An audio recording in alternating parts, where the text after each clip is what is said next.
Digital agencies, listen up. Duda introduces the power of website building, AI and SEO combined. For the first time ever, a native AI-powered SEO tool in a website builder. Save your agency hours or even days of work in a single click.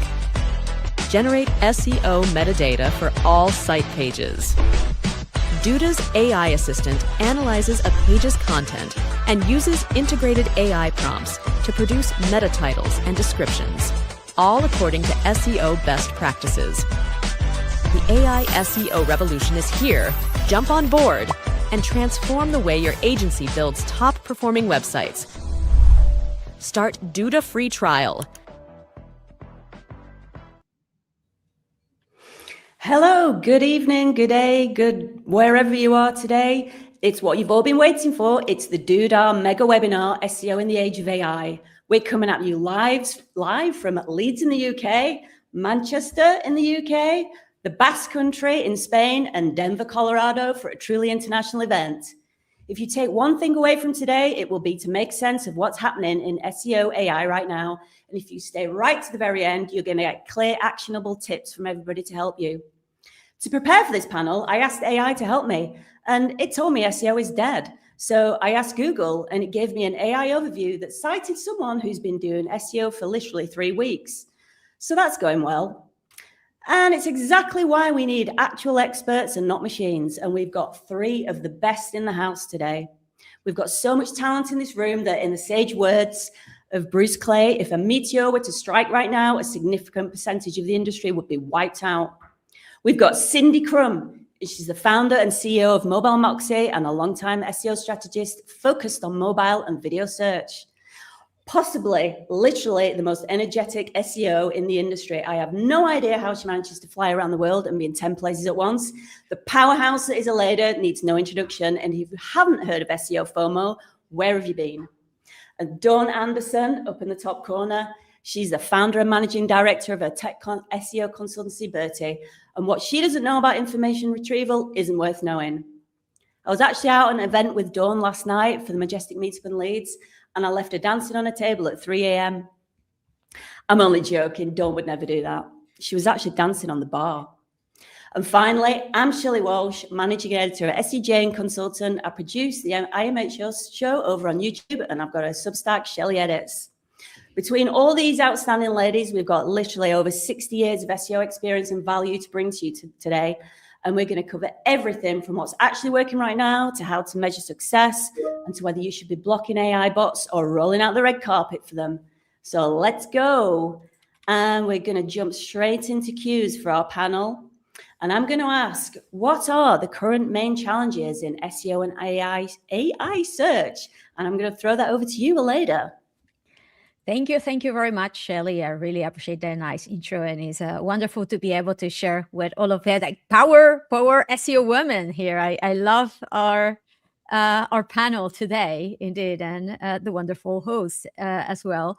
I believe that the first thing is just to clarify. The main challenge is to clarify and evangelize in a reasonable factual way how AI search works, because unfortunately we are going through and we are seeing so much misinformation or so much information that is biased or manipulated by people who want just to make the most out of the opportunity, right? Who have never been in SEO, who have never optimized for search independently of whatever platform there has been there to connect with businesses.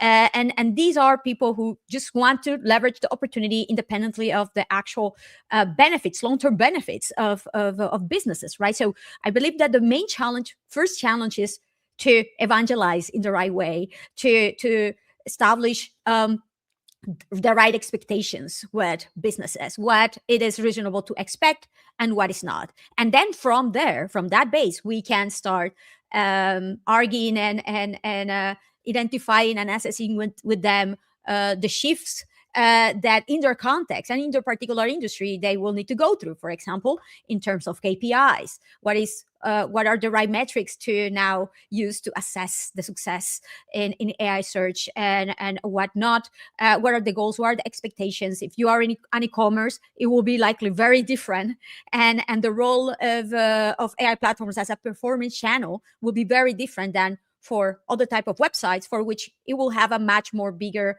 way, the brand layer of it, and recognition, and let's say, like, from a reputational standpoint and branding standpoint as well. So that it will be also important to explain and to assess, like, yes, differences and shifts in KPIs, in goals, what to expect, what is reasonable, what is not, and take it from there, and put it in context with the current plans and activities and tasks already in progress of the SEO process as well.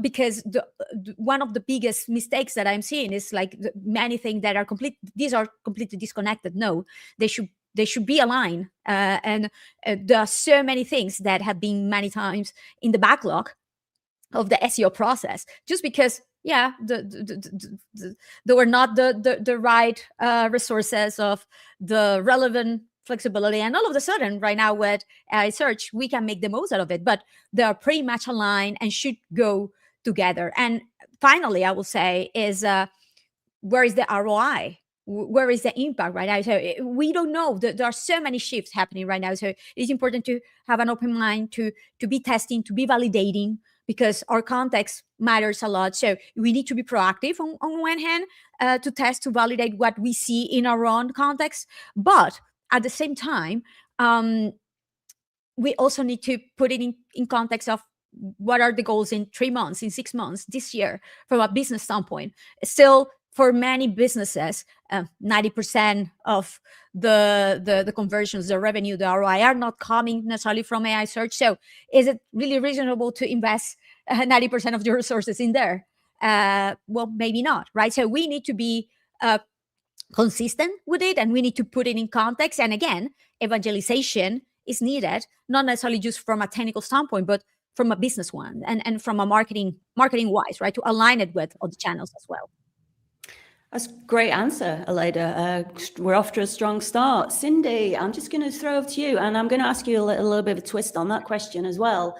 What are the main challenges, but also, how do you think AI in search is changing consumer behavior and expectations?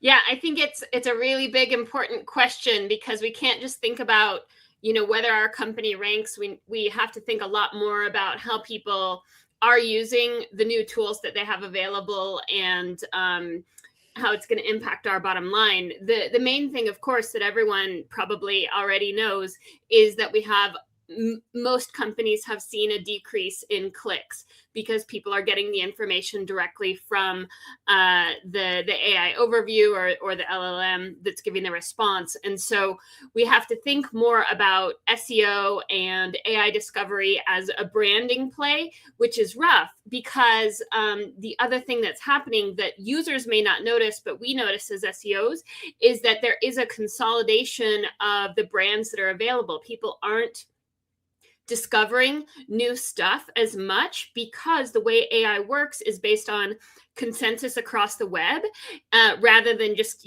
excellent content or excellent SEO. And so when you're looking for consensus across the web, it's harder to have new brands that no one's heard of surface.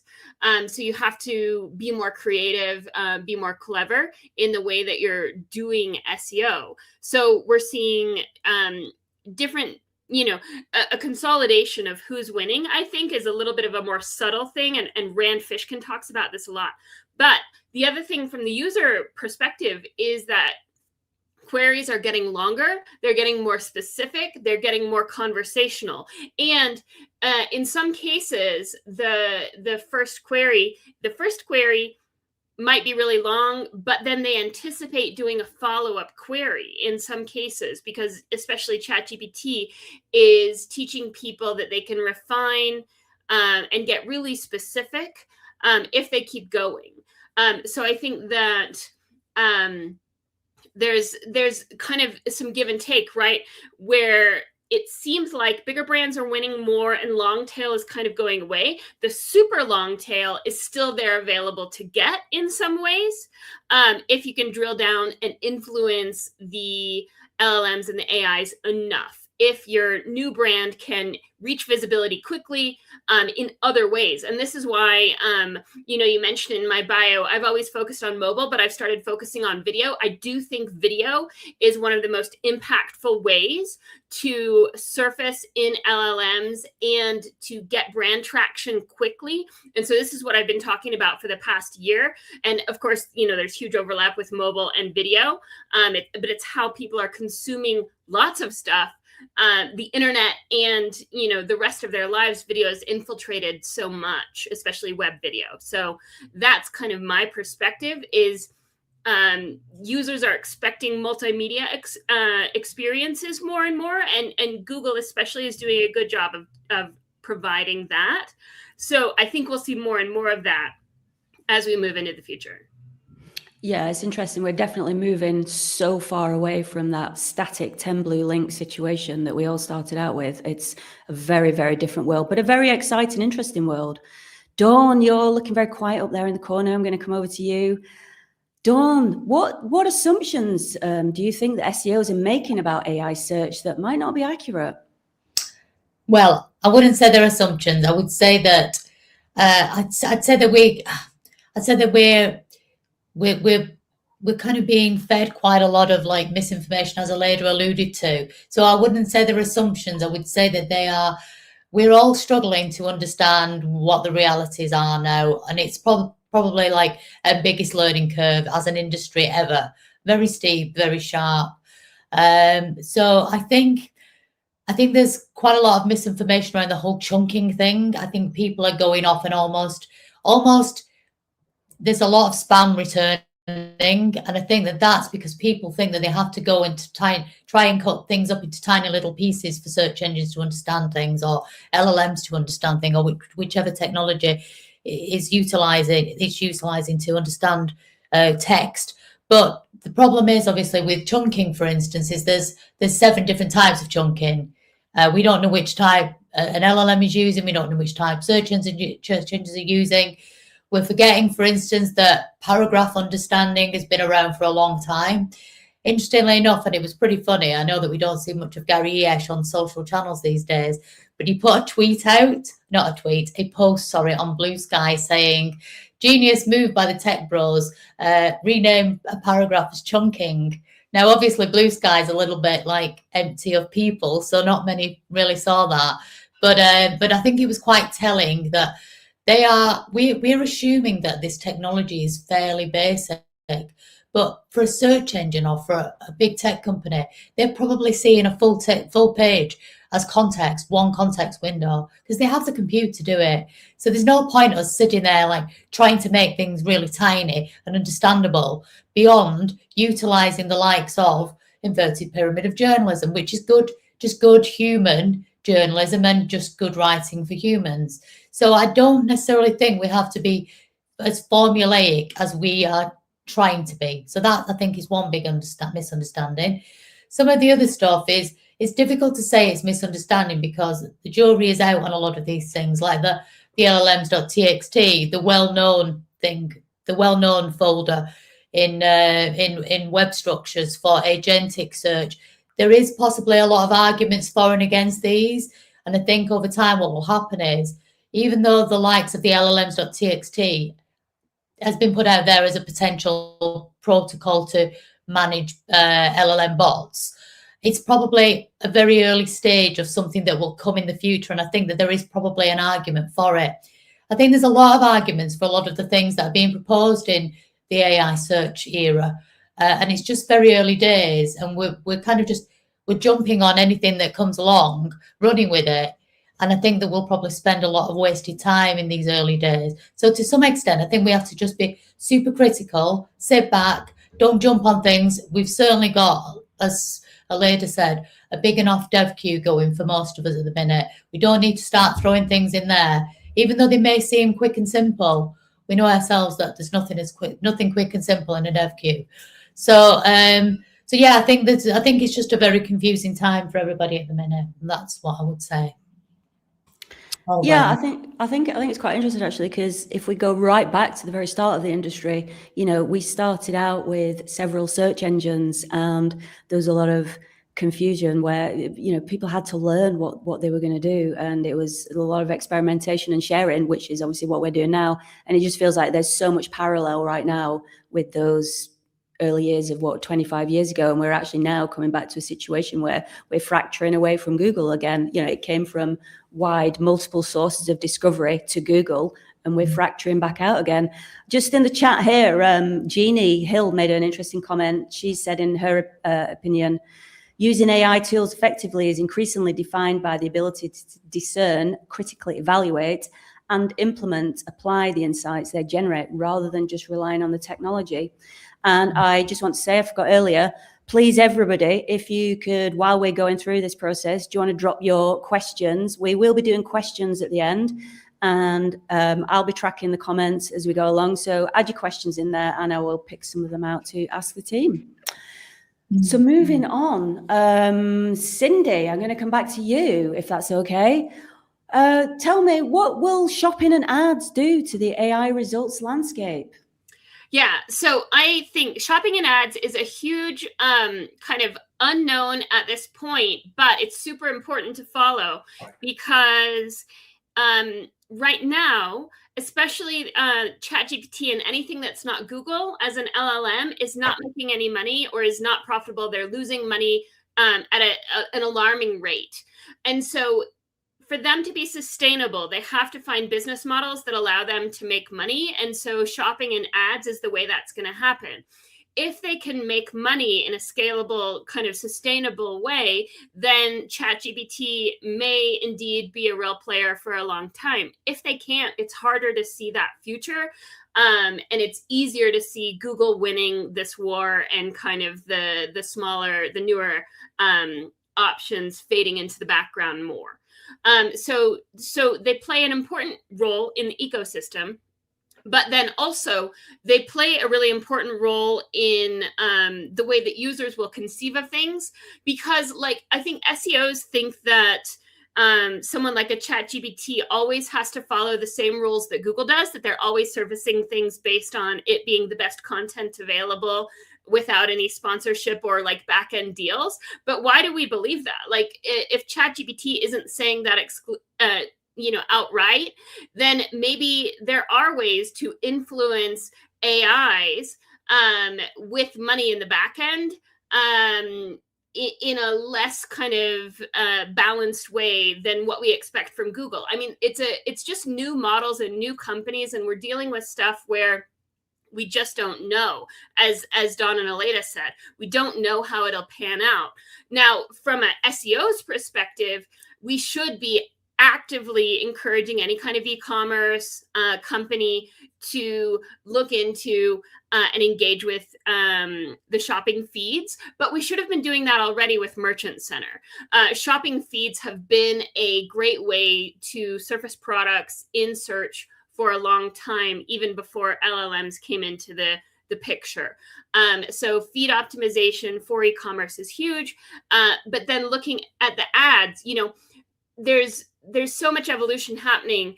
If you're not e-commerce, but you want to do ads to get traffic, that's great. Do we know, you know, how much of the ad placement is going to influence the main content? Will they be as strictly separate as they have been with Google in all the LLMs? All of that is all TBD. And just because they've made a decision or announcement now, or we've seen previews, or we've seen the first round of what the ads look like and what the shopping results look like, doesn't mean it's going to stay that way. So I think it's definitely probably the most important thing. And I think that the ads and shopping is going to force the LLMs, especially the ones that aren't Google, but even Google, to provide data about what is showing up with what queries or what kinds of prompts, because if you're putting money on it, it needs to be trackable. And so that's another critical thing where if this stuff that we're doing isn't trackable and we have no first party reporting on how things are surfacing, then people won't double down or people won't lean on it as hard. Marketers won't anyway, but the ads and the shopping will kind of push that narrative along a little bit for all of the LLMs, I think. Great answer, Cindy. I think we'll probably come back to a bit about reporting on performance a little bit later on, because it's an important topic. Aleyda, coming over to you. Just shifting over a little bit here. LLMs.text. Do you think when we're looking at LLMs, do you think we should block AI bots? Do you think we should actively manage the situation? Should we strategically use LLMs and block them through things like not through LLM text. Sorry, I'm going to show up now. Aleyda, take it away. Yeah, better with RobotCXC or the actually supported methods indeed. But it is important indeed that we monitor our server log files, our CDNs, that we are aware how are we allowing AI bots and search bots in general to access, and bots in general to access our sites, our content, what content they are crawling, what content they are consuming, what content we are many times even blocking by default. It was last year when all of this started to get a little bit crazier with AI bots. And I understand that they consume a lot of resources many times, or CDNs and hostings. I have a hosting in a few of my sites that actually started to block them by default without even asking me or alerting me. And I realized after doing a little bit of a validation, and I was surprised because I was never alerted of it. And I had to proactively get in touch through support because I didn't even had a way to manage that myself. I believe that that is a mistake, and it should be there should be always ways for website owners first to monitor on one hand, and then to have all the flexibility to block and unblock depending on their own context and goals. And I have had clients in the past, because of their business model, that rely a lot on content that they were not necessarily that happy at the beginning to allow AI to train from their content. And they made some decisions of allowing certain areas, not allowing others where there was more of a unique selling proposition, but allowing to the AI bots to access for search purposes, yes, but not for training purposes. So it depending on the business model and what it is of your interest to be recognized as, it is important to establish rules, protocols, to talk about that internally in the most straightforward ways without technicalities. And it all depends at the end of the day on the business and the goals that are meant to be achieved. What it is important, I believe, is that the outcomes and consequences are understood by decision makers as well, because I believe that many decision makers, the first gut reaction was like, oh, the AI is using our content with our permission and learning from it, and we are not getting anything. And let's block it. Like gut reaction. So it's important for us again to evangelize, to clarify what the outcomes will be if they start blocking it all. What are the trade-offs at the end of the day? To also assess based on the wrong context and do a little bit of benchmarks of what their competitors are doing, or similar players even in other industries that might be more sophisticated than them, and based on that to make the best decision. And then again, whatever decision is taken, to proactively monitor to identify if the outcome that we expected to have is actually true, that we are obtaining what we initially planned for, and if not, to take or make shifts and the decisions accordingly. Also, it's important to know that many of these reactions or early decisions were made because many times AI answers were shown in a certain way. This is changing every day, right? Like just yesterday, this new pop-up type of cards with links in AI mode and AI overviews were released.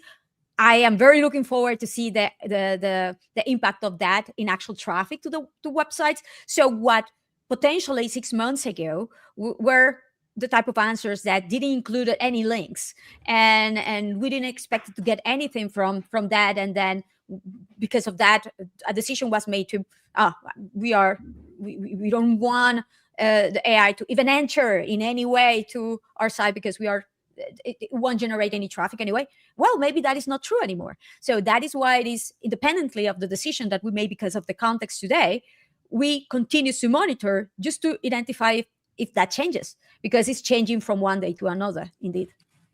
Yeah, I mean, absolutely. Everything is moving so fast right now. It's like we can't even get content published on SEJ fast enough almost for it to go out of date. And I think it's a fascinating topic. I actually had a really good chat with Chris Green about this a few weeks ago, and about how bot management is going to be something to watch in the future, of how you actually actively manage who you really want to access your data on your site. So Dawn, coming back over to you. What is actionable currently for e-commerce, specifically given the changes around AI search in regards to the new agentic protocols? Agentic is a very fascinating topic I'm really interested in right now.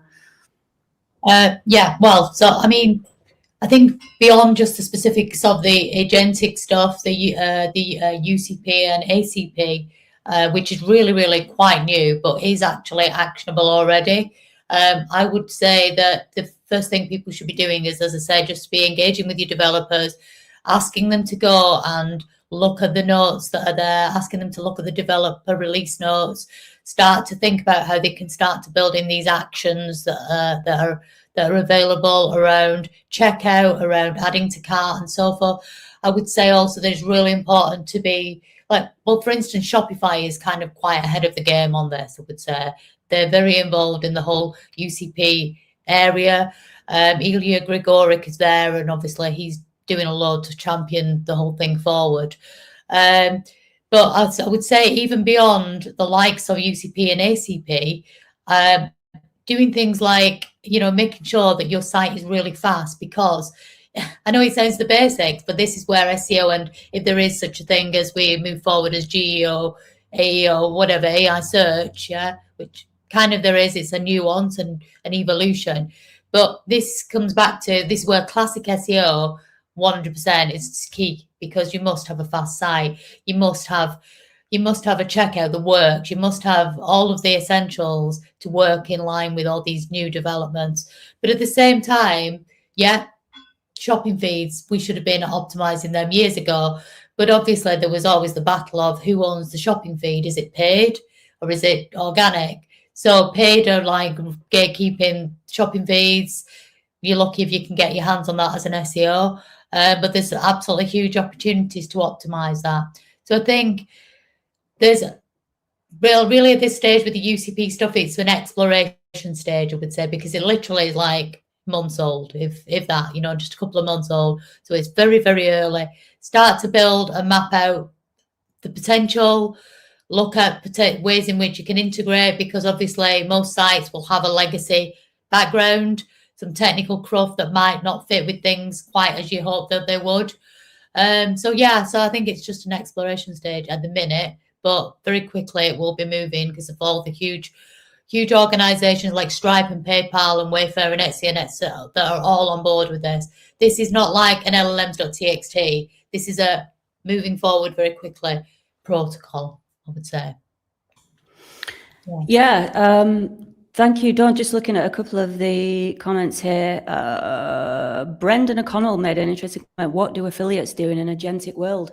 I mean, what do affiliates do now anyway? I think affiliates have been pretty much wiped out in the last year or so. Okay, we're going to jump over to a quick poll now for our audience. So everybody get their fingers ready to hit that button. I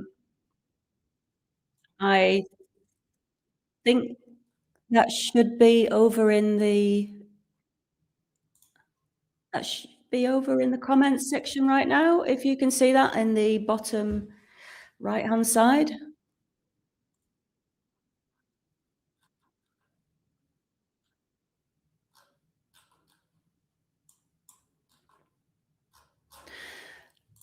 The questions to ask were, what's your biggest uncertainty about AI search now? How to measure success, ROI, whether to block or allow AI bots, how to get leadership buy-in, or what to change in our strategy. Sorry, that doesn't seem to be coming up. Never mind, we will move on. If anybody just wants to drop in the chat, again, the question was, what's your biggest uncertainty about AI search right now? If you want to throw a few comments in the chat, I'll read a few of them out. How to measure success ROI, whether to block or allow AI bots, how to get leadership buy-in, or what to change in our strategy. We'll come back to that later on. So, Dawn, I'm going to come back to you again. Let's move into get a bit of a good strategy and action now, because this is what everybody wants to know. Dawn, how are you planning to measure success in SEO and AI search? Well, I think eventually it will all just come back to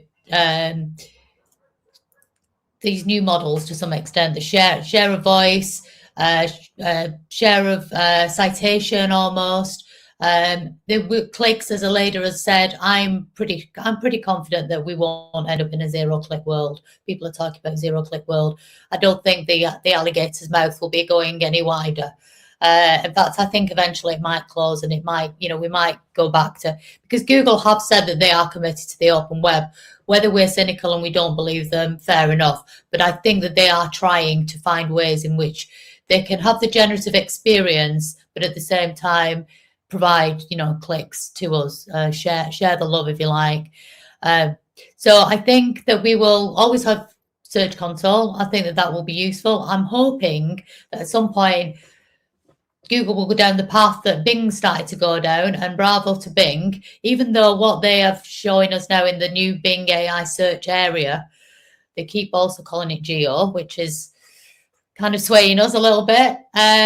But I think that what Bing is showing us is a little bit vague. The data that they've got in there it's a bit vague and almost a bit misleading, because it's looking like there's an absolute ton of traffic that's coming from AI search, but I believe that a lot of it is just initial grounding queries. So there's that, and I'm hoping that Google will produce something as good as, if not better than we've got in Bing at the minute. I think they're under a bit of pressure, and I don't know. I mean, they did bring out the AI thing in Search Console the other day, which is, well, it's a little bit rubbish, really. You ask it a question about traffic and it's pretty rubbish. So obviously there's loads of good dashboards out there already that people are developing with GA4. GA4 is obviously another bone of contention, but people are starting to tie down and show the distinction between us and organic search. I like the one from Seer Interactive personally. I like the one that Kyle Rushton has got as well. He's got a really good dashboard. There's lots of good shareable dashboards out there, and I think we are kind of getting there with the combination of these new potential models, which are a bit more marketing led models, really, rather than just click based. They're more around PR, brand, etc., visibility, halo effects as such, combined with clicks, combined with, even if we start asking people, how did you hear about us, again, things like that, the very basics of measurement. So I think a good combination of lots of things will start to come together. Yeah, it's an interesting area, Dawn. Cindy, just jumping over to you. How are you going to manage senior leadership questioning and AI search directions? Another topic that a lot of people are going to want to know the answer to.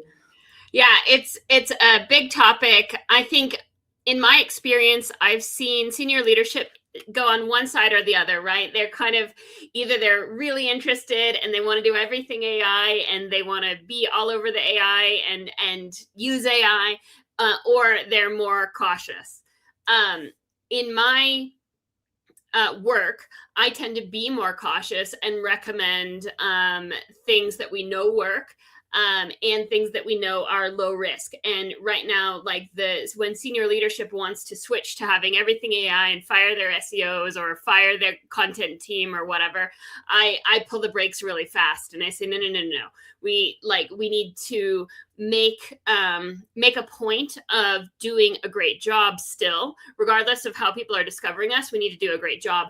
But I think that there's this confluence of things that are happening with AI and the rest of the web and the offline world. And I think that, on the news and stuff, we hear all about the loneliness epidemic. And I think that people are very quickly going to see through any kind of AI optimized or overly AI stuff. And they're looking for a more personal result. And that's something that hasn't come up yet, but it's a huge deal. LLMs could hyper-personalize results and are hyper-personalizing results, which makes it harder to track, harder to optimize for, and harder to evaluate as a whole. And that's harder for us as marketers, but potentially better for the users. But the way that we optimize for that is we have a real strong, high quality branding message. The problem is when you tell SEOs to do branding, they're not always sure what that means. And so I think we have to start unpacking what it is to do branding. And Dawn talked about it a little bit. It's doing things across the web to create the brand narrative and make it clear who you are, what you represent, what you stand for as a brand, and not just marketing that on your own site, because you can't create consensus with one site. You have to create AI consensus across the web. And so when I talk to senior leadership, I'm starting to talk about it like the way that seems to resonate the most is offense and defense. It used to be on-site and off-site. I think that's a bit stale. So I say defense is like having a great, corpus of information about your brand on your website. You must do that, and it must be accessible, in my mind. Even if you have private content, like Aleyda said, a different business model where there's some stuff you need to limit, the stuff about your brand needs to be fully accessible on your site. And then the offense, doing stuff across the web, creating and putting out active stuff. And I think the more interactive and the more storytelling oriented it is, the better, which is again why I'm focusing so much on brand or on video, because I'm seeing like some of the top videos and some of the top queries align. A lot of the top queries have become comparisons. How do I choose between this and this brand? And videos are a great way to respond to that. And even if you drill down from an AI overview into AI mode or a Gemini kind of conversation, Google is looping in their shopping carousel with videos straight from YouTube that are comparisons of the brands in the carousel. So this versus that. So they're being a little bit more clever than people are giving them credit for when you drill down. But that's really where branding comes in, is getting that message across, getting your brand loyalists to talk about you. Yeah, it's interesting, Cindy. I'm almost wondering if we're going to see the demise of the actual website in some form. And at the moment, it feels like the website now just exists as a hub that will point out to all your different channels and positions across. So you've got this consistent brand message across all these other satellite hubs, not hubs, the satellite places, Substack, YouTube, Reddit, wherever, etc. Wherever you're active online, and your hub is just your place to point you now. Instead of your website being that destination, your website is now to point out and to connect all those places as a hub. That's exactly it. And I'm not as convinced as Dawn is that the alligator isn't going to keep opening its mouth. I think it might. Just a couple of quick comments here we've got in the chat. Cleveland Smile Center said, Cindy, I love this conversation. I have a global PR association as a client, and the idea of PR and brand in AI search is a massive topic, and PR firms are jumping out there in this space. And Dawn, just to come back to what you were talking about, Jeannie Hill commented to say, how to prepare for a zero-click world and shift from chasing clicks to citations and brand authority within SERP's AI-powered answers. You know, that's what we're all trying to figure out right now.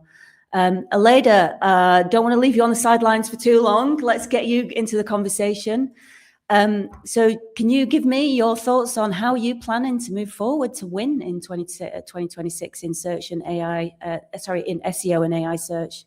Yeah, I will highlight 3 things potentially overlapping a little bit with what Dawn and Cindy have already mentioned that I believe are particularly critical to move forward. First, a shift in metrics and goals. Indeed, we cannot expect on being a deterministic outcome of rankings, traffic, and revenue anymore.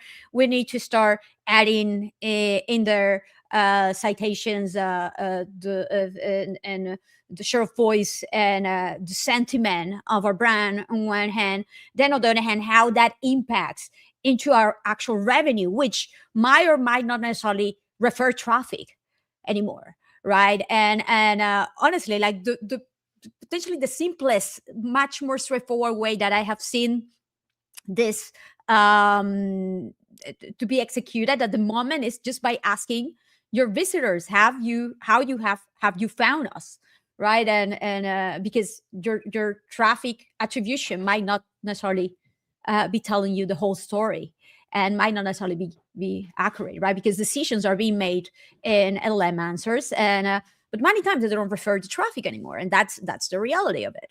Then, on the other hand, what I believe that I will also highlight a lot, especially if you still have a website that relies on client-side JavaScript rendering, is that it might be invisible to some AI platforms, right? So it is important, it is critical that that validation, not only from a crawlability but also indexability standpoint, is done. That over reliance on client-side rendering, especially for a few e-commerce, that for reviews, for Q&As, and so on, and many product descriptions still today might not necessarily be visible as well. So the base of crawlability and indexability, and then moving forward, it's time that we stop thinking about this sort of relationship of queries that we target with our specific pages and how they are going to supposedly rank and to be mapped to certain outcome and rankings and a page to be ranked for a specific query. Not anymore, because of query fan out and how we want to develop real topical authority on brand, product line topical authority. And I work with a lot of e-commerce, and I know how transactional or commercially oriented websites have historically stay away from creating informational content. Also, a lot of people say, oh, after AI overviews, I don't want to invest in informational content anymore. But how do you want to establish a topical authority then? If you are not there right at the beginning of the funnel, how you want to be referred at the very end or to be recommended at the very end? You need to establish full topical authority by targeting the full customer journey. But the key here is to be on brand. You shouldn't necessarily target everything that is tangential to your business and product lines or service lines anymore.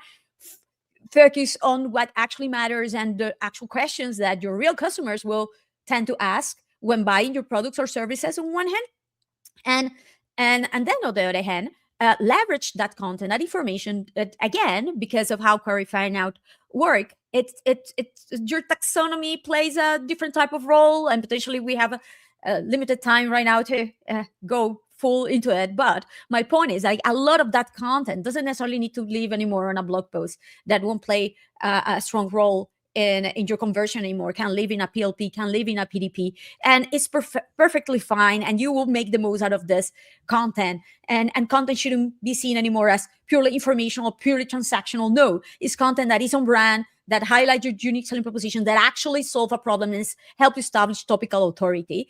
And EAT, I remember a few years back how many still laugh about EAT, or they ask questions about it, but is it really a ranking factor or no? it doesn't matter. It has shown how important it is to follow these principles in order to be not only well ranked, but also citable by AI platforms. And finally, I will highlight even more, if possible, what Cindy mentioned before. We should have been doing this for a long, long time, honestly. But we know how in SEOs, we love to focus on tactics and on the one-trick ponies that tend to work for as much as possible until it doesn't anymore. But we should have for a very, very, very, very long time, rather than focusing only on building backlinks to establish real popularity.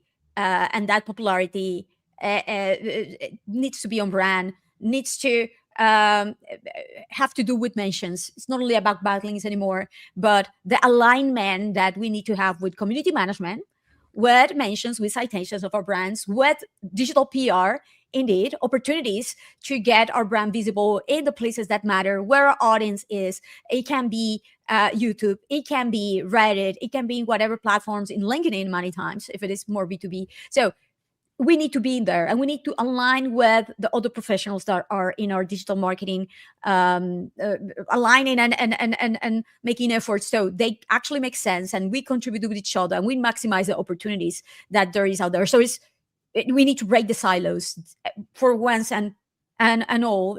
I know that we should have done this for a long, long time, but unfortunately we had the challenges and we had the focus, but that won't work anymore. So if we are able to do all of this consistently, and I know that is far easier said than done, we should be able to identify the opportunities, to be where it actually matters, to build the visibility where it matters, not only for AI search, but for any audience out there that is looking for a brand, and to be able to connect with them in one way or another. It's like how it was Ram Fishkin that mentioned this search everywhere optimization now, right? Because we really need to be consistent, and there should be this alignment of our brand is established and optimized everywhere, not only for AI platforms, but because our audience is much more spread out now. Aleyda, amazing insights there from you. Love your answer. Just going to divert across. I've just been watching. There was some really interesting little side chat going on in the comments here. I think we've kicked off a little bit of controversy, which we love. We like different opinions. Roger Van Maris said, and this is in reference to talking about the device potentially of websites and then having your website as a hub. And he said, can't disagree more. Those channels don't convert. So he's talking about other channels such as, for example, YouTube, Reddit, LLMs, etc. Those channels don't convert. Only the website does. It remains the ultimate destination for business. Gerry followed up with, what do you disagree with? It really does depend on the journey. Cindy jumped in to say, those channels are not designed to convert. They are designed to inform. People will still convert directly on your site. So what is a conversion for you? That is the whole thing. I completely agree with Cindy, because and this is the thing. One thing is like a direct contribution to a conversion at the very end of the funnel, but indeed that those channels are top of the funnel, informational at the very beginning, and they do support conversions in different ways. And he updates what he says later on in the chat, and says, those are still important, but the conversion happens on your website. They're driving to it.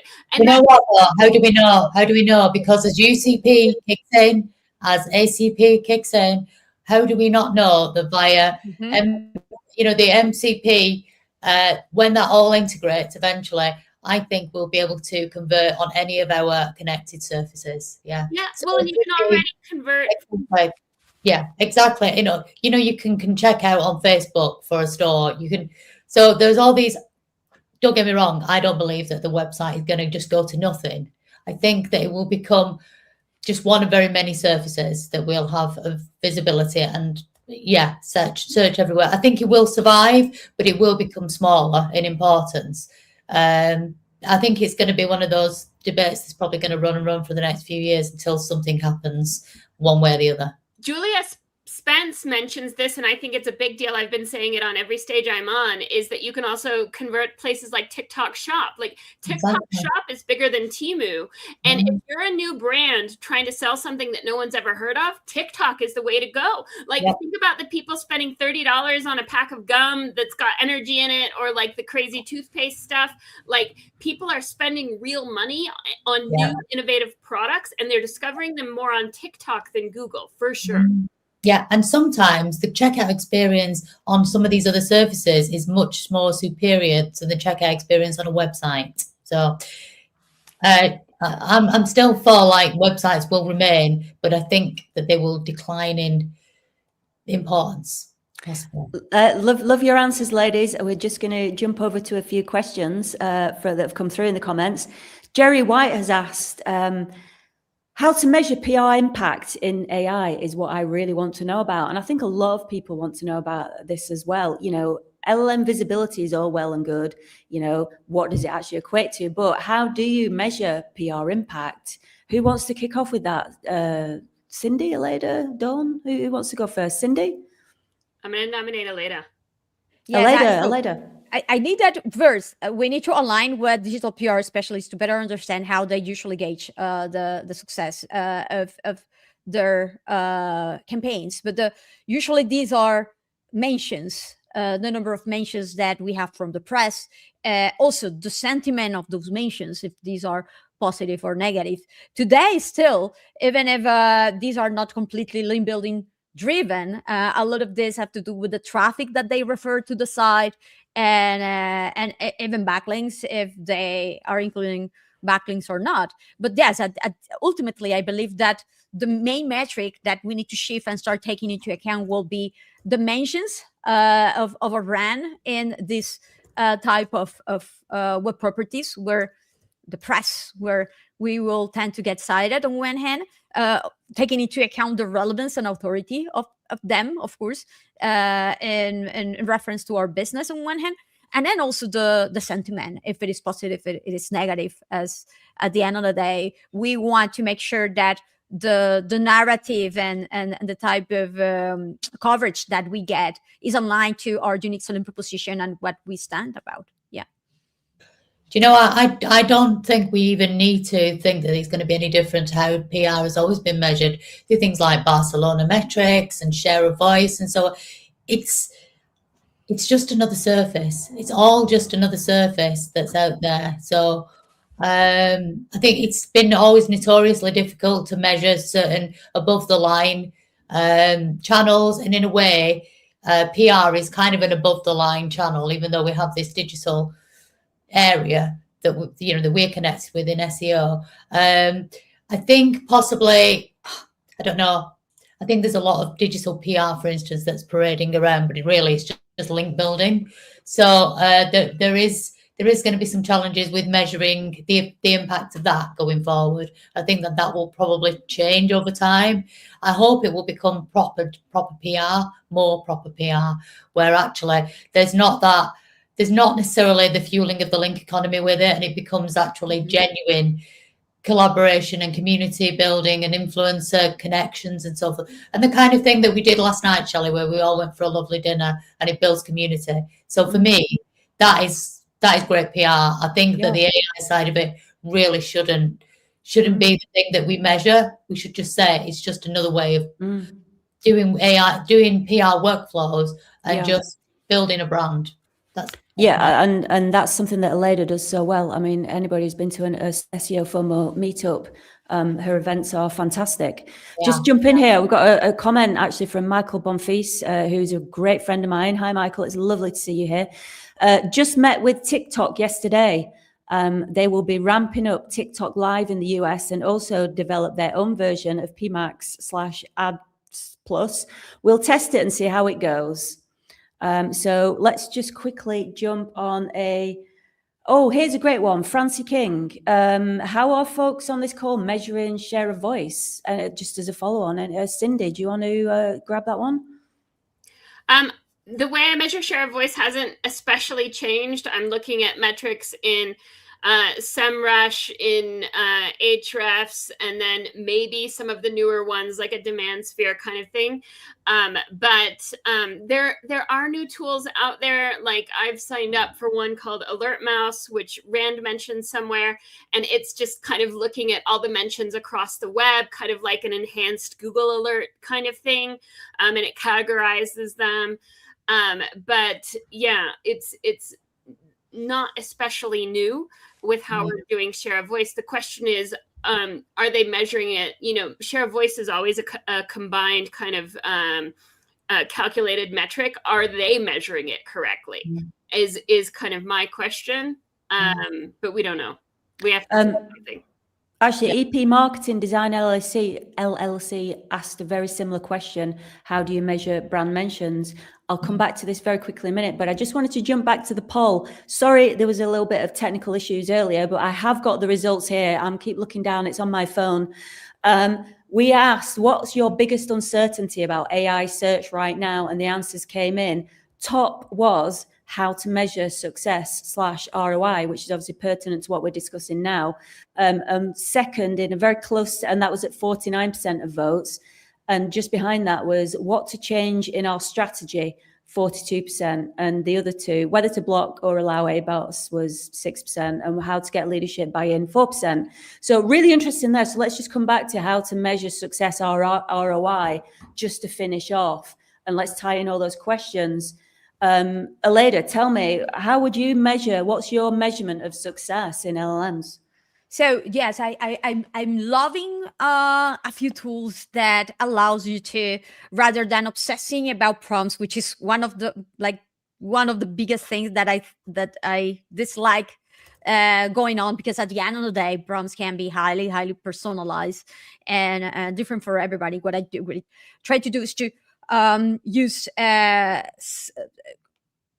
samples of different stage of the journey of actual queries, actual questions, not only provided by tools like, for example, SimilarWeb that actually track real prompts, but from other sources, very long tails that we have from the Google Search Console, for example, or from the people also ask.com tool. It's a fantastic tool to also understand the actual questions connected with our topic. So what I try to do is to consolidate them based on the different topics of my product lines, service lines, and then I segment them based on intent and the stage of the journey, right? And I group them in order to better understand not only my visibility for those topics at a topic level, at the group of the topic, not for individual prompts. So if I am anywhere over 80% in mentions over my competitors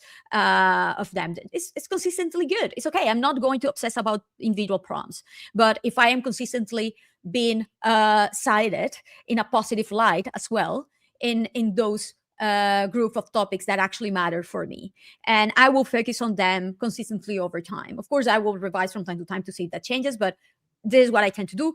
Again, I use a lot SimilarWeb because they don't only provide a good source of prompts information, but also they provide this sort of like grouping for prompts tracking in a single platform. And then they also provide the sentiment of the mention as well, and allows you to go through that. There are many other tools like as well, of course, like Profound is doing a great work in that regard as well. Systrix as well. AirOps, and then potentially what I will also suggest is to also have tools that allow us to identify social platforms, those mentions and citations and visibility that our brand has.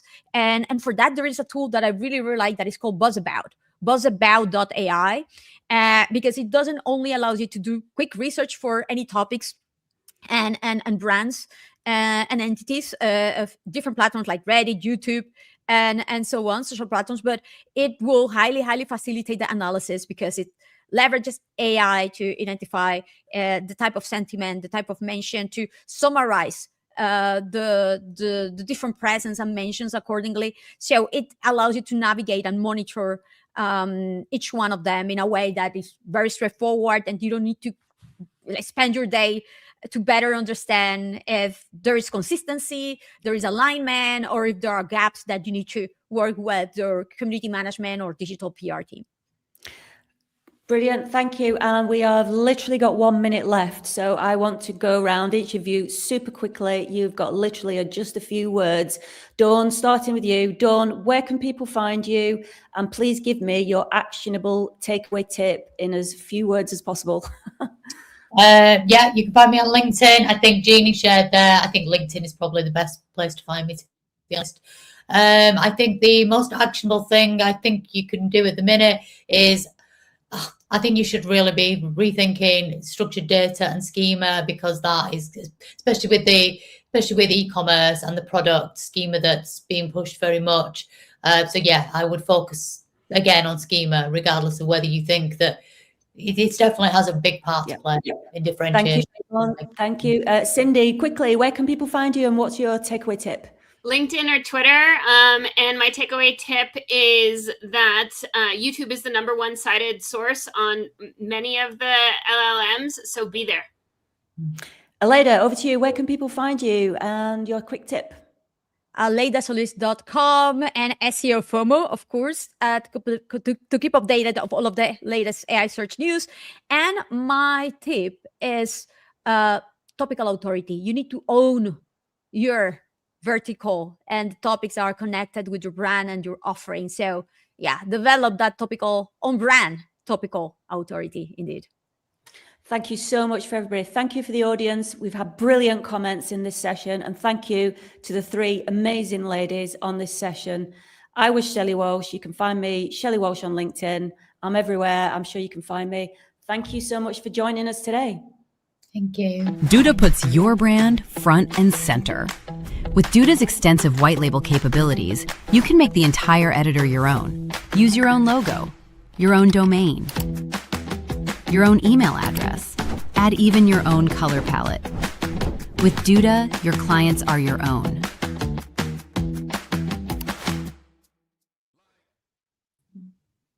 Hello, good morning, good evening, good afternoon, depending where everyone is calling in from. My name is Natalia Witczyk, and I'm an SEO consultant specializing in international SEO. But here today, we're not about me, because I will be hosting a fantastic session with Genie Jones and Dixon Jones. And let me start with quick introductions. I'll start with Dixon, who's a multi-award winning SEO veteran, and he's been in SEO for 25 years. Which is absolutely fantastic. And I've joined the industry maybe 10 years ago, and I've already followed Dixon from the day one. So yeah, definitely I can confirm he's been around. And Dixon played a pivotal role growing Majestic, which is the world's largest intelligence link database. So, yeah, some people might argue with that one now, but it was at the time.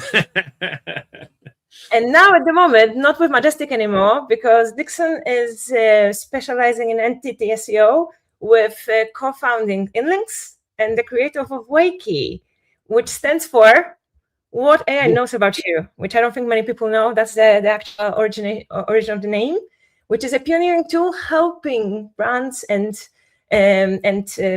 basically SEOs manage how AI models perceive them. So fantastic tool. We'll be talking about more.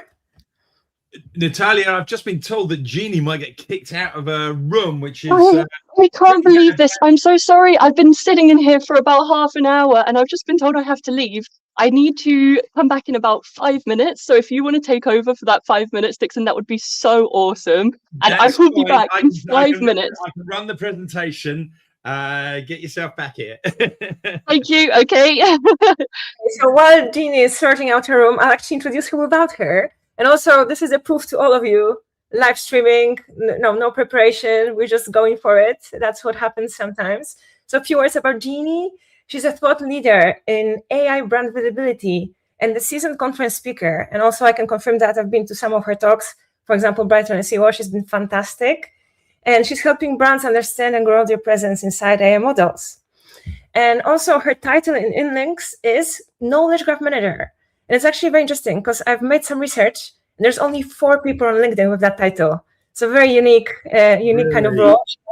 Yes, 4 people on the whole of LinkedIn.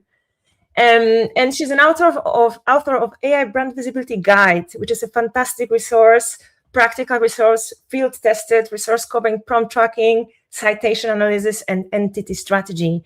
So do read that in your free time. And while we're here, Dixon can start the presentation, then Genie will take over. Over to you, Dixon.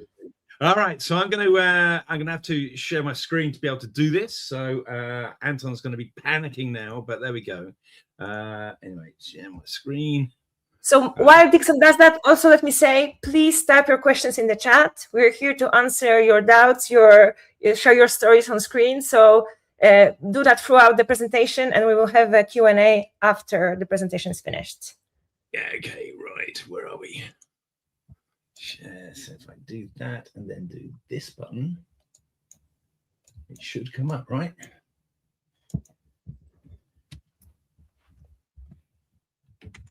Okay, can you see my screen? Is that all working? We see the StreamYard screen, but not the presentation itself. I think you'd have to... Oh, right, okay. The window in a way, so we don't see the loop of screenshots. StreamYard is sharing a window, it says. So, what the hell? Okay, it's obviously sharing the wrong window. Okay. I think it's not per screen slides and PDFs because the presentation has been loaded inside. There should be slides already prepared for you within. Yeah, but they're on Genie's login, so I can't get to those. So we might actually have to wait for her. Anyway, she's going to be having a bad night. There we go. Share screen. Let's try and share again. How about that? That should work. So now you're probably going to see everything for a second, but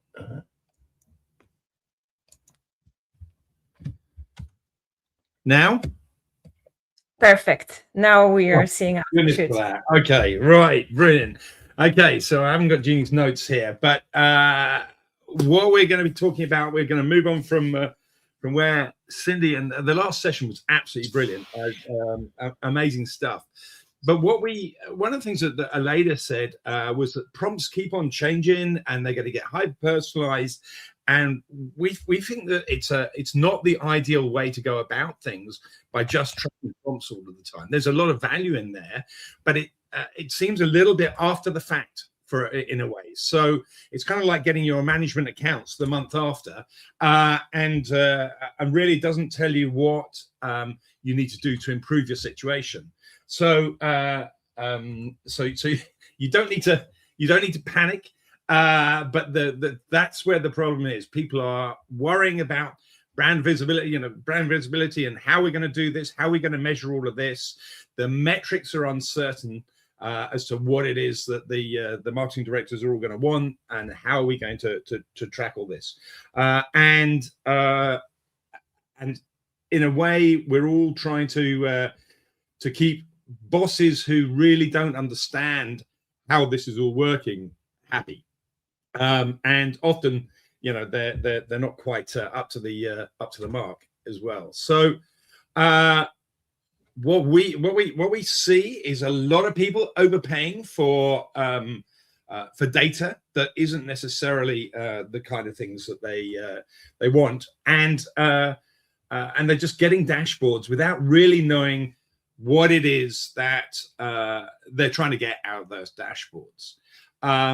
We saw from Ruan's study that all the prompts that people are doing, they're just getting different results every single time. We're hearing things about measuring all sorts of different bits and pieces, but the metrics are unreliable. There's no stability in them, and we don't always know how the tools are getting about the thing, giving you the data that they like, that they're giving you. One of the things that frustrates me a lot is this idea of search volumes in LLMs, for example, because the way that we use LLMs is going to be dramatically different to the way that we use search engines. For example, somebody could email me, saying, I need a freelance SEO. Do you know any in London? And I could just literally go onto my computer and say, reply to this email. That's my prompt, reply to this email. how are you going to measure the search volume around that? So therein lies a challenge, I think, in that we've got metrics that we're trying to bring out of the search engine optimization industry, and they don't really apply. So the way that we think, and I'm putting words in Genie's mouth. If you come in, Genie, then feel free to jump in, and I'll press these buttons for you. It's it's all good. You're doing a great job. But why don't you carry on, and then I'll just press buttons. All right. Sure. So basically, to piggyback off of what I just missed there, I guess. Sorry about that. Is we don't actually know where to start, I think, with a lot of these metrics, and a lot of people that I'm doing loads of demos with, and the people that I'm like talking to on the ground, they're so frustrated with how on earth do I measure this? And I saw that in the previous talk as well. It was just, what on earth, and how do I measure it? And I think that it's really good to start in a really simple way, which is start to ask the right questions. So everyone's asking how much, how do I do this? What are the metrics? When really, I think the best way to go about this is to start by just these 3 steps. So what do you actually provide? What does AI say you provide? And then marking the gaps between that. So starting from an audit of yourself instead of immediately coming into this space and trying to compare yourself to others, which, I mean, we've had this for so long. We've been completely overwhelmed with data as SEOs for so long that it feels annoying and almost unreliable to sort of go to this qualitative data. But it's so useful to look at it. So if we start at step 1, we can take a look at, what do you actually provide? So head button presser, that would be good. Yeah. You want to go there? Yeah, sure. And maybe bring the text on. That would be great too.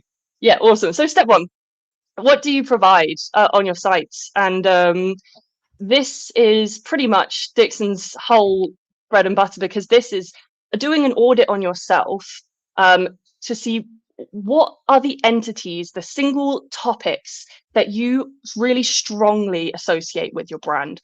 And this actually takes a bit of stepping back to say, oh my gosh, you think that you serve one thing, but when you do a proper entity audit, often you don't have a specific pillar page for these individual entities.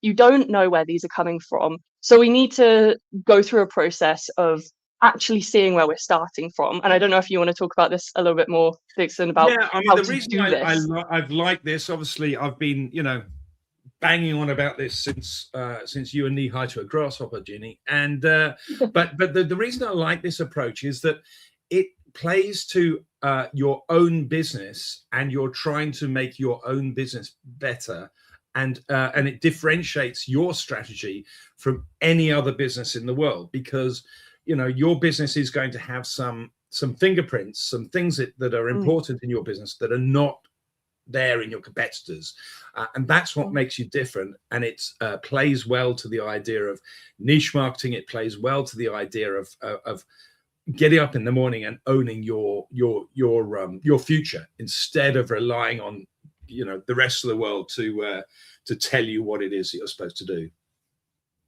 Yeah.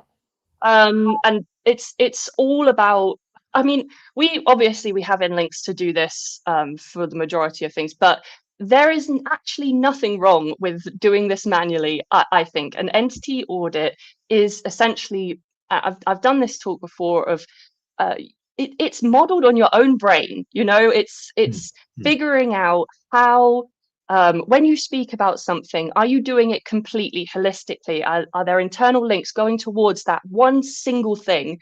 If there is, and there's a well-defined topic on your site, definitely that's an entity that should be showing up on AI when AI talks about you. And without knowing the entities that you're being really successful in, you are going to have absolutely no success in tracking your AI brand visibility, because it's just one of those things that is completely it's hard to do. So if we go to step 2, we can start to see the next part of this pretty simple strategy that is to ask AI what it knows about you. So there's a few things here. Is people, I think it feels almost too good to be true that this can work. Is we've got the first step of knowing what you provide. Then we need to ask, what does AI know about you? And we can do this by just keeping a really consistent prompt. Literally, what do you know about my brand? I would say use an API if possible. Dixon can talk about that in a second. I'd love to talk about that. Yeah. So it's but a few rules when you go into this is don't underestimate turning off grounded search. And by that, I mean, don't underestimate the power of training data. Don't underestimate the fact that you can go into a tool and make sure that it doesn't have access to live data. And the reason I think that this is such an interesting thing to take a look at is because AI doesn't want to spend money on doing live lookups. It's actively trying to use its own training data to answer questions. So we need to know, obviously, are you showing up in these commercial prompts? And this prompt tracking is a whole different beast. But looking inwardly at the training data can reveal some patterns that, they're so far beyond what this commercial prompting can reveal. Another rule is to always ask for a list of citations, even when you are prompting and just doing it on training data. And this is really important because the citations, they don't necessarily reveal anything to do with traffic or the things that we really want eyes on, that everyone's asking all the time. What they reveal is, where has AI got this information about you, or where is it saying it's got this information about you? It's like archaeology, like we're digging into the source and we can start to see the types of URLs have a huge influence on your AI visibility. And so much of what I'm finding is completely different to what people think. It's third-party review sites. It's obviously Reddit was there for a bit. It's crazy stuff. Loads of these massive databases that got scraped and stole all our data and stuff. But not having those profiles claimed and things is actively harming some kinds of businesses, and it's just good to have eyes on that. So do you want to talk about the API kind of aspect? I mean, I'm not so sure about asking for the citations, and the training data could be giving a lot more hallucinations because they might be giving it to you after the fact. No, but I absolutely agree, but it's not the citations. The hallucinations are just as important as the idea of because you get to see, when it has a hallucination, where is that coming from? Like, why has it hallucinated that? And that reveals almost 10 times more, in my opinion, about how an AI thinks about your brand than a real citation, because it's saying, okay, well, if I wanted to get this information, I would have gone to /features/AI tool, but you don't have that, but I'm going to say that you do. And that is like a whole different level of analysis that people aren't even really accessing. This is really true. For the API, if I can, I want to dive into this because there seems to be a large volume of our community that are saying that you should not use the API to do prompt tracking, to AI, brand visibility, whatever it may be. And I don't know where this mantra came from, but I do feel that it's wrong. So the thing is about scraping to get information like what does AI know about you, or whatever it may be, is if you're going to scrape at scale, then you're going to be logged in. You are going to get hyper-personalized information, as the last session went into. So you're going to get lots and lots of stuff that's based on your history. If you're not logged in, then you're using a tool that is going to be doing, asking a question first about, what's the best tractor company, and then it's going to be saying what's the best hotel in Mallorca or whatever it may be. And this is going to make a real mess of everything in the responses. The other thing that's really important about the free scraping or cheap scraping is that it's going to default back to the cheapest model that it can, especially if you're not paying for that that account.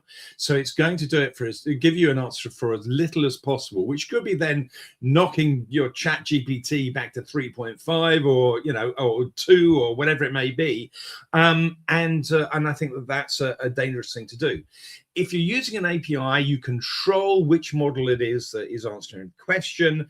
You have a lot less randomness about the user because there's consistency in there. You can, of course, add a prompt saying, as a window cleaner, what is the best brush to use, or whatever it may be. So you can then frame it in the prompt as well. But we find that the API is giving much more consistency than scraping, and so I'm a bit of a mantra. We hopefully are going to come out with some statistics on this at some point, but I don't want to blame don't want to steal my CTO's thunder, Fred, who's been screaming at screens, as people are saying, use scraping. Shall I press the next button? Yes, please. Yeah, so this is just an example of, the kinds of insights we can grab, for what do you know about my brand? This is actually an interesting one, because this is actually Jason Hennessy, if you're on the line. Sorry, I'm still using your example here of Jason Hennessy runs an agency, digital agency out in California. I think he's moved to Tennessee or somewhere now.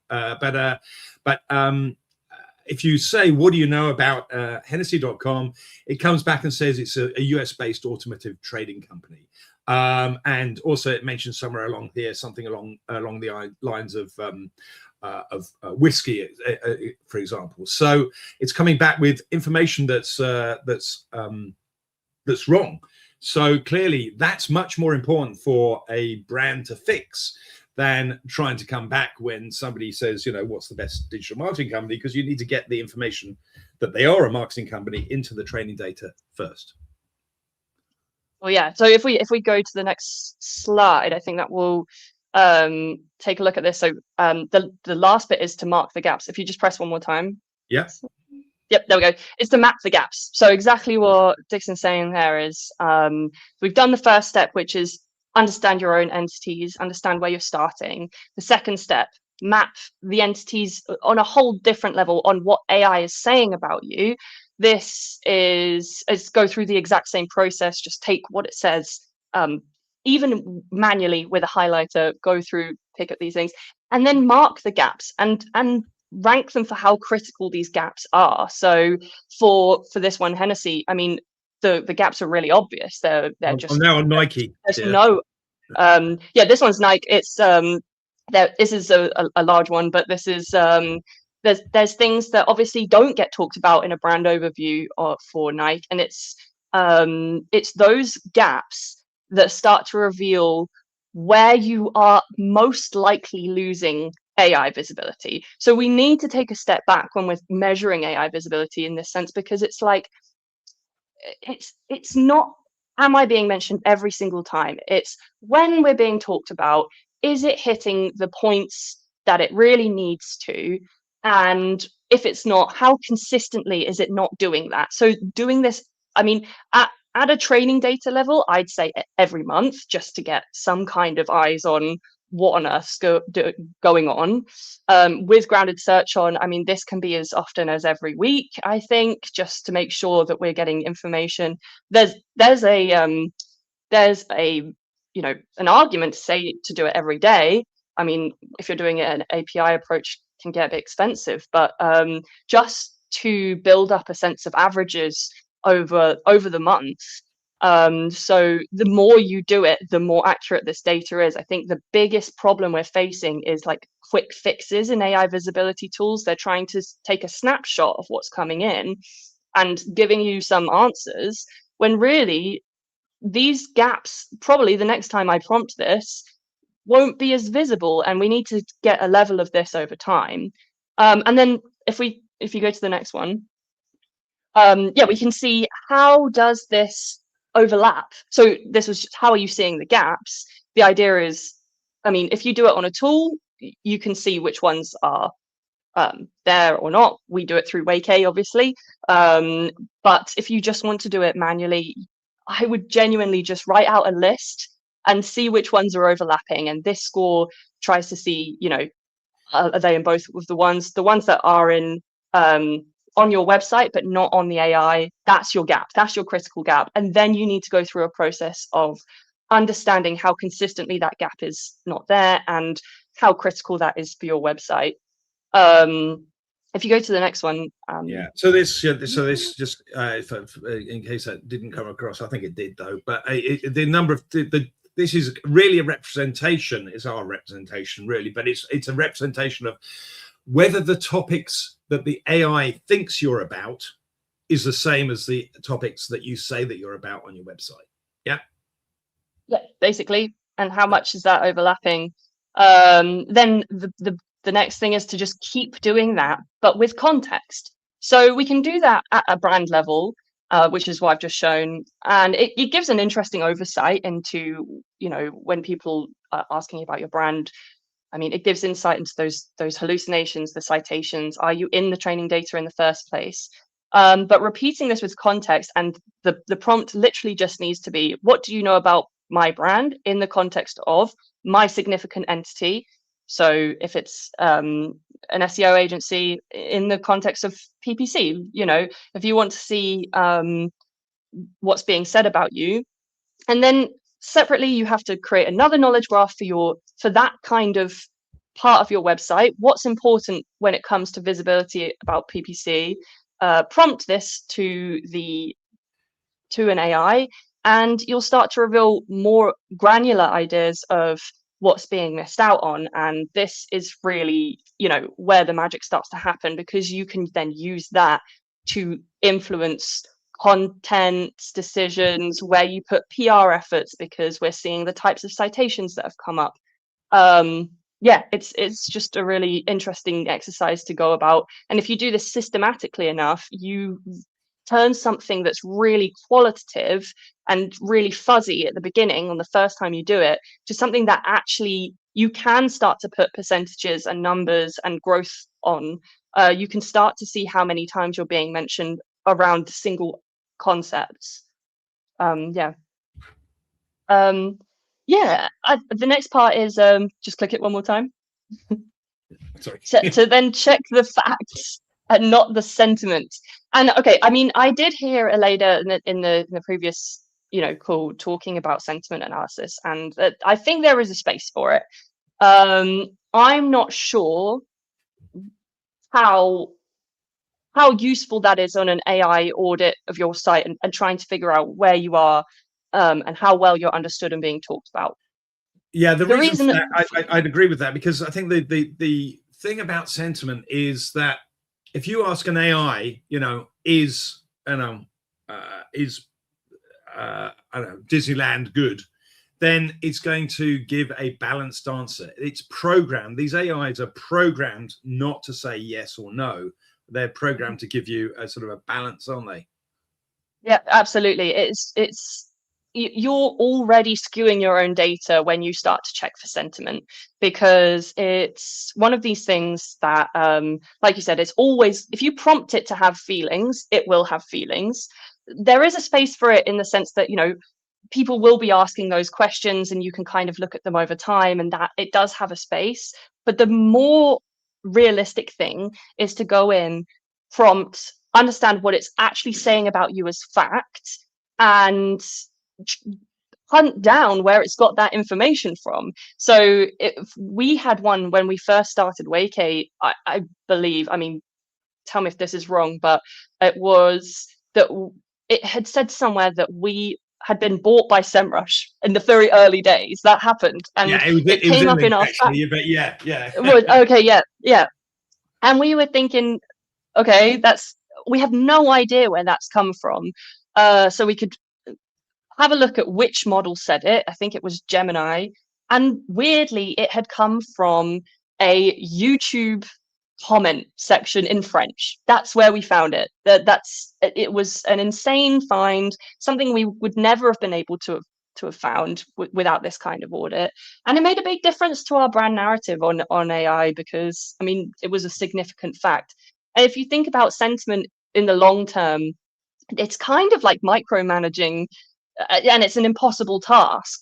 But if we get the core facts right, and these are, you know, this is an AI tool, this is this is that, then that is the main thing you can control through, you know, good SEO and making sure that we hunt down what's going on. I think one of the reasons for this being, you know, something that everyone should make sure is correct, their facts are correct, is because things manifest themselves if you don't correct them at the start. The other one we had on InLinks was that we were a rank checking company. We don't have any rank checking at all. And that ended up on that was somebody that had done a review, and it was a mostly positive review, but they just added this feature that we didn't actually do, so we could fix it. But I think if you don't fix these things, then they're going to manifest themselves. And something that Cindy said when I saw her in France a couple of weeks ago, I don't know if she said it in the session just done. She said, you know, the LLMs work by consensus. So as soon as, you know, a false narrative gets out there, it's got the potential to grab the imagination, and all of a sudden, you know, the LLMs think there's something wrong in the world. Yeah, absolutely. I think that's also another reason, like AI visibility, it feels like it's fallen solely into the hands of the SEOs. And I'm getting so many stressed SEOs coming to me and, you know, saying, how on earth do I provide these metrics? But really, it's kind of a whole, it's a very holistic approach that we need to take to be successful. It's just as much PR as it is good internal linking, SEO, structured data, all of this. So let's keep going. What now? Pattern recognition, citation data will start to reveal a lot. I kind of covered this in my rant a little bit earlier, which is the citation is the data. That's the whole thing, really. It's a whole area of analysis that really reveals so much more than we're giving it credit for. And it's not about one-time metrics, it's about the patterns that they put on. So making sure you're doing this over time, making sure you're communicating to, you know, stakeholders that this kind of information, it can only be revealed if we're looking over the course of months of regular prompting, systematic understanding, and understanding about your brand. But my boss wants prompt tracking. This is literally what we are getting. It's like good for you. It's good enough for you to say, you know, just check your brand and all of this, and we want prompt tracking because we want to know exactly how many times my brand has come up for this query this week. When they're asking these queries, what are they asking? Because we got flooded with this data as SEOs and in keyword research, and it's impossible not to think this way at first. The issue with prompt tracking is it's completely unreliable. If I ask something, Dixon asks something, Natalia asks something, 100 different things will come up. It's context based. It's completely. It's really hard. There is no search volume. Nobody, well, at least not in a way that I think is useful. There is no eyes on what people are asking. There's no way to account for personalization in these contexts. So what do we do when, you know, this is the only thing? And that is, you know, a sensible approach to prompt tracking, which is top of the funnel research style prompts tracked regularly, and then we can count all brand mentions to find a share of model and break down these mentions into entities. That's so much to cover, but really what it's saying is don't go for every single prompt under the sun with getting people asking for thousands and thousands of prompts because they want eyes on everything. What we really need is those top of the funnel questions, the research things that are likely to provide answers that have multiple different brands. ones that you're competing on. You can get this information from basically common sense. In my opinion, you can get it from understanding your brand, understanding the entities and the kinds of intents people have behind that. It does the hard work for you, the AI. It picks out the intent. I'd say a good rule of thumb is at least tracking 5 prompts per entity on your site. And these need to be open-ended. What are the best brands for this thing? Maybe what are the best, or what are the most cost-effective brands for this entity? What are the best cost-effective brands for this?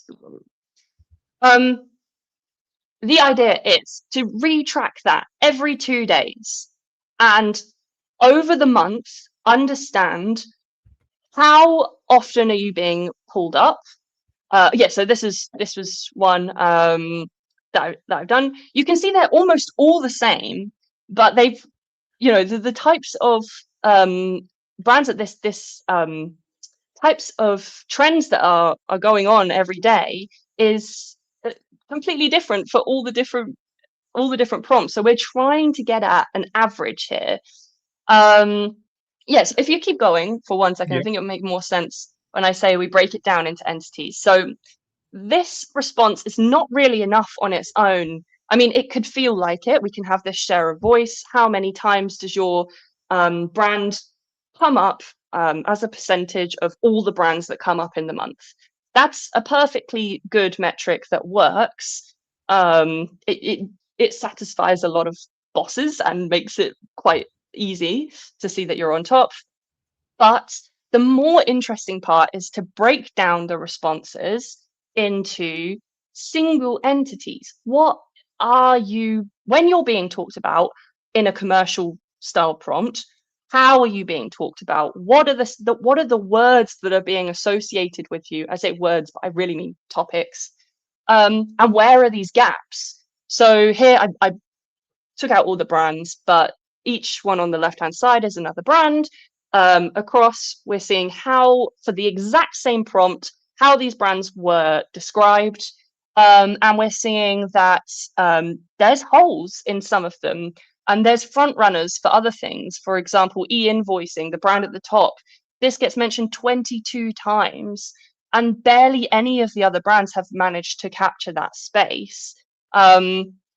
And that is really telling for what that is. And I know for a fact the people behind this, the first brand A, have amazing internal linking to their e-invoicing page. They have structured data that links and says explicitly that this is a page about e-invoicing, which is a relatively new concept that other people have not put structured data behind. And that is something that's actually trackable. We can see 22 times in the last month when they asked this prompt, they've been talked about in the context of e-invoicing. And that is another layer that we can really start to dig into. I don't know if you have any words on that. No, I think that this kind of completes the loop, because you can then take you start with a topic, improving your topics, or your what AI knows about you in the context of a topic. You then put the prompts and do the prompt tracking, and then that starts to find topics here that you're underrepresented for your brand after you've sort of done the first level of work. So it kind of gives you the loop back to the start, if you like, to continually reinforce. But then you know more about this chart than I do, because you deal with it every day. I mean, the thing is, I started with prompting the brand and just asking, what do you know about my brand? And this part of the strategy is, what do you know about my niche? What do you know about the commercial side of it, and who's coming up?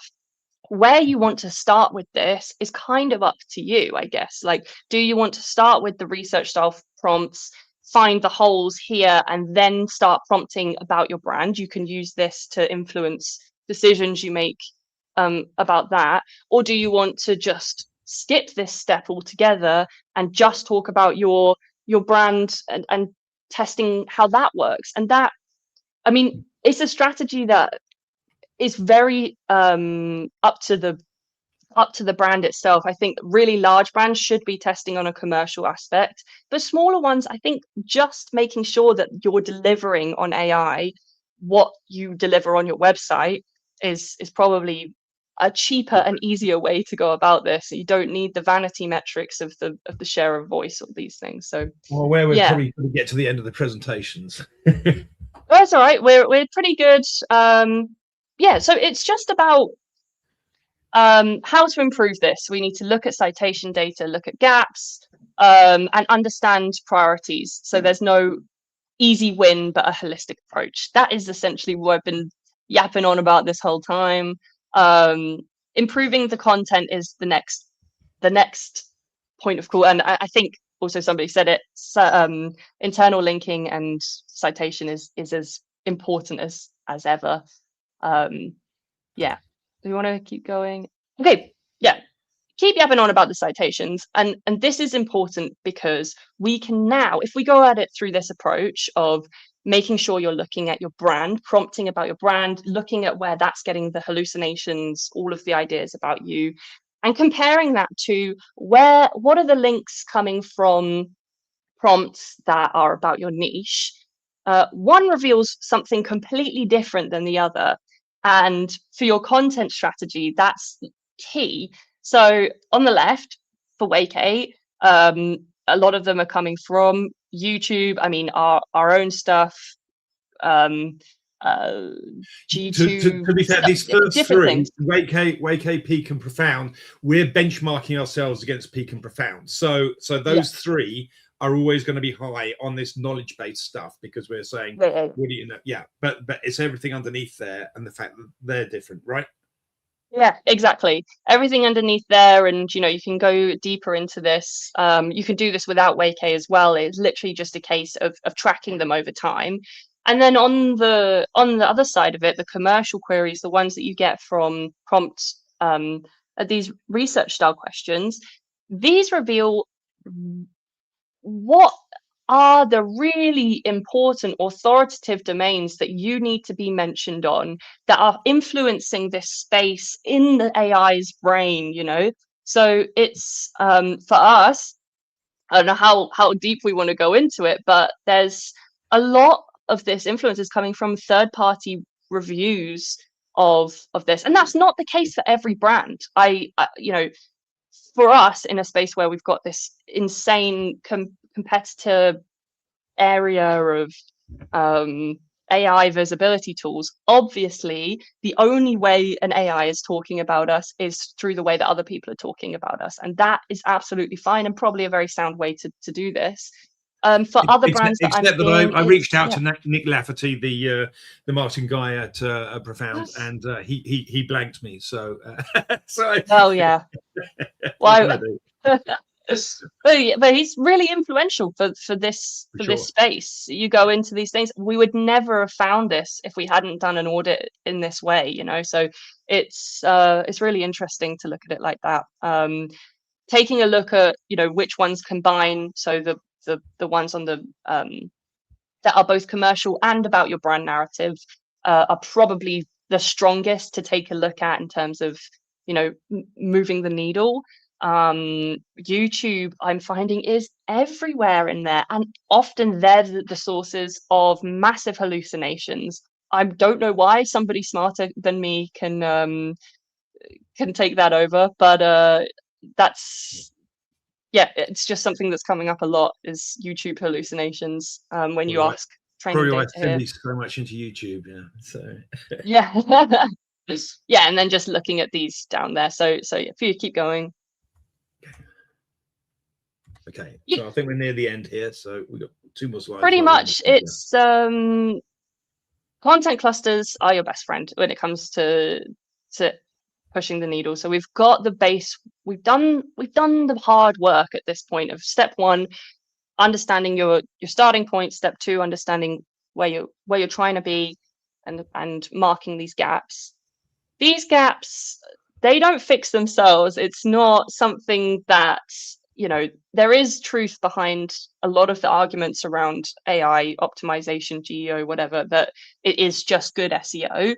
Because although I don't fully agree with that stance, there is nuances there, and you can be visible on search and be invisible on AI very easily. So that's the main difference there. The way to improve it, though, is pretty much the same. It's internal linking based on entities, making sure if you have a core idea that you want to be known for, you own that. I mean, Aleyda said it, you need a pillar page, you need content around it, and you need that content that's around it to be internally linked with the right contextual links. We're not talking about navigational links here. We're talking about contextual internal linking that goes to that page.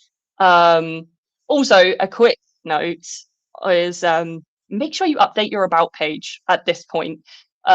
We did a big study on well, I just reviewed all of the URLs that are getting scraped from AI or suggested. Its first port of call almost always is your about page. And we went through a phase in society of our about pages being quite story based and not that explicit.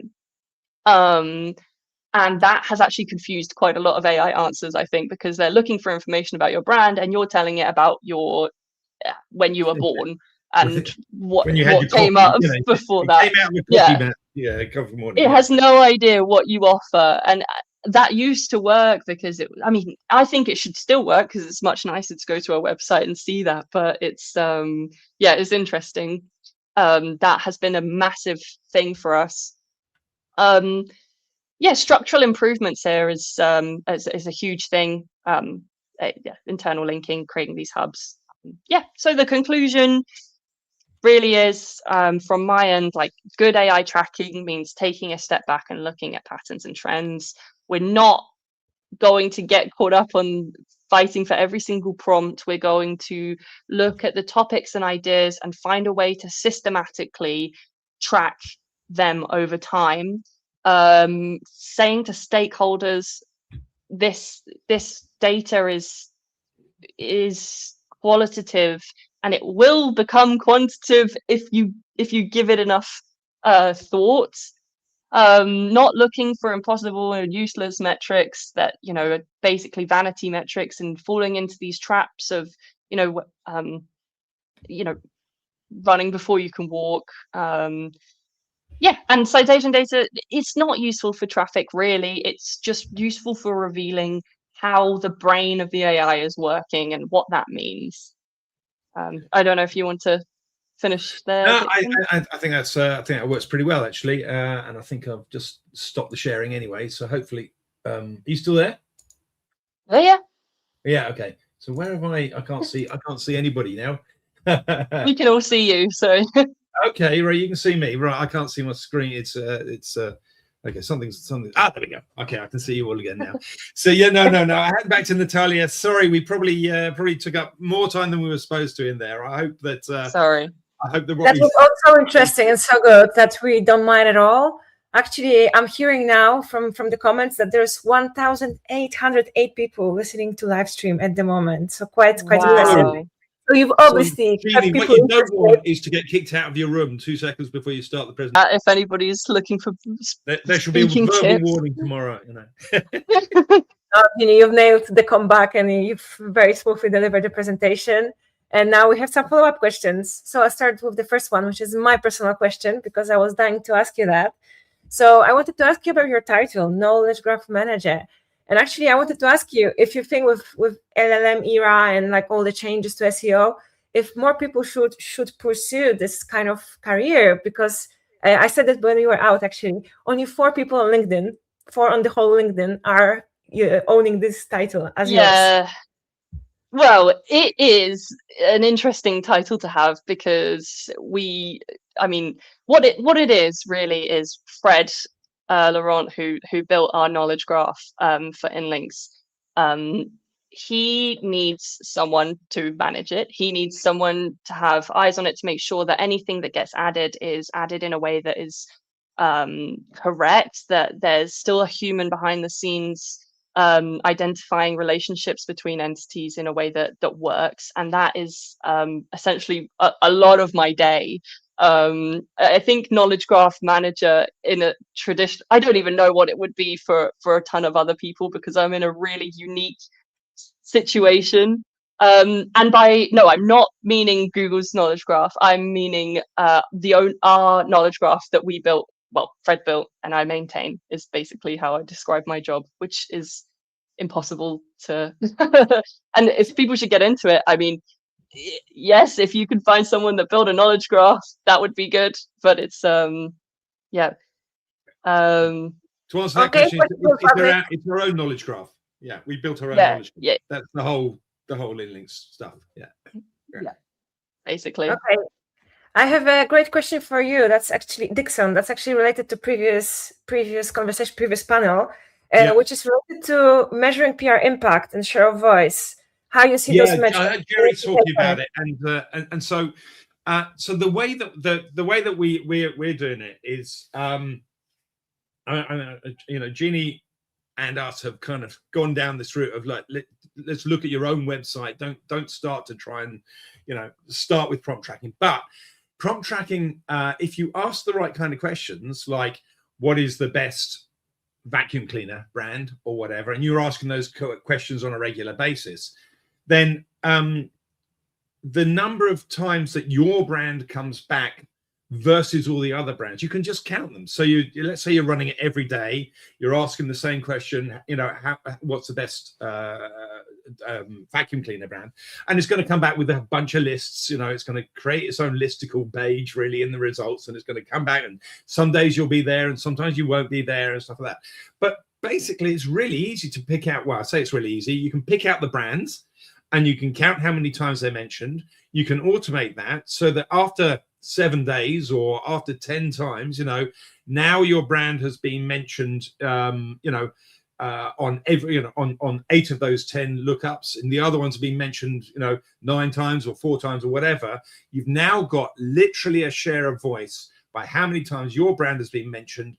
And it really depends on making sure that you don't ask the question of, is Dyson better than Shark? Because then you're only going to get 2 brands. You're going to bias your whole results. So what you can then do is tag everything and say, right, these are the trackable ones, or these are the ones about suction, or these are the ones about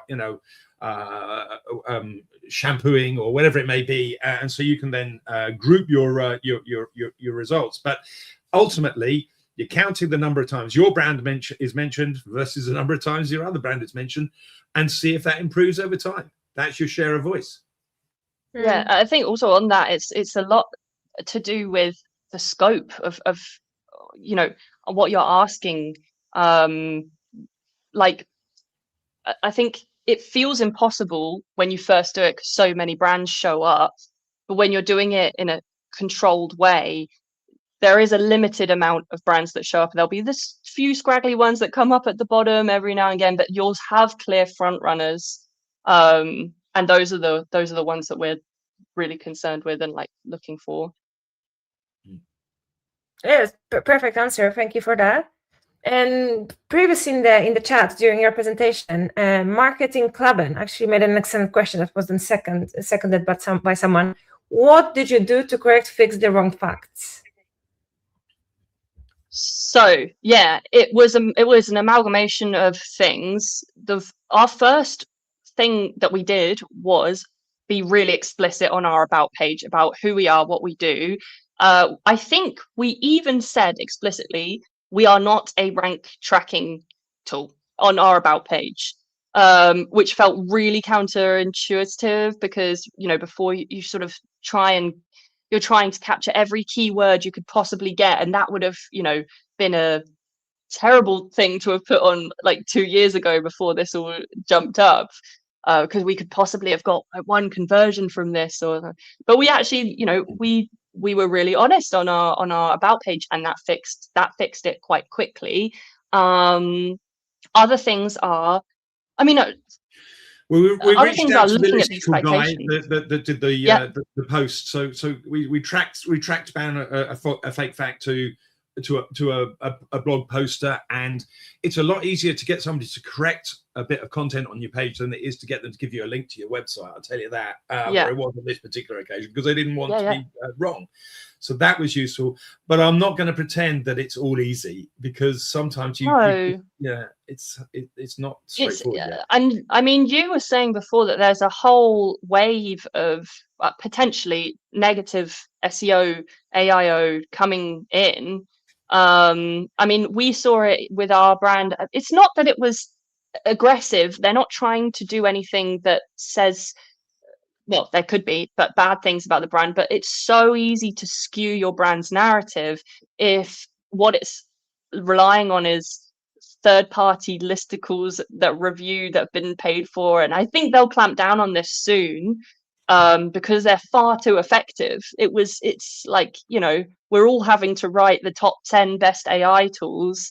I mean, everyone has one on their site, and they're all completely different because it just suits a narrative that suits that brand. Yeah. I was going to say, one of the problems that the LLMs have, particularly in the training data, authoritative a piece of content was. So, you know, I really wish that they had got Majestic's data or Moz's data or whatever about how powerful a web page is before they took a listicle and just assumed that that was factually correct. Because until they sort that out, the training data is liable to start, you know, taking potentially, now that we all have seen LLMs, and ever since, you know, ChatGPT came out, it's just asking for people to put up listicles that are, you know, skewing and wrong, and so we have some challenges ahead. Well, actually, no, the AIs have some challenges ahead. I mean, Reddit was a huge one for us as well. I don't know, everyone I take in, you know, on demos and stuff, is some of them don't even know that their brand has been talked about on Reddit, and they're finding out for the first time because we prompted the training data that was trained on, you know, Reddit and on offhanded comments that just completely skewed what they did. Somebody I was on a call with didn't know they were on r/scams, and that is a pretty bad way to start.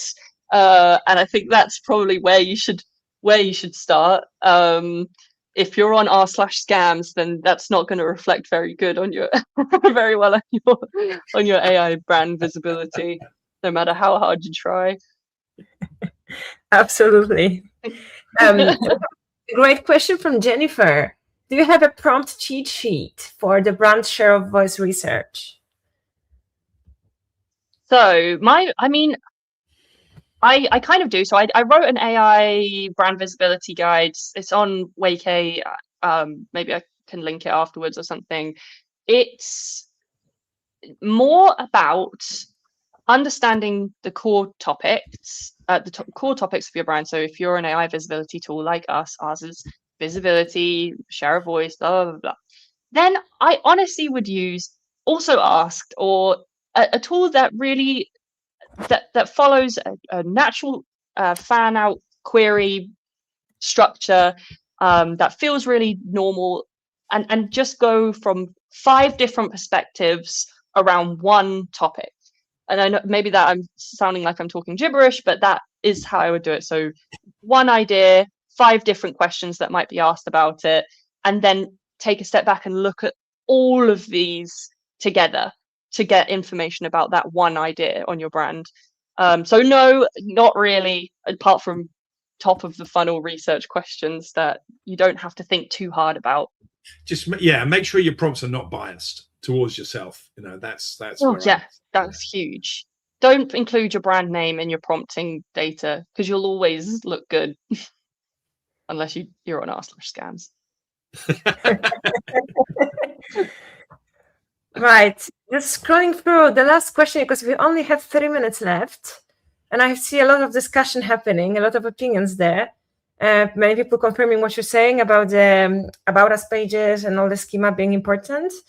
I think there was an interesting question about, that's Johan. Are there any proofs that AI tools parse the JSON LD and the same as properties, pointing to Wikidata and other sources? Let's hope this is the quick question. Okay, I'll take that one then. All right. So you know, I absolutely agree with the previous people that that it is not particularly good at reading JavaScript. That's not to say it doesn't read JSON LD, but there's two parts to there's several parts to it, to an LLM. One is the original crawl with the crawl data, which and then there's also the RAG stuff, which is very much taking in. It renders the stuff perfectly well. So it's a complicated question. There's also an awful lot of LLM tools out there. I mean, I've got one sitting here on my computer. I run my own little LLM.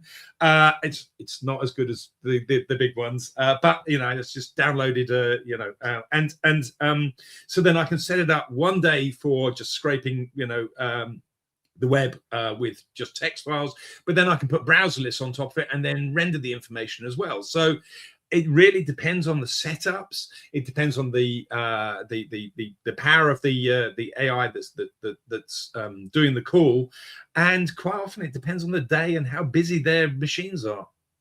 But yeah, so and the world's progressing. So what we say today is not necessarily going to be what's here tomorrow. They're all trying to get better, right?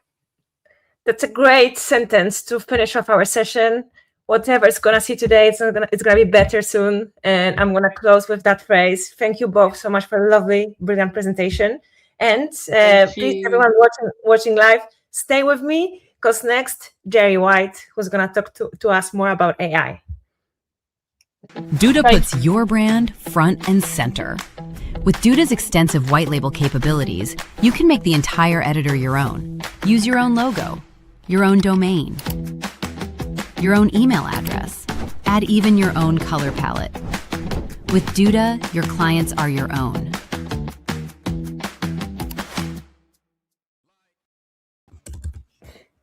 Hello.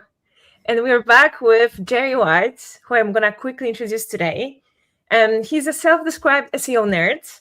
And absolutely, I agree with that description. He's the most technical person I know in SEO world. And he speaks fluent Googlebot and enjoys reading log files. That's Gemini, not my phrase. That's what Gemini thinks about you, Gerry. Really? And he has a wealth of agency as well as in-house experience. He led the tech SEO department at Just Eat, which was a huge role because obviously the size of it all. But also, way back in his experience, supported the BBC with web analytics. So, wealth of experience. And currently, he's an independent consultant at his own brand, Dergo, which you can see referenced next to his name. And in free time, Gerry is an avid MetaQuest gamer. And also, even though he doesn't recognize it himself, he's a community organizer, organizing meetups from small to bigger, even foreign trips, like Take It Offline. So yeah, welcome, Gerry. Thank you for being here today. Hello, thank you. Yes,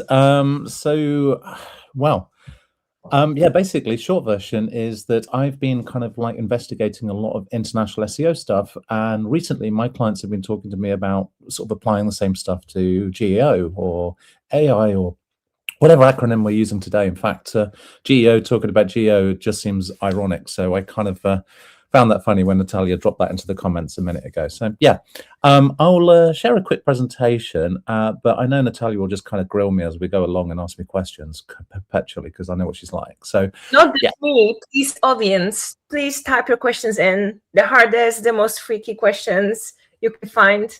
That's your time, and I will read some of those. And there won't be a TIO in 2026. There'll be one in 2027. We were going to do one in Italy, but that's another story. But we want to do one. Okay. Anton, can you put my slide? There we go. Cool. Right. I don't know quite how I came up with this title. I probably put it into ChatGPT and it came out with the title. But basically, the AI crisis, why AI is mixing up your global identity and how to fix it. Can I change the slides? Yeah. Yep. So I did just steal Natalia's kind of quick joke, which is basically my presentation is about GEO in GEO. Yeah, that didn't work. Anyway, I thought it was fun at one point recently to ask ChatGPT and Gemini and Claude and questions about where I was, and I found it really quite interesting. I found it interesting that if I was in the UK and I asked an AI system for the best bank account, and I would often get things like Americanized results. This is actually more particular because I've been working internationally with some Asian companies, and I've been working with some companies out in Saudi Arabia and various other companies. And the results that I've been seeing have been very, very, very bizarre, bearing in mind that, you know, we've been working on international hreflang and all of this other stuff for so long. It's really bad now. And we don't seem to be looking into this at all. This is kind of a topic which I think is really quite dry. And if my website has got perfect hreflang, why does AI still get it wrong? I mean, you know, Natalia and I will probably have a really good answer for this, but our clients are kind of going, wait, we've spent so long fixing this one problem. Now this problem's back again. Why aren't you fixing it? And it's a challenge because from our point of view, we're like, well, it's a whole different system. It just doesn't work like that. And trying to explain that to clients is fun. So I've basically been looking into this. I'll start with something a little bit fun. Has anybody ever seen this? I'll read the chat comments now, but basically, has anybody ever seen this? It's a great YouTube channel where basically this guy will see a little clip that you share and basically figure out where in the world you are. It's an incredible skill, and basically this guy will kind of find various elements of you, like pictures in the background. Anyway, point is, I will do the same thing with AI, and basically I'll kind of turn around to Claude and say, hey Claude, where am I? And it'll go, oh, you're in Sevenoaks. That's the location information I have for you, which is why I search for coffee shops in that area. This was basically after I asked it to recommend a coffee shop. And I was like, this is a bizarre set of recommendations.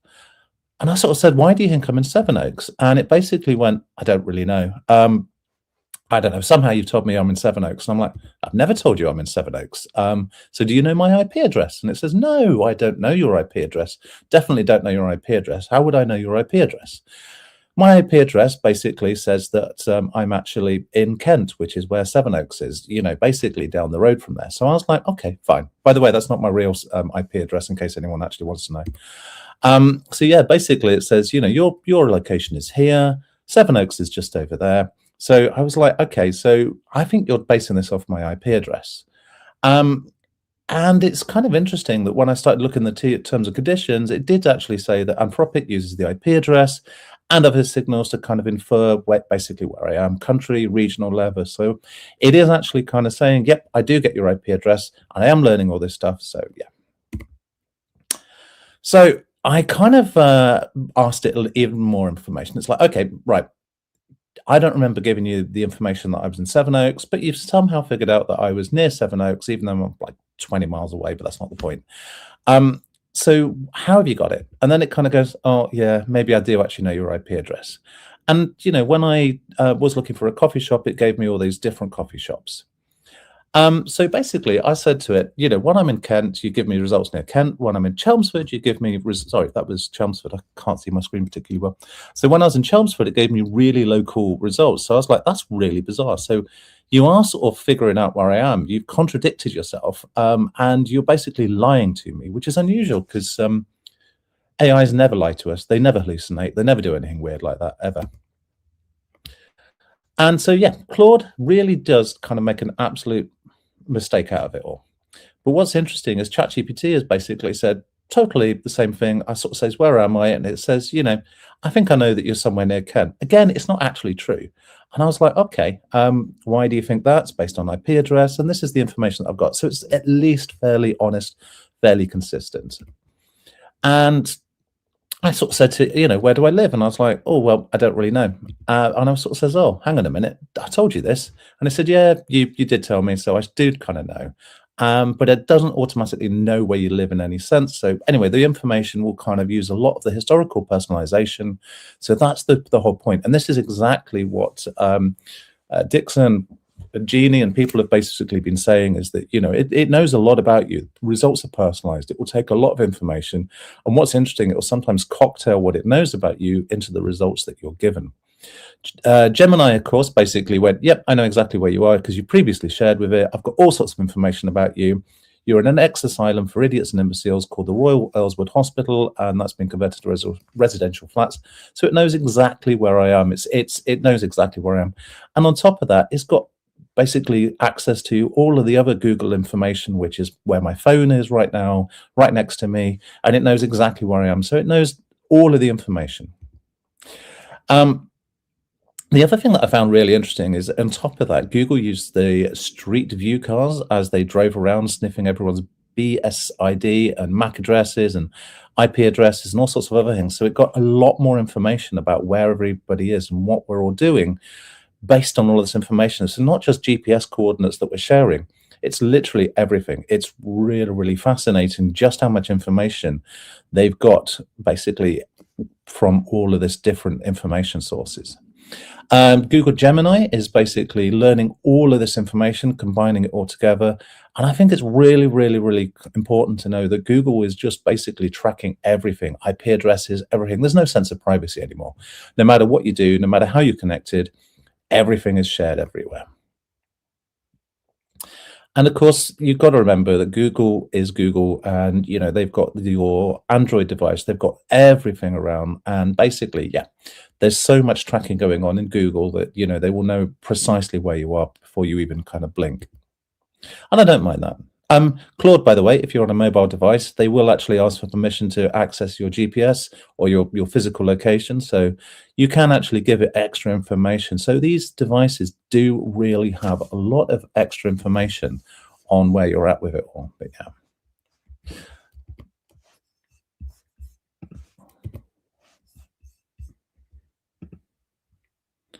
yeah.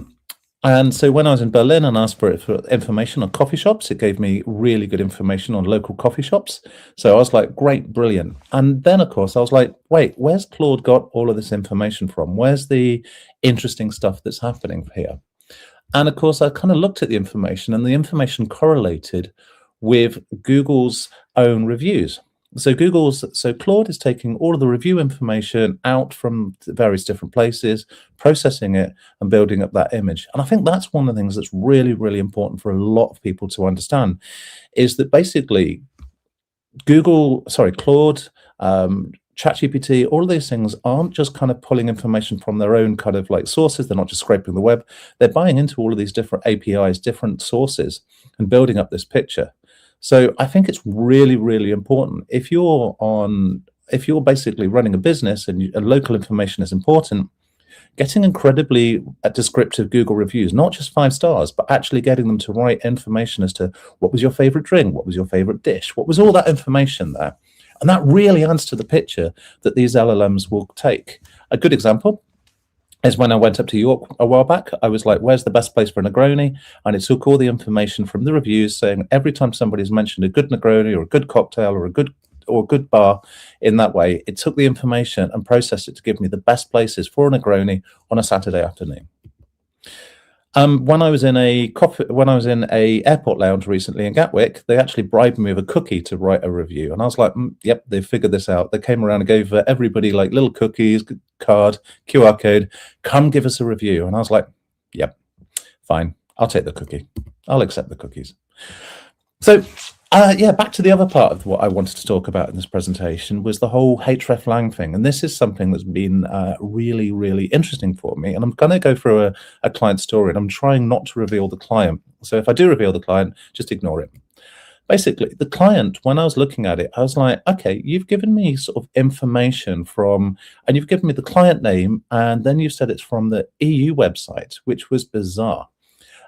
Because I was like looking through it, and when I clicked into it, it actually linked through to the /AF version of the website, like the Africa version of the website. And I was like, wait, hang on a minute. You've given me a link to my website. You said it's the European version, and if you link through to the African version, I'm in the UK. Why have you given me this cocktail of information? And the weird thing was that it initially blamed the website for being badly constructed and all sorts of other things. It said it had bad SEO. Fun fact, if you turn around to if you turn around to ChatGPT and it says you've done bad SEO and you say, I did the SEO, it turns around and apologizes, says, no, the SEO is fantastic. I love how much it loves me. So yeah, basically it says, no, AF does not mean Africa only to the product. It means basically it's universal. And so, yeah, you're wrong. It includes the UK and EU users. And so basically I kind of corrected it, and it basically went, oh, no, Africa does not mean international. If it's in the hreflang, then it's clearly, basically I was explaining to it how it's all set up, and it would repeat back to me everything that I was telling it. Basically, it was a lot of BS, and I love it because ChatGPT will basically regurgitate what you've told it in a very flattering way. So it would also mention the fact that it was mentioned on the article that says, it's in the EU, and I was looking through it kind of going, it doesn't mention EU anywhere on the site. So why were you labeling it as EU? And it kind of apologized again. It says, oh, no, didn't. This is on me. It doesn't say it's client for EU in the body. And I don't really understand what's going on. So I love the fact that Google is utterly confused. Sorry, not Google, sorry. ChatGPT is utterly confused with everything going on in this way. So hreflang doesn't fix this issue. This is something which we're going to have to work a little bit harder if we're going to try and do the same kind of thing. We can't always fix it, but we can try. And I do find it interesting how basically ChatGPT is really confused with this side of it at the moment. And this is only really important if the region-specific information and the links going through to the site will actually go through to the wrong place or give you the wrong information. And actually, one of the things is it will frequently do this because it will give you information that's for a different target audience. It's different pricing, different regulations, different products. And this is a financially regulated website, so it is important that the information is correct. All right, so basically, it's not necessarily an SEO failure. It's kind of it's a failure basically on the way in which the site architecture is set up, the way everything's done. So let's have a look at it basically and how to fix it. What we needed to do, or what I've been doing, is basically going through all of these articles, and where there's duplicate versions of the articles, I've been making them really explicit to basically say, okay, if it's an Africa version of the website, we make sure that we talk about Africa on every single page. We make sure that all the different elements are 100% tagged up correctly. And that is the most critical part of it, is basically saying, right, ChatGPT, LLMs, they won't understand a website unless it is explicit about it. And the other thing that I found bizarre and really interesting is this whole way in which language is processed. It turns out that a lot of people told me that ChatGPT and LLMs translate everything into basically an English version of it. And this apparently isn't true. They kind of convert it into a mathematical thing. And so all of these kind of different language versions of a site will often basically overlap and connect everything in a fun and interesting way. Now, I'm not an expert on this. If you want more information on this, hit up Dawn. Dawn is like the absolute nerd on this kind of thing. So basically, go and talk to Dawn, not me. But basically what it's saying is like an apple and a pom and every kind of Spanish, English, Polish, French version of the word apple kind of exists in the same sort of space, and all of the words that are associated with it are all connected up, and that's basically how it all kind of connects everything. So it understands the way in which all of this works, and this means that it will sometimes translate things incorrectly, and it will sometimes associate the wrong version of it with what we're trying to look at. And what I do find really interesting is often it will kind of associate all this together. And that's part of the reason for some of the hallucinations that we've seen. One of the interesting things was when I was looking into hallucinations or incorrect output, it was basically a strange translation issue. Somebody mentioned earlier on that basically some of the sources of information was YouTube. And I have seen this myself, where YouTube has been a kind of interesting source of information for a lot of different review sites, different informations, particularly as Natalia mentioned earlier on, I've been like playing around with VR headsets and things. And basically when I've often been finding the information, a lot of the information is taken from YouTube videos on the subject matter. Anyway, so basically it's all kind of, I'm not going to go into this too much, but basically what I've found really interesting again is the fact that when I look into all of this information, I will perpetually be given American version of it. You can't see it, but my chair is absolutely screwed. So I've been looking at office chairs, and when I was looking at what is the best office chair, it basically came back with American brands. A lot of these brands aren't even brands in the UK. And I was like, right, okay, I need a better chair. And basically I'd start to kind of go, why are you giving me American dollars? Why are you giving me American brands? I want one that I can buy in the UK. And so I was like, right, okay. So it just basically translated the prices over. Thank you for that. I wanted actually to look at like what, where, and what's the best seat in the UK. But it did then start to kind of give me things like John Lewis rather than Target or wherever it was. So you can basically see here that, you know, hreflang in LLMs is something that isn't really done yet. It's something that is new and different. And I think this is something that will be important later on. The other thing that I find really important to tell my clients is that I'm not really kind of just looking at the output from Gemini, or not looking at the output from these tools as basically exclusively from basically LLMs. A lot of the time it's an answer engine. It's not necessarily just an LLM. So the information comes in from places like we've already mentioned, YouTube, we've mentioned Maps, Google Maps. Interesting fact is, like, a lot of the time things like weather APIs and all these different APIs are being pulled into the results that we're looking at. I think calling Gemini just another LLM or another AI is not kind of doing it justice. It's more of an answer engine. It's more of a tool that will give you kind of research to whatever you're putting in. And I think the more that we kind of understand this as marketers, the more that we'll kind of go, okay, to influence this, we need to make sure that we've got our information in Google reviews. We need to make sure we've got our information in Google Merchant Center. Interestingly, I looked and I was like, right, all of this information is going to come in from Google Merchant Center for International. I couldn't find really good examples of it, but I've seen it before. I definitely have seen it before, where Google AI will be basically pulling in information on Bluetooth headphones from Google Merchant Center. And one of the things that I really do find really important for a lot of my clients is that they need to make sure that if we're an e-commerce website, Merchant Center is 100% up there. And I think this will be more and more important as we go along.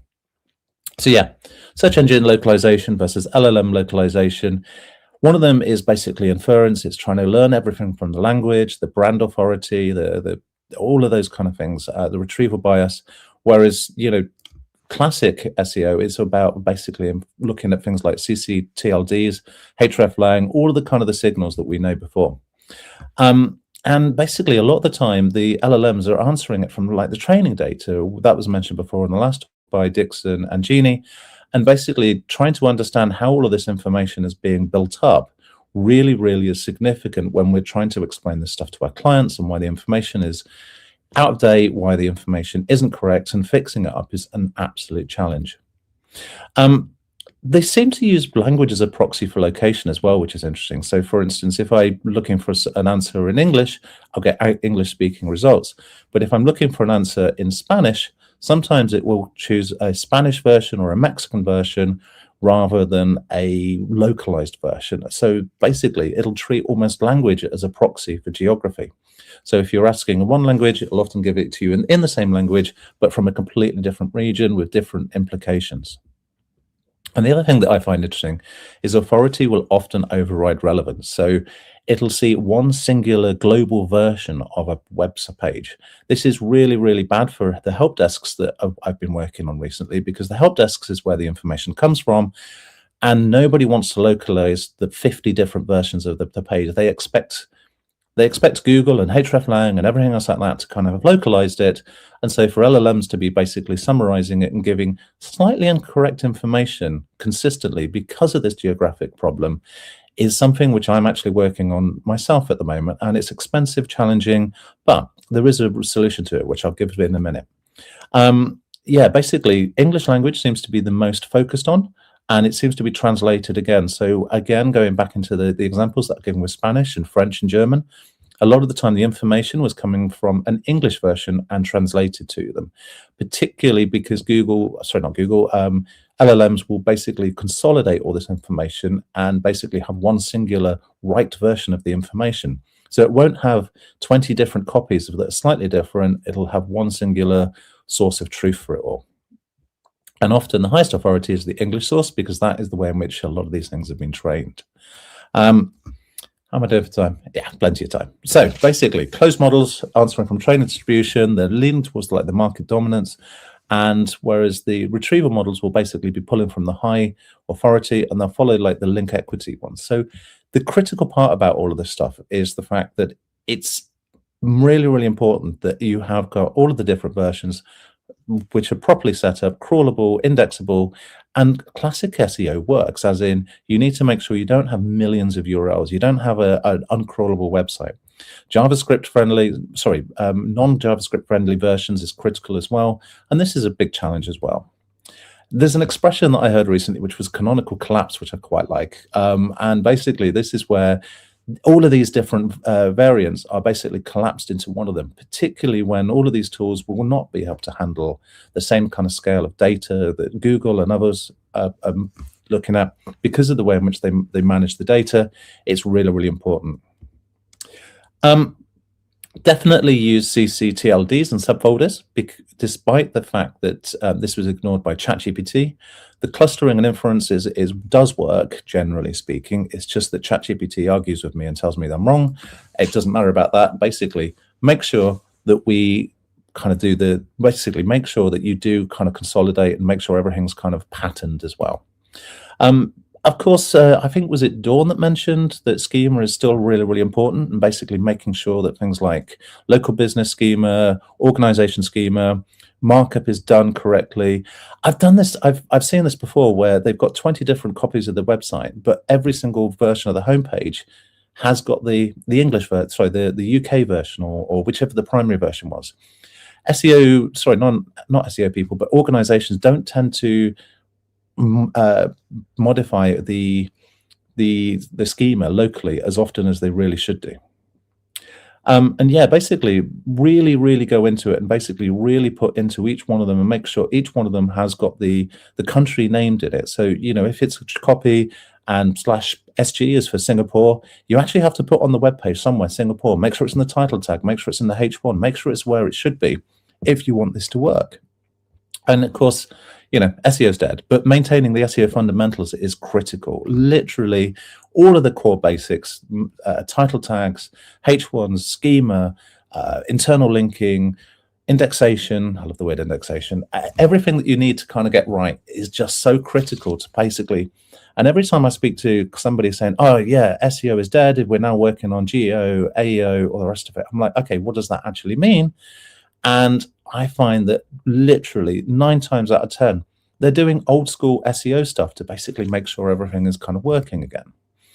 One of the things that I do as well is I've got a Looker Studio report, which allows me to ensure that I've kind of targeting everything. So I've taken a regex from a guy called Dan Taylor, and he wrote it on this website, which I can't remember the name of.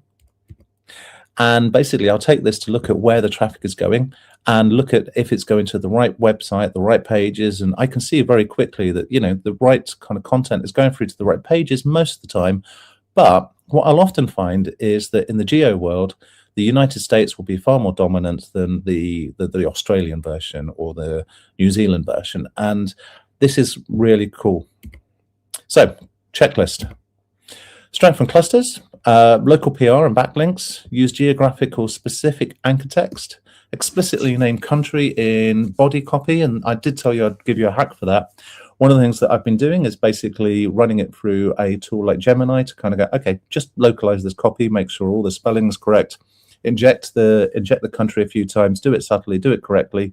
And it does it really well. It is really good at kind of making sure that I've localized all the copy for all these different pages. And so, you know, you can do that with Claude, you can do that with Gemini, ChatGPT, and making sure you've got separate organization entities, like basically adding in local business and organization schema, making sure you reinforce local currency and local regulation. One of the things that I did find when I was having this issue with one of the sites was that they'd copied loads of content from another one. And so, of course, an LLM was looking at it kind of going, yeah, this is actually the same as all the others. So, yeah, I think basically, it's really important about just doing all the basics, but even more importantly, absolutely going through it with a fine-tooth comb. This is copy that users will skip over. Users never read terms and conditions, but LLMs, they actually use this information to build up a picture. So I think it was Dawn that said, you know, about us pages are really, really important. And I think that this is so important again. And yeah, test everything. I think that's the most critical part. Thank you. Well, thank you, Gerry, for the wealth of knowledge here. Amazing presentation. And I see a lot of discussion, many people agreeing with you, many people saying basically, basically SEO is dead. That came up. Why not, right? In a live stream, there will be comments like that all the time. I have a couple of questions prepared for you. However, I will please urge all the users who are watching us online from home to type questions of your own, because we want this discussion to be going, and we have plenty of time for your questions this time. So yeah, go for it. Not too fast, sorry. That's absolutely okay. Let me start with the first question. would you call yourself an AI enthusiast, considering all the issues there are and all the things that don't work and all the hallucinations? I am a convert. I'm not going to lie. As a user, I find myself kind of going, "Oh heck, I need to use all the information quickly and effectively." Gemini connected to my Gmail means that I can get all the information ready for my next meeting. And whilst it will sometimes get things wrong, I often find myself going, "Oh, I just need to.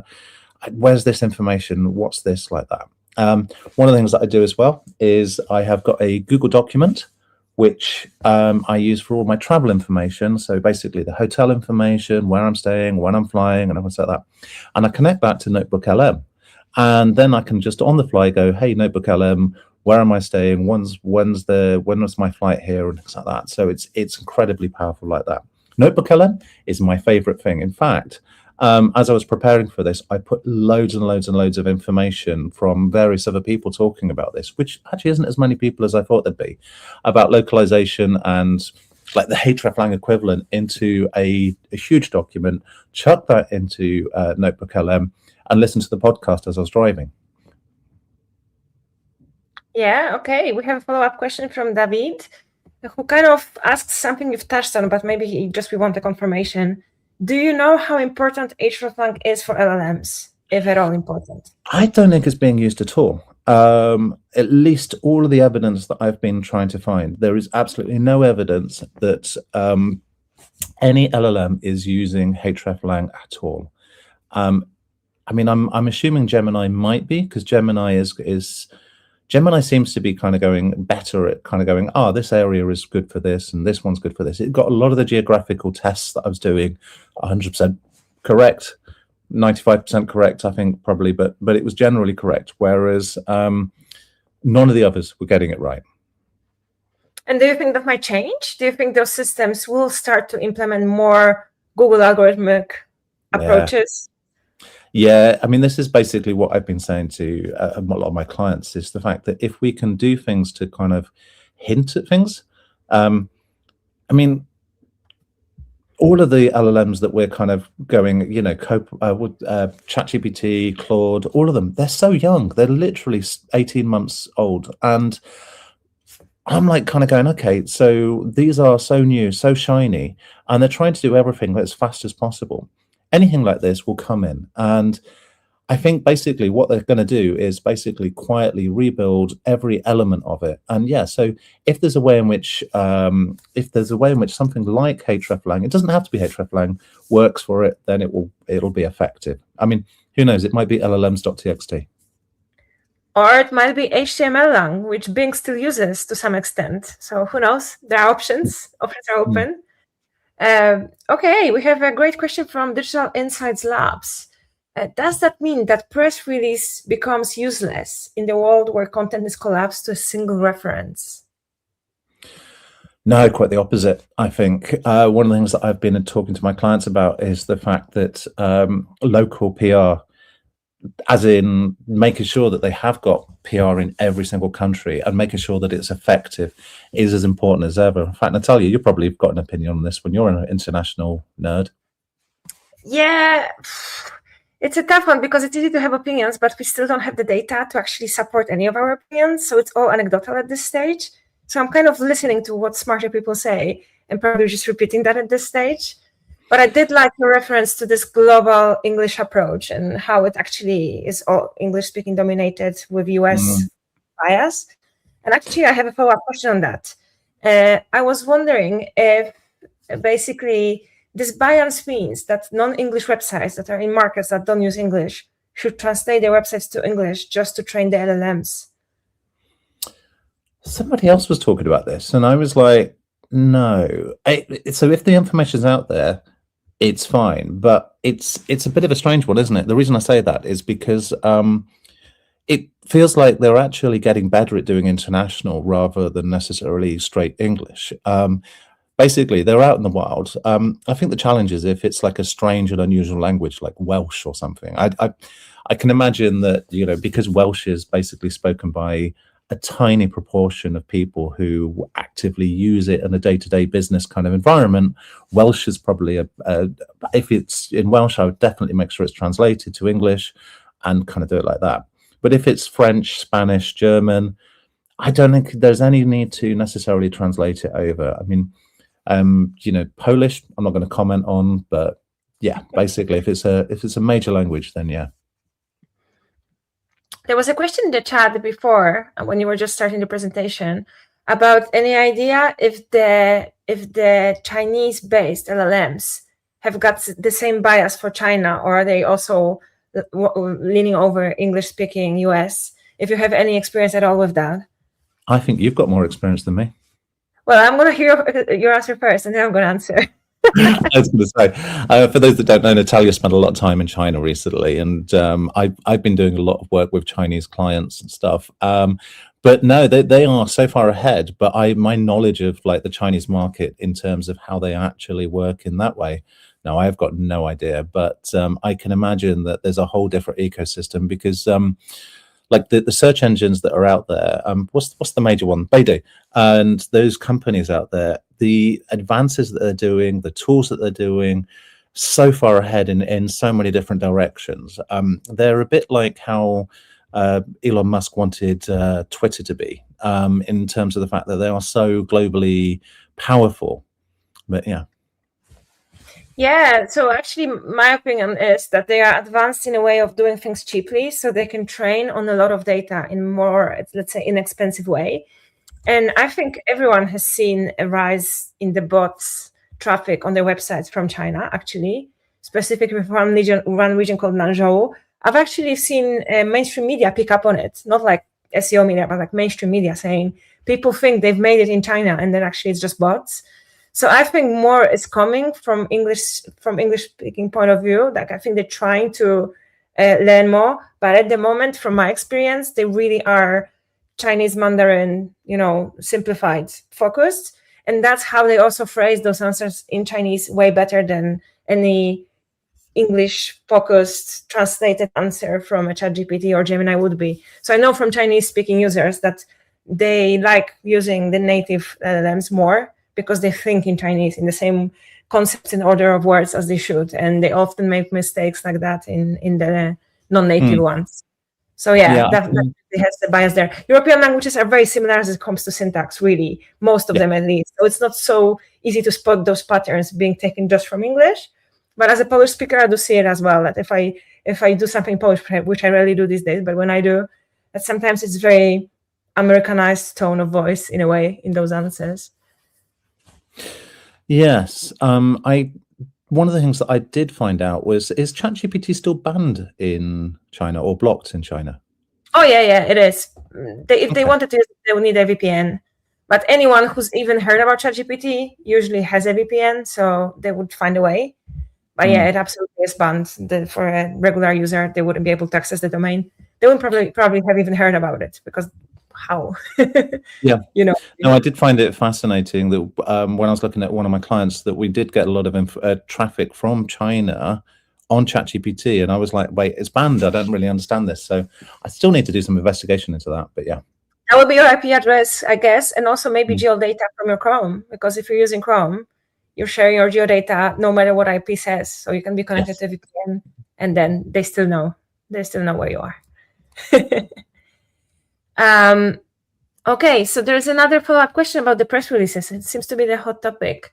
Please answer regarding press release per se. Is it important to issue a press release? That's different than pitching the media, which seems to be how answered the questions from Digital Insight Labs. Okay, so as opposed to pitching to media and getting true coverage, should we just release traditional press releases still for the purpose of citations and training data? Basically, press releases is one of those strange ones, isn't it? Where it was the old school way of doing a lot of the PR side of it, and today, I still see a lot of press releases going ahead. But I think that a lot of the digital PR that I've seen, the good PR, the press release is very much a backbone of it, but not the major part of it. It's more important to kind of basically do good PR, as in reaching out to the journalists and reaching out to the people and doing it in that different way. I do find that the old school press when I see press releases, I'm a bit like, oh god, it's been mass published, it's been mass produced, and every press release site I've seen just seems to be filled up with bad old school SEO spam. So I'm kind of very nervous about recommending classic press releases, but it's still an element in a PR's toolbox. I'm just not necessarily the best person to talk to about this one. Sure thing. We have a great question from Simon. Should we be stopping the Chinese bots? Customers are customers after all. That's a great question. What do you think? I think I'm very much the guy that basically says that if I've got a website, any traffic is good traffic to a certain extent. Not quite like that. Basically, right.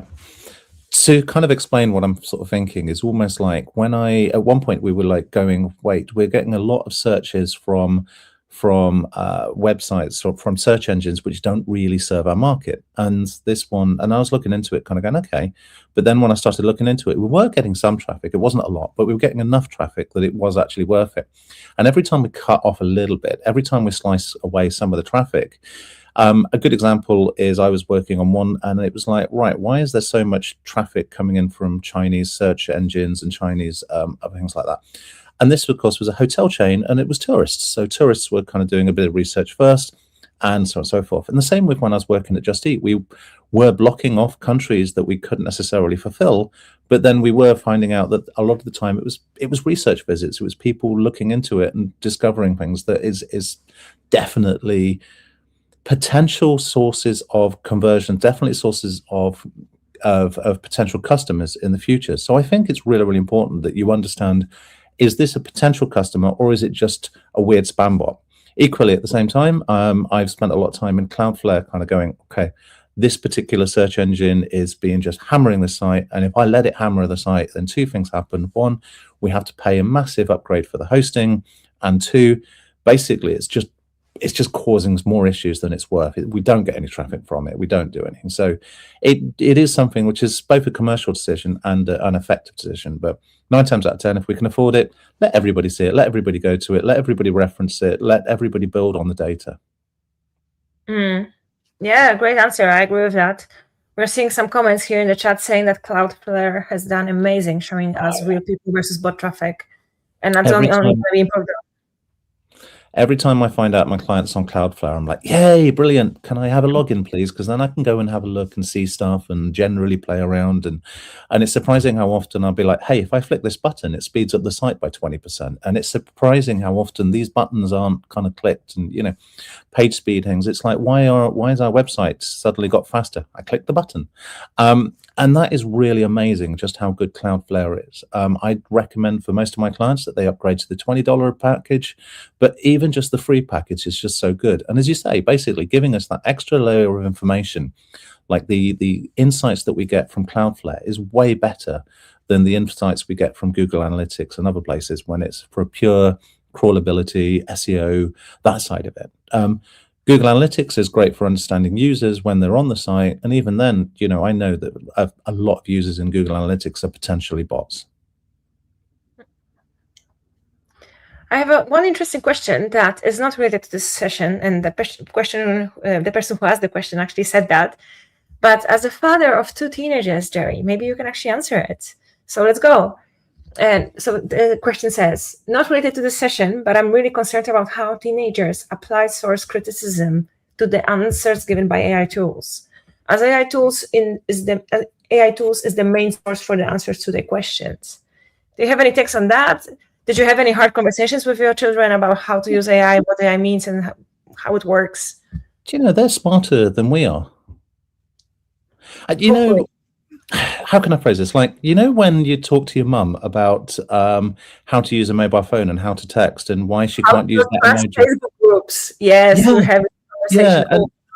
And, the conversations basically with your parents are... If you're watching. I'm not necessarily talking about my parents here or your parents, but generic, like your mum test, basically. What I'm getting at is, the last generation couldn't seem to use email properly. They couldn't seem to use search engines properly. And when you watch some of these people Google things, the next generation have been brought up and raised with ChatGPT and Gemini and all this kind of thing. And strangely enough, my daughter hates it all. She's like, no, I don't like it. And every time I give her a response, she goes, did you use Gemini to write that response? I'm like, no. And she hates the fact that I'll use it for kind of graphic stuff and creating little images and things like that. The point is that kids today are actually going to be better at understanding how it all works than we are. In the same way, we're better at understanding how search engines work than the last generation. So basically, yeah, we know our stuff. But the kids today will know how that works. They just won't know how to use a rotary dial telephone or a toaster. Okay, yeah, I like that approach. Okay, we have some heated debates here going on. And actually, there's been a great question from Genie asking how to target humans while optimizing for bots that make purchases and decisions. That's a hot topic. Yeah, I'm not going to lie. I don't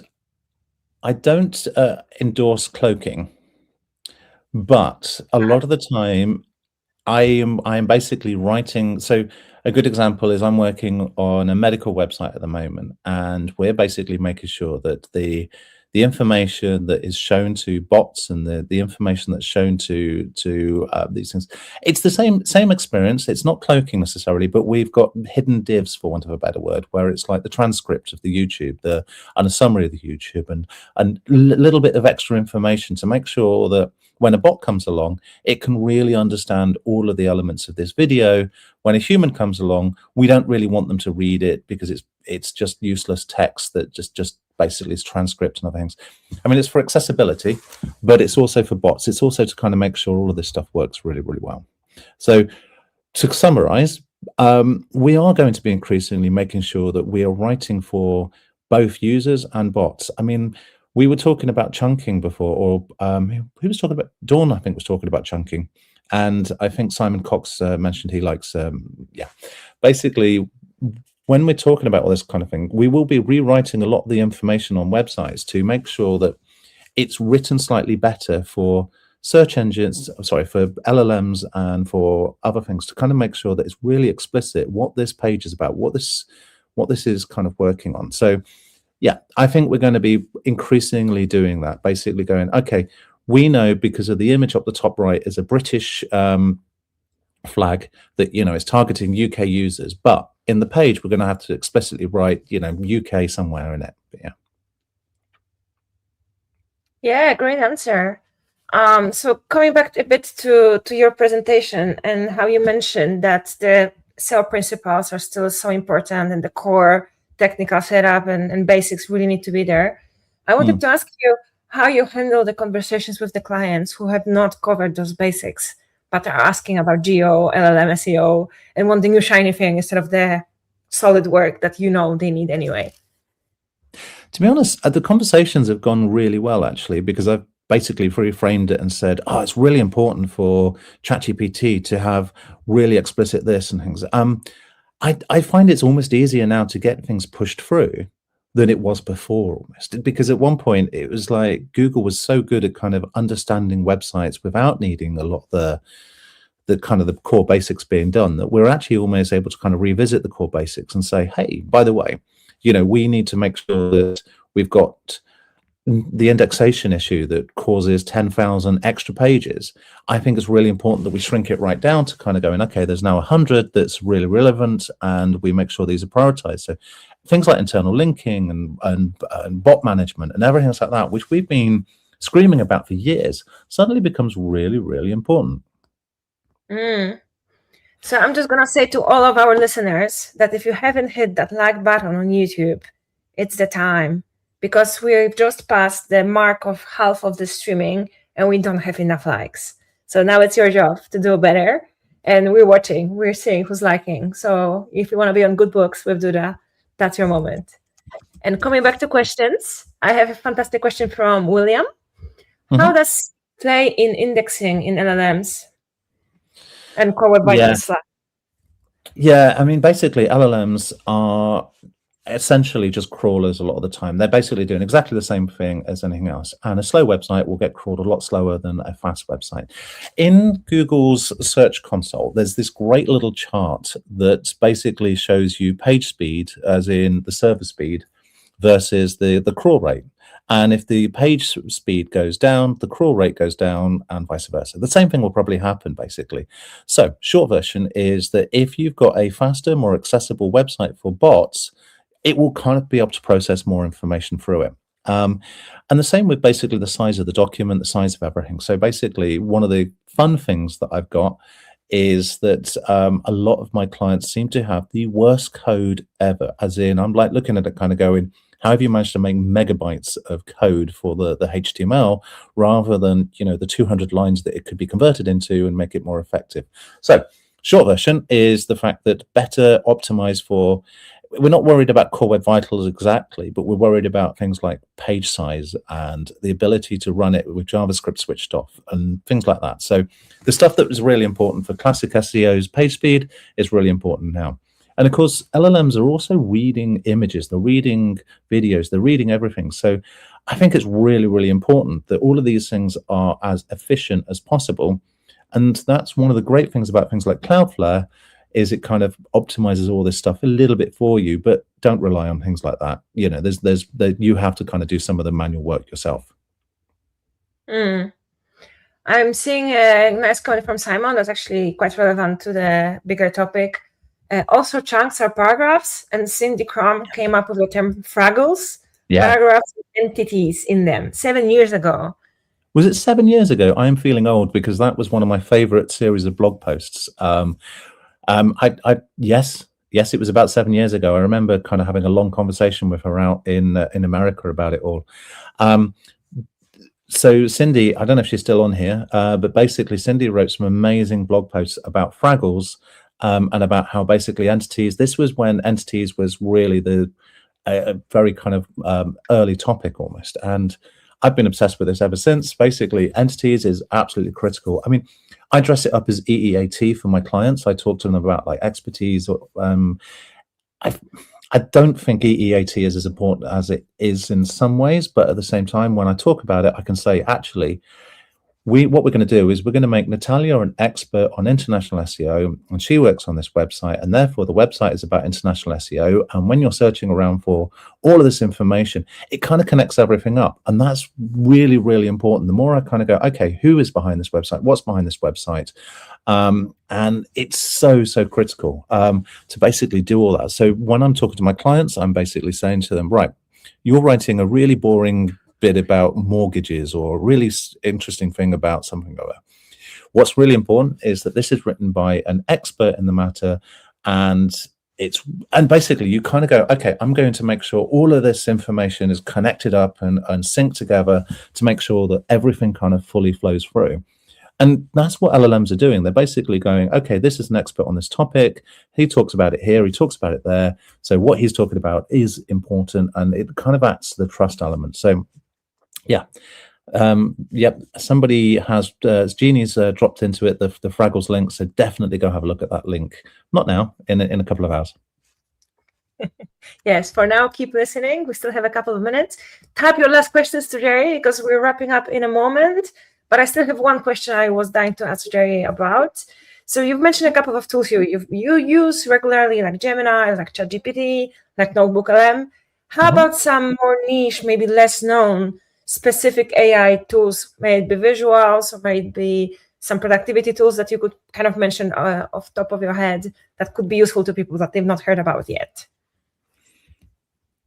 Nope. I'm trying to give some. I had loads of them in the past, but that you always use, and it's fantastic. You recommended one to me that I use thanks to your recommendation, which is Napkin AI. Oh, yeah. Napkin was fantastic. Found out something new since you recommended that one to me. I'm literally just I'm sorry. I'm being terrible, but basically what I'm finding is that all of my old fantastic tools are being kind of slowly replaced by Gemini and ChatGPT. It's really bad, I know, basically, but a lot of the time I'm kind of going, yeah, cool, shiny over here, and I forget about it quite soon.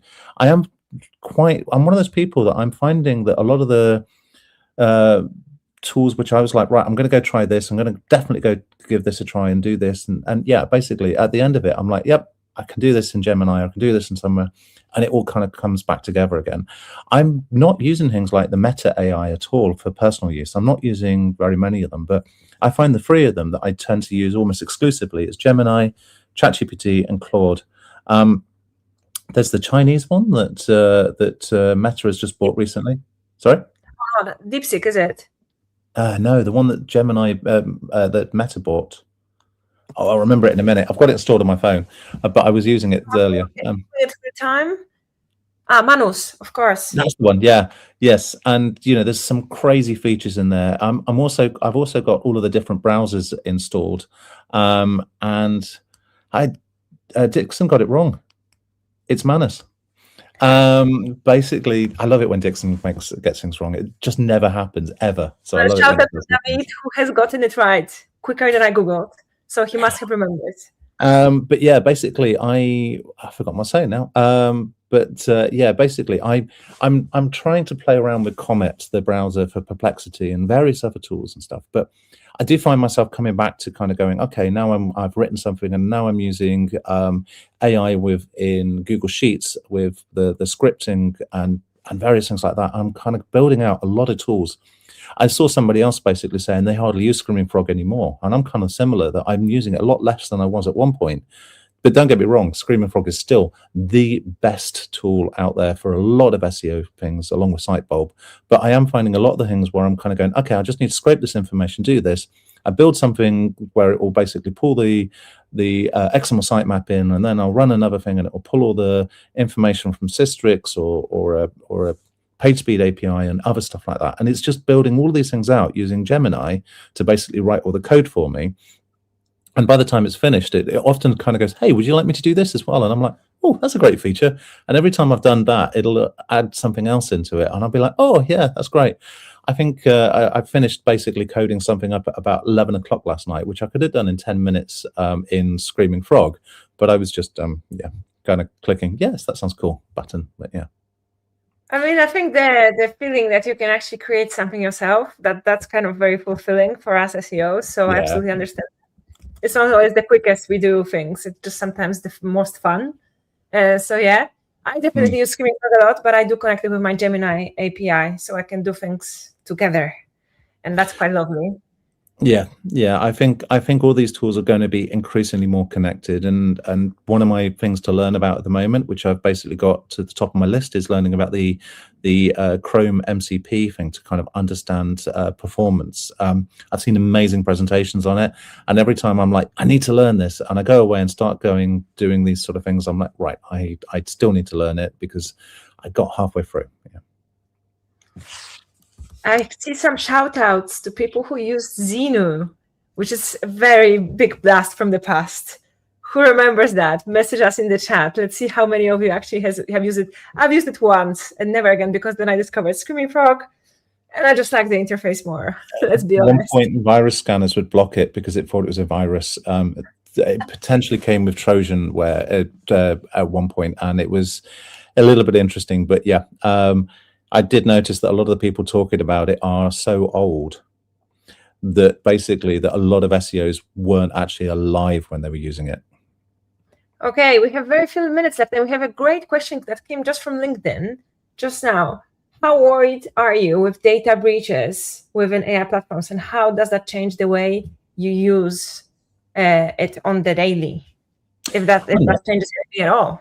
I'm not really that worried about it, but I'm also super conscious with it. Like, a lot of my clients will basically scream blue murder if I upload certain things up to there. So anything financial, anything personal.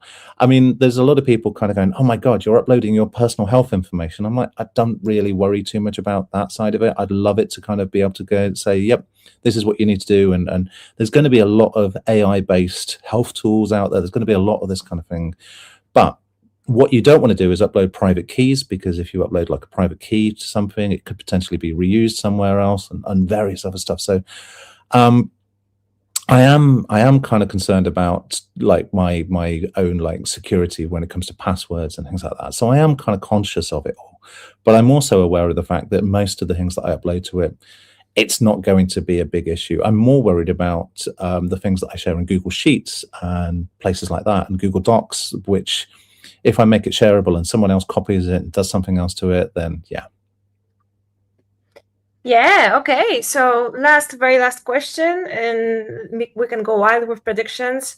What's your biggest prediction for January 2027? So what would be the biggest surprise or change that you try to predict today? And then we have proof and we can say if you were right or wrong.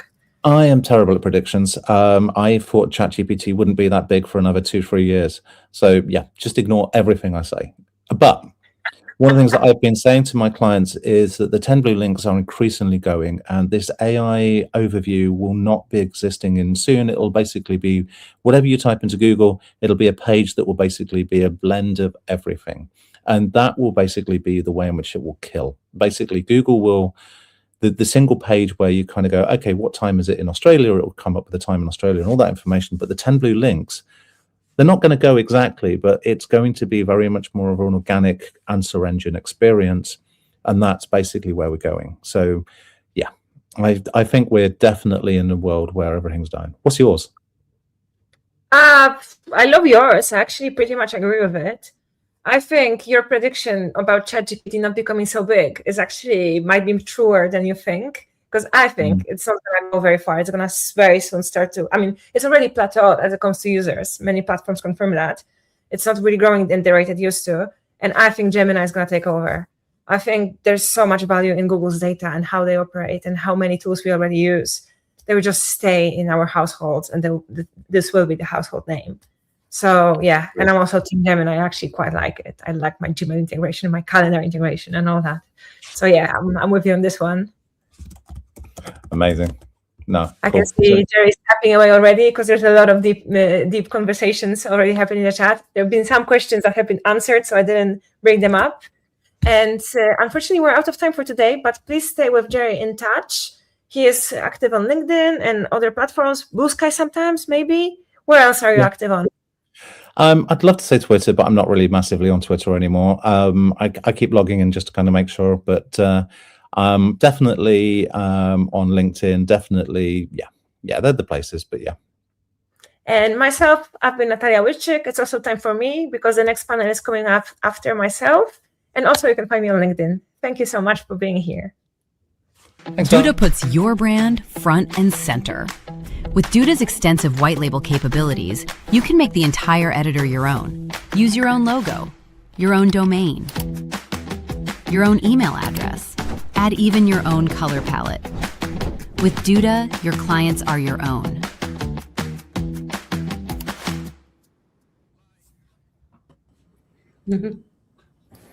Hello. Oh my gosh, you guys. It's been an incredible day of sessions so far. I don't know about you, but my mind is blown. The conversations have been fantastic. And I'm super excited for what we have coming right now. We are topically going to be discussing this new ecosystem, essentially, that we're experiencing. Coming in, a little bit about me. My name's Shelly Fagin. I'm a technical SEO at heart. I've been in the industry for about 20 years. Had the opportunity to work kind of all over the digital marketing channels, but I consider myself a technical SEO at heart. I am super excited to be here today with the team. We have Libby Day, Tom Wells, and Russ Jeffery. Russ is going to be presenting on the turn to agentic search, but I want to give everyone a chance to introduce yourself, who you are, your background, and your expertise. Libby. Hello. So I'm talking to you from Scotland today, but I actually started Nuance Collaborative in America when I was living and working over there. And a bit like Shelley, I'm kind of all over the map when it comes to, you know, digital marketing kind of background, and even some real world marketing back in the day when I lived in New York. So, you know, graphics window display before digital even began. So it's showing my age. So I've kind of grown with it throughout my career. But I myself, I'm more in the kind of technical SEO sphere and general strategy. But I also make products. So a lot of my clients tend to be engineering, manufacturing companies that make products. So there you go. Yeah. We have a lot in common. Yeah. Russ. Yeah. I'm Russ Jeffery. I'm the director of platform and product strategy here at Duda. So kind of what that means is like I look after our ecosystem, our app store. I've been at Duda for 14 years, so a long time. And I, as part of that, I've done a lot of our like SEO work and kind of like platform level, work to make sure the product's SEO friendly and discoverable, and a lot of the technical side that we do, I've kind of like led and influenced for a long time. I'm also kind of one of our like AI natives here at Duda. So it's why I get brought in to come and deliver this fun topic on kind of the shift to agentic search. So we are here for it. So excited. Tom. Hi, everyone. Welcome to the webinar. So I'm Tom. I'm an AI researcher at PKI, which is a startup out of Berlin. We recently raised a $21 million Series A. Yeah, pretty impressive. One of the largest ever Series A's for an AI visibility startup. So I'm heading up the research team over there. We're looking into things like how does ChatGPT work under the hood? What value can we provide to the industry and in terms of client base? And we have a big mix, but we do have a lot of some of the world's top agencies, both SEO and increasingly AI agencies as well. So yeah, that's what I'm focusing on at the minute. Amazing. Okay, mind blown. Can't wait to dig in a little bit more. But first, I would like to defer to Russ. He's put together a fantastic presentation. So I'll let you take it away, Russ. Great. Thank you. Looking forward to it. So what I want to talk about today is this kind of shift in the industry that we're seeing, where it's ChatGPT, it's Google, it's a lot of these tools are starting to move not just from a knowledge retrieval, ask questions, get answers type of interface into trying to actually do something on behalf of the user. And kind of just talk about this. It's today, I would say it's very conceptual in the sense that there's not a lot of like real world use cases. Google has UCP that's out there that's starting to get some, visibility. It's not publicly available for every single, brand yet that's there. There's MCP that is starting to get there. We'll get into it. But, I think more and more we're going to start to see that these chat interfaces are going to allow you to start taking action on a lot of different things. And so that's what I want to cover and kind of get into. If we look at kind of the core history of search or discoverability for a long time, right? Like we started 25 years ago, 30 years ago in the industry, that it's 10 blue links. Google started doing some of this instant answers in 2010. 2023 is when we really started getting these chatbots, AI knowledge engines, delivering answers really giving us. And now they're really turning towards what actions can we take? What can these agents do for us? And how can they help us not just discover something and learn about something, but instead take action on those things? And so when you start to look at it of why this matters, right? The industry is really changing, quickly here. We all know, a lot of us know that in Google, when you search, something like 60% of searches now, depending on what you query, but like 60% of searches are showing AI overviews, and Google is heavily pushing towards AI mode, where instead of having just like, your traditional search is, hey, it's a back and forth conversation. I'm digging deeper. I'm trying to get more context. More and more, that's going to be probably the interface that Google is pushing. The reality is a lot of this traffic is at risk that websites get today. And it really starts to become an opportunity of, great, we've lost some of that traffic. We still think we get high quality traffic from these engines. But in addition to that, maybe we can link them deeper into our funnel, into some action directly from that chat interface, from that search, from that discoverability interface. And maybe we can try and recapture some of that value that, maybe we don't get because they haven't come to our site. The reality is this is impacting quite a lot of revenue, up to $750 billion worth of revenue and discoverability for marketing by 2028.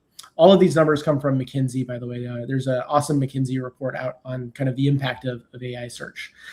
So that's why you should care. Now, I'm going to now get into kind of like the meat of kind of this presentation here in a minute.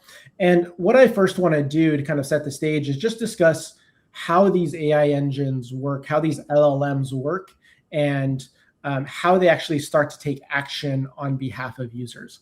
Some of this is a bit technical. I'm going to do my best to kind of like put it in layman's terms as much as possible, but please feel free to ask questions along the way here. So when I talk about agentic search, what I'm trying to say is that an agent is something that takes action on your behalf.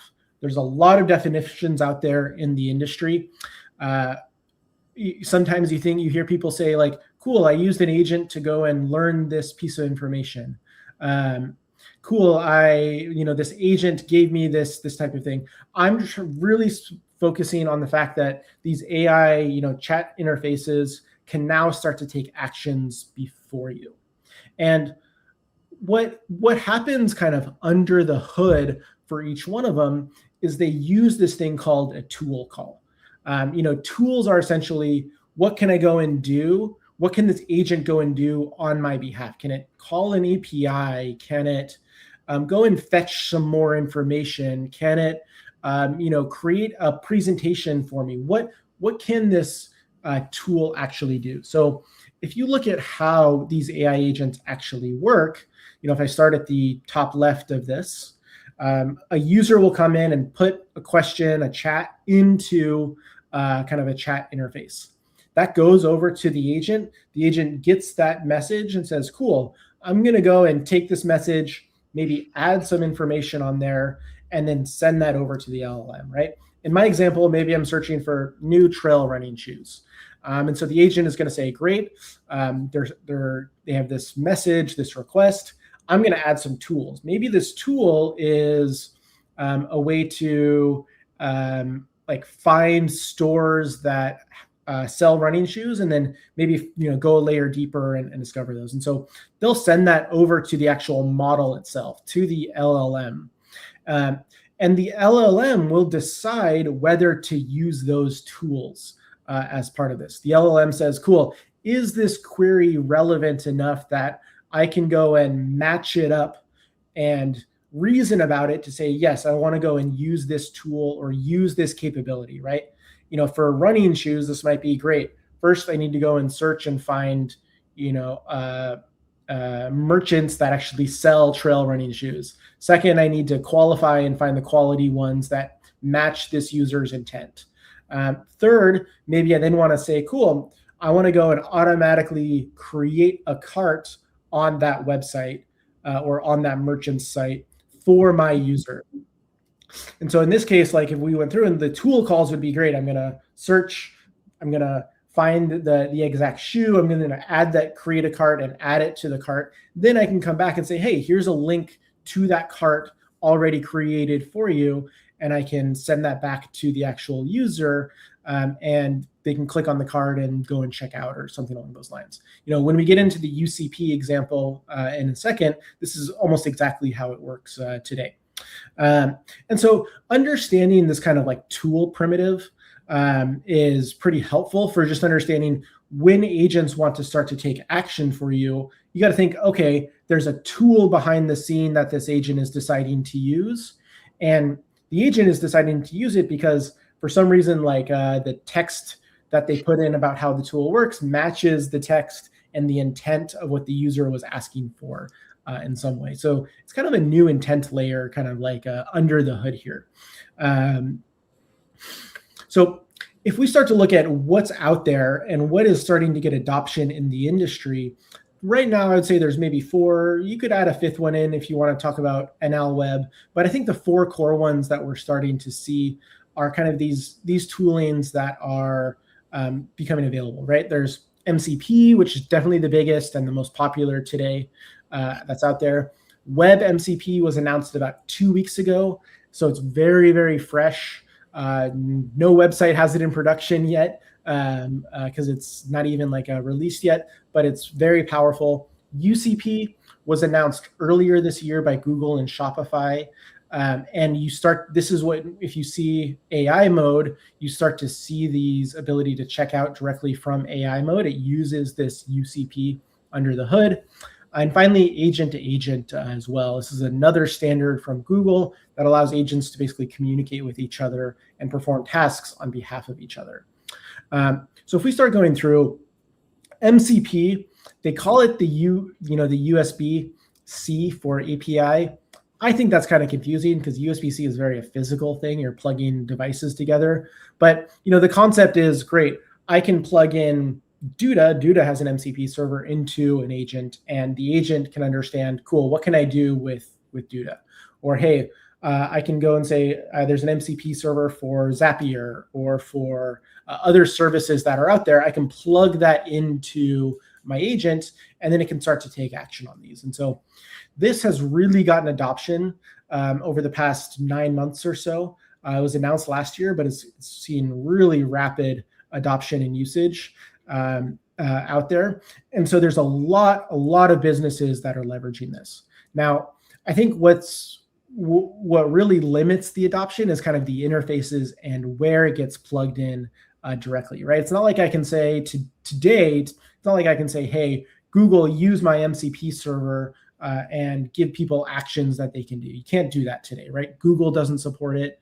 ChatGPT supports it through their new apps that they have. So if you had an MCP server, you could plug it in there. But I think what we'll start to see more and more is that like agents or web crawlers will try and identify things like an MCP server that you have and trying to expose that information more to the agents, to these tools directly, so they can try and take actions, a layer deeper on top of this. The one thing I'll call out is that is in these tool calls, they are, when you describe a tool call to an agent, they are essentially, it's like a piece of text that says, hey, this is how this tool works. And there's a description in there. It's often written by developers. And I think for a lot of marketers out there, there's going to be kind of a deep layer of like optimizing these tools to say, hey, this works better with agents. I need to describe this better. I need to be succinct with this and optimize, for how these LLMs work. And so understanding what these tool calls are and kind of like how they connect the tissue, how the LLM decides to call these tools, when they call the tools, how frequently, those type of things. There's going to be an optimization layer underneath that that will happen for search. So the next one that we have is Web MCP. This is also was essentially released into kind of a beta or alpha channel only 2 weeks ago. And the idea here is that instead of like connecting to maybe a backend service like happens with MCP, instead an LLM tool from your browser can control the web page that's right in front of you. So if you're running basically an agent in your browser, you can expose things like on the web page that says, hey, go and search this page or go and do a flight search on this page for a specific thing, and have the LLM or the AI agent actually change and refresh the page. You can do things like, cool, I want to put my booking engine in there. I want to put my e-commerce engine in there and expose those things and allow the agent on the page itself to perform those actions on behalf of the user. So it will enable a lot of really great experiences where an LLM can start to take action on behalf of users on actual web pages directly. So they do this through there's both a declarative API and an imperative API. The declarative is to say, great, the form on the page has some little markup snippets on it that says, MCP autocomplete. You can allow the MCP or the web MCP to submit this and send in the form itself. And so things like optimizing the form and optimizing kind of like being able to mark that up, you'll be able to do very easily. Then there's also like an imperative API, which is just to say, hey, I can really define what the exact tools are on my web page and allow people to go and search. The next one, and this is the one I think a lot of people are really interested in because it's the most kind of production ready, is UCP. This is what Google and Shopify announced in January of this year. There's a little video here showing it from a Google AI mode and how it works. But the concept is, cool, agents can discover something on your website. They can find out what capabilities it can do. So this is things like, hey, I have a loyalty program and you can use the loyalty rewards. Or, hey, I have the checkout capability where you can add an item to the cart and check out. Hey, here's how the payment processing works under the hood for this. So when somebody goes to check out, you can inform them. So AI agents will crawl your website. They'll understand what they can do. They'll try and process that. They'll then go and either build a cart or do something against the fulfillment or try and understand that. And then finally, they'll do kind of a handoff as part of that. They'll either like head over to if you saw the video there, it opened the Google Pay checkout as part of it. Or maybe it'll be a Shopify Pay or some other, payment system on the back end. So UCP, I think is going to be an interesting one to follow and a way to like actually follow this checkout. I personally am a little skeptical that it'll get widespread adoption in the industry, and I'll talk about that in a few minutes. But we'll check it out. And finally, is agent to agent. I think this is the one that has not gotten the most adoption yet because it's still kind of, I think it requires a lot of like understanding and discoverability. But the concept would be like my web app, my website, wherever hosts this agent card, and an agent card just describes what agents I have and what they do. What's the purpose of those? So a crawler could come to my website and try and understand the agent cards and then perform actions against those agents that exist. And essentially they communicate back and forth with each other. Usually they actually communicate back and forth just in like a text conversation almost. They say, hey, like the website will expose, hey, here's my agents, here's what they do. And then the other agent on the other side will say, hey, I want to do this thing on top of it. And they have kind of a text conversation back and forth describing what's happening and what's going on. Why I think this matters for SEO is that I think this is going to be kind of the next layer of agents trying to take action on behalf of users, right?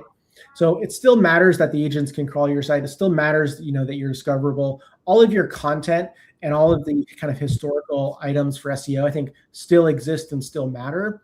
But there's going to be this next, layer of what can these things do on top of either my website or my business or kind of my web app that exists. How can these agents interact from outside and do things on behalf of users? And how am I enabling them and empowering them to do those things easily and seamlessly and interact with them? And so it still matters, kind of like it's a new layer of kind of, cool, how do we want to push out capabilities outside of my website to these agents that everybody is going to be using. And just to wrap up, I'm going to skip over this because there's several new discoverability faces, but I don't think it's like super relevant. Just to wrap up and kind of like share just kind of like an opinion of mine and kind of some thoughts. I think all of this is still subject to adoption, right? Some of the signals that I look at are what protocols is Google adopting in AI mode? What protocols is ChatGPT adopting in their interfaces and following through and then trying to understand, is there actual usage of those, right? Because it's very possible that a lot of these protocols or ideas don't get used and aren't. So I think it's also important for us as marketers and folks that are recommending the best thing for their clients to make sure that we're not just selling snake oil, that hey, these things are really going to be used in the real world, right? One of the things, like just as an example with UCP, I'm kind of skeptical that it'll get widespread adoption by the majority of online merchants will want to say, yes, I'm going to allow someone to purchase from outside my website inside of a chat interface, because there's all of these things that I don't get control over as the merchant. I don't get control over upsells and conversion. Maybe I don't have the ability to present them, to collect their email in a first party way. Maybe I don't want them to just bypass my entire web experience and go directly to checkout.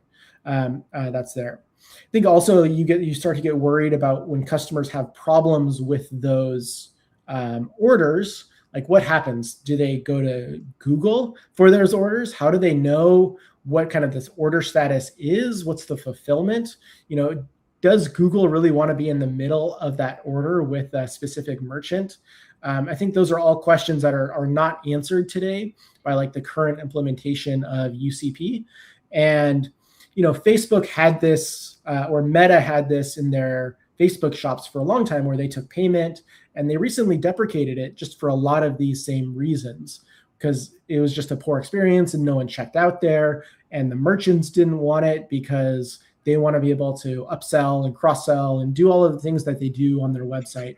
And so, I think there is a risk of this, of like some of it may or may not really get adoption in the industry as well. So with that said, like, I want to open it up to Tom, Shelley, Libby. Like, what do you guys think? Like, is this going to be relevant? Like, are you guys seeing your customers ask about this? What do you guys think? Yeah, I'll let Libby go first. Oh, sorry. So, I think it very much depends on the business vertical, or the type of business that it is. Just speaking to kind of manufacturing, very product-led businesses, I mean, anything that they have online is not going to be, any of their intellectual property, right? Everything, obviously there's, product data sheets, things like that. But yeah, I suppose a lot of it comes down to as well is like who's controlling the data, and governance and things like that. I think that's probably, going to be a huge conversation when it comes to, some of the companies that I work with do just sell parts online and things like that, or they might have the parts that go with something that they've sold through a buyer. It's often quite a long cycle from researching. So I think at the moment, a lot of weight has been put into, it's like, things like, markup, schema, organizing the data, the architecture of the website a lot better, making sure page speeds, right? Because LLMs are just like bots really crawling the site and everything like that. So all the things that you would really do in kind of traditional SEO, but some of the things that maybe haven't so much weight has not been put on them is now so much more important and kind of, becomes so important, Yeah, so I would say that, clients ask about agentic probably 5 to 10 times every day where I work. And I say the same thing, that there is no adoption right now, and you don't need to care about it for the next 6 to 12 months. So that's not to say this webinar is completely pointless. It's to kind of, give a little bit of sanity back to the listeners and say that, there's only so many things we can care about at one time. And most clients I work with are just understanding what a brand mention is in AI search and just beginning to get their OKRs and KPIs together, having those struggles of reporting them to C-suite and getting them to understand. So when, agentic comes along, it's kind of this tidal wave of, oh my God, is that another thing we need to do? But Russ, compliments to you for putting together such a clear presentation. I thought that was so good to explain to particularly beginners in the audience, stepping through quite complex concepts. I would just give one example, and I would call it the concept of like brand power. So where people kind of buy already, a good example is Best Buy has an integration with ChatGPT because, Best Buy in America has such a kind of a buying power. People are like, I'm going to go to Best Buy to get whatever I need. They don't even need to think about the item. You can go to ChatGPT today, drop in your Best Buy add-on, and then effectively go search with ChatGPT using Best Buy's data mode, their live prices, and that type of thing. And that's an example where, Best Buy is not really going to lose from that equation. But there are many smaller retailers that, if they do follow some of these protocols that Russ mentioned, you do have to question, like, where do they potentially kind of get lost in that mix, basically. Yeah. As far as like adoption, I'd be curious what types of businesses should be having these conversations internally, getting prepared over the next 6 to 12 months to potentially adopt this, and who really right now should not prioritize at all. So I'll just quickly jump into this one.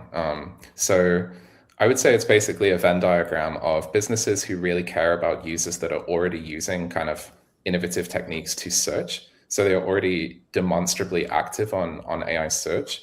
Plus, if you combine that with, does that business that we're talking about now in question, who has these kind of AI happy users, have also a way to create kind of a data moat. So I gave you the example of Best Buy, but now if we think of kind of a more kooky example of a boutique furniture merchant in Florence, but because, if you visited Italy, you know that it's full of Americans, right? So a lot of them want to actually buy all of that boutique furniture, and they actually need to carry out that research process. So wouldn't it be great if they could do kind of 90% of the research with AI, but rather than just typing, boutique furniture merchant into ChatGPT, where the results will obviously be questionable, you actually link up with a boutique merchant who has that data moat, where it's, guaranteed live prices, guaranteed leather quality. And that is made possible by something like agentic. And that's just showing you that in some cases, a more old school business connecting with a new market, there could actually be a use case to say, hey, our business is so specialist, our ticket price per item is pretty high, and we're having a high proportion of people actually begin to search online, especially this kind of research process for those high ticket items. You want to make sure, Russ's example of trail shoes was good, but if we're talking about a $10,000 couch, then we want to make sure that we get a good one, right?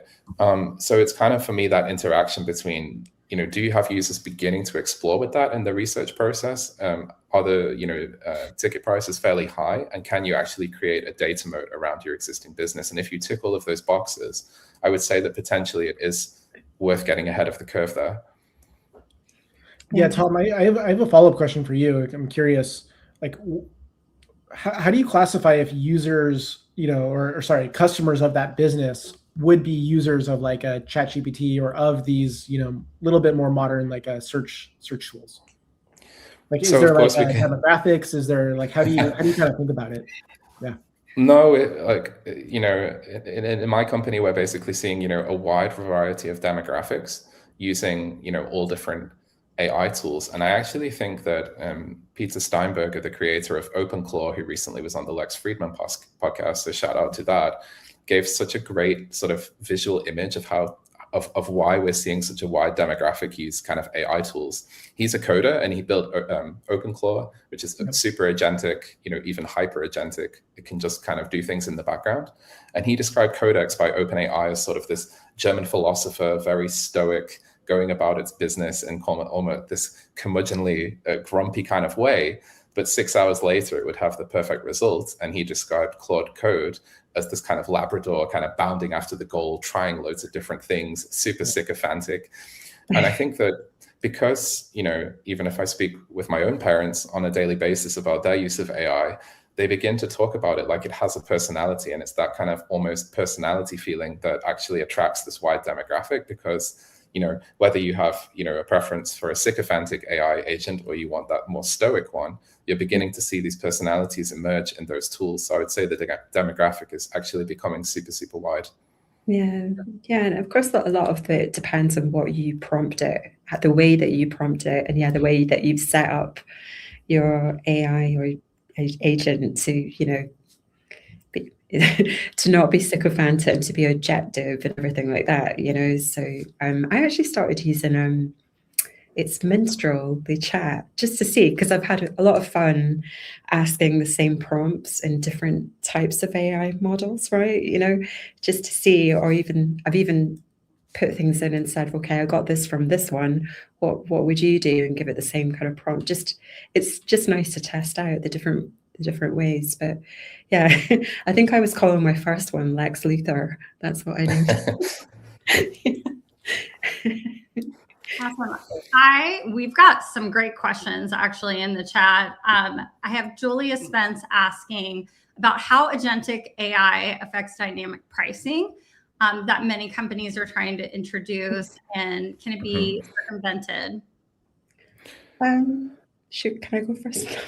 Sure, Libby, go ahead. Yeah, I've found it quite challenging actually the last year and a half to, obviously being heavy on the SEO side, SEMrush. I'm now using more kind of a mix of Ahrefs, SimilarWeb. And I've always used a lot of different tools, right? Because you get different sets of data and somewhere the truth is in the middle. But it was kind of a bit like a revolving door trying to price out some of these new AI tools and features. But I am finding, even in GSC now, you can see prompts, AI prompts and things like that. So, it's still so much of an evolving space. And I think it's okay to be quite open with your clients and say, look, there's a lot of rapid change happening right now. So we might just have to check in on some of these things. And I might have to, update you on, okay, we're going to try and use this now. So I think that's just about finding a good fit, per the client, per what they need to know to make, move the needle kind of thing. So, yeah. I would just follow up on that question because I do think it's super interesting. So great question there. So dynamic pricing systems, like the actual technology behind them, is super sophisticated and being very, very well developed. Thinking about platforms like Booking.com, Airbnb, and so on, like all of these platforms have incredibly, incredibly sophisticated kind of dynamic pricing systems that pretty much live separate to all of the rest of the technology. So much so that if you're a user and you go on a website and then you change your VPN to a cheaper demographic, let's say, then you go on the same website, you are going to see a different price, and that is dynamic pricing in action. If you fake, 100 sessions, you'll see the price change because, the domain is beginning to think that there's more demand than there actually is.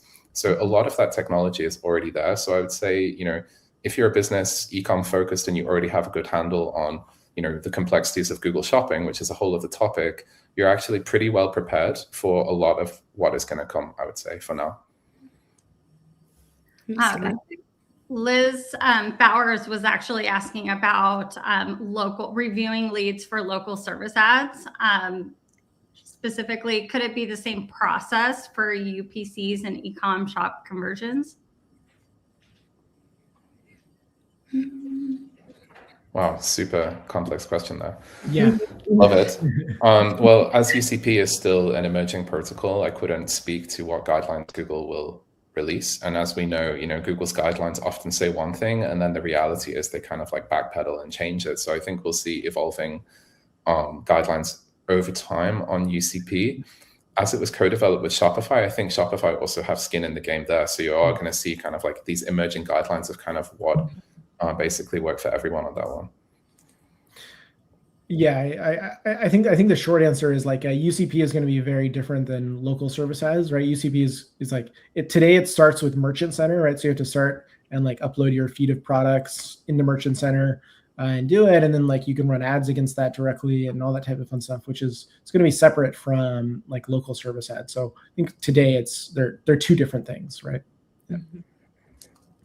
Perfect. Not a question, but William Rock actually pointed out about MCP and potential security risks for clients or businesses. Is there anything topically you have insight around what we should be looking for?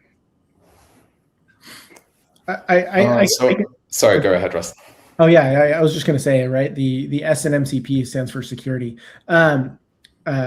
Like the reality is like MCP is well known for having a lot of security issues. So you need to be very careful in terms of one is like, what's the first layer of what actions or what tools am I exposing on my server? Do I want to allow everyone to create a cart? Do I want to allow them to access, like order info?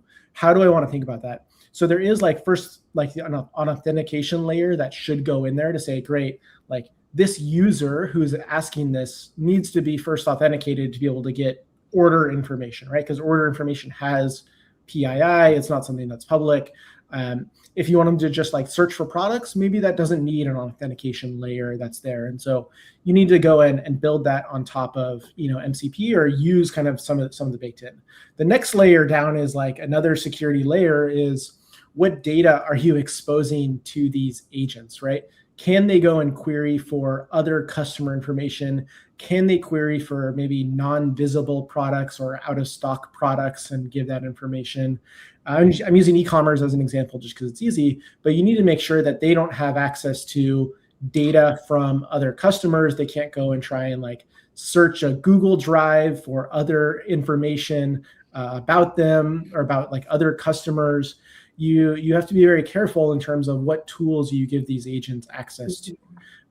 For sure, like trying to reason deeply about where and what information an MCP or an agent can get access to is a really important process when you're building these things. Yep. Absolutely. I think that's going to be a massive thing, isn't it? It's the trust element. It's like that old saying, trust arrives on footstep and leaves on horseback, so there's I think so this was brain teaser. Yeah, I think there's going to be a lot of especially in manufacturing product, that I guess they're going to want to see some use cases first, people doing it in the real world. I mean, I'm surprised that you might know, Tom, I'm surprised IKEA isn't getting ahead of the curve. I haven't seen anything there yet, but I know a friend of mine just bought a place, and they were like, I'm just going to kit it out in IKEA. It would be amazing, I suppose, if you could just give it, here's the plans, here's the room sizes and what have you, especially, I suppose, if someone was dealing in property, that, there are certain elements to having an agent go out there and do certain tasks that I know us humans even using, search engines and AI overviews, it can be quite complicated. So I think it's going to be very interesting as people start to use agentic, models a lot more, the kind of things that we're going to see, Yeah.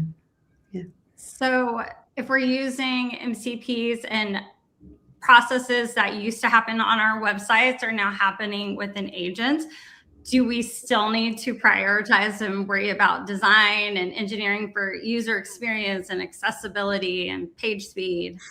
Absolutely. Yeah, it's kind of like, I mean,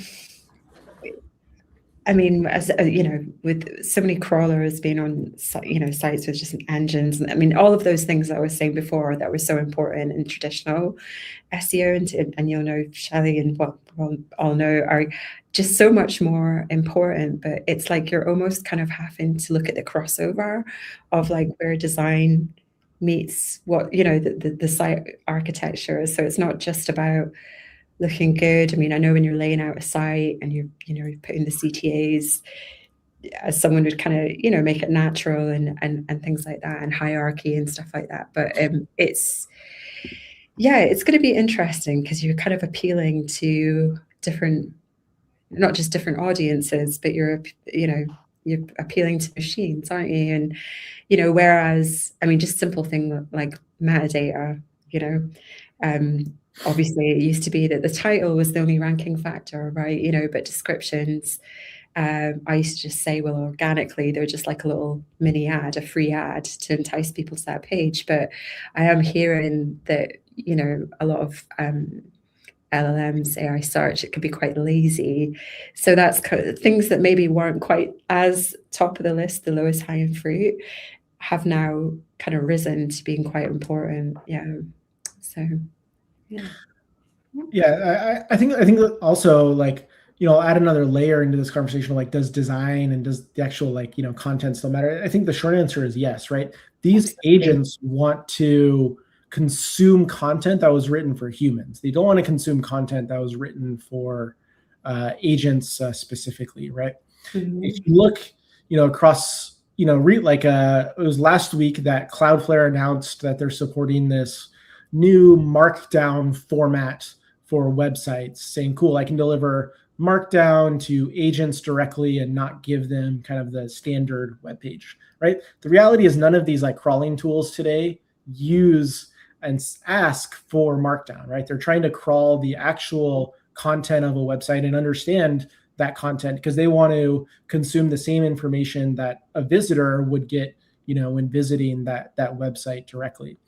And so I think more, it's always going to matter that these agents are going to be optimized for human interaction and human kind of use cases. And so crawling, content that is, written for other humans is going to be important. Like, it's also true that they don't consume design today, right? They probably don't really look at the images. They probably don't really look at, videos unless you're Google, like Google kind of does.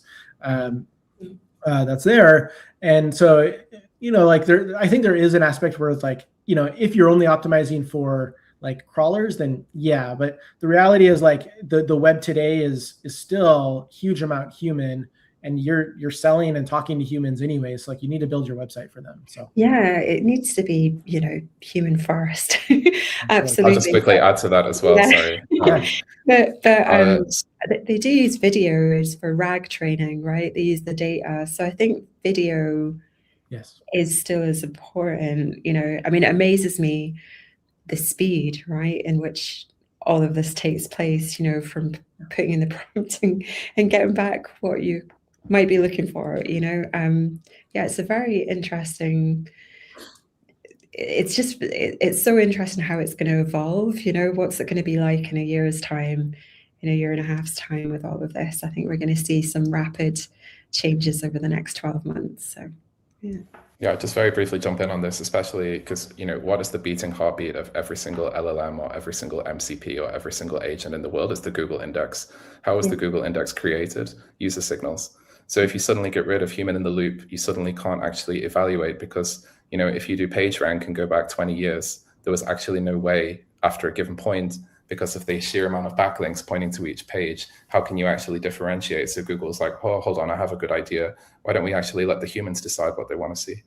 Yeah. So surfacing quality content, you know, effectively what ranks, you know, number 1 to 10 on Google is still going to be kind of crucial. It's just that ranking index might look a little bit different, but yeah. So I think it's super interesting to think about that point. Yeah, I agree. Speaking of, actually, I think Julia Spence had asked, do we expect to see more CloudBot in the future? I'd be curious.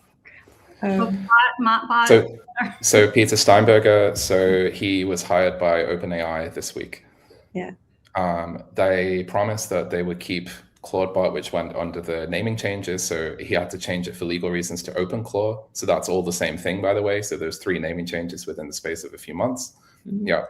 And yeah, so he was hired by OpenAI. So I think that's an answer in itself because, you know, they promised to keep his, you know, OpenClaw in a foundation while also, you know, deep dive into his code base and, you know, basically use every single good idea they possibly could to commercialize it in the typical OpenAI incredibly lazy way where they can't actually do their own like decent engineering. So it's not really surprised that that is happening at all. I think they have the most like lazy product development team kind of in the history of LLMs, to be honest, which is why probably their past 5 to 6 features flopped and they're getting destroyed by Claude and Google right now, which is kind of deservedly so. So hiring Peter Steinberger for a high sum of money to basically try and integrate OpenClaw into OpenAI is honestly pretty hilarious to me. Yeah, I've actually stopped using ChatGPT now. You know, I mean, I use different AIs for different tasks because they all seem to have things that are better at doing than certain other ones. Yeah, so yeah. So speaking of that, since each LLM seems to have their own style, how do these model specific quirks kind of shape the decisions that you would make and how you would utilize them, and the decisions the agent might make specifically? So yeah, so amazing question, Shelley. So like, I don't know if anyone saw on LinkedIn, but Perplexity launched its own kind of OpenClaw today called Perplexity Computer. And the kind of promo vid of that was going, okay, we're Perplexity, we're suddenly LLM agnostic because we know every LLM is good at different tasks. So we might ask Claude to make an Excel sheet, OpenAI to do deep research, you know, Claude Code to do the coding. And I think that is a little glimpse of the future, that basically you are going to see kind of some kind of agent plus sub-agents go LLM agnostic.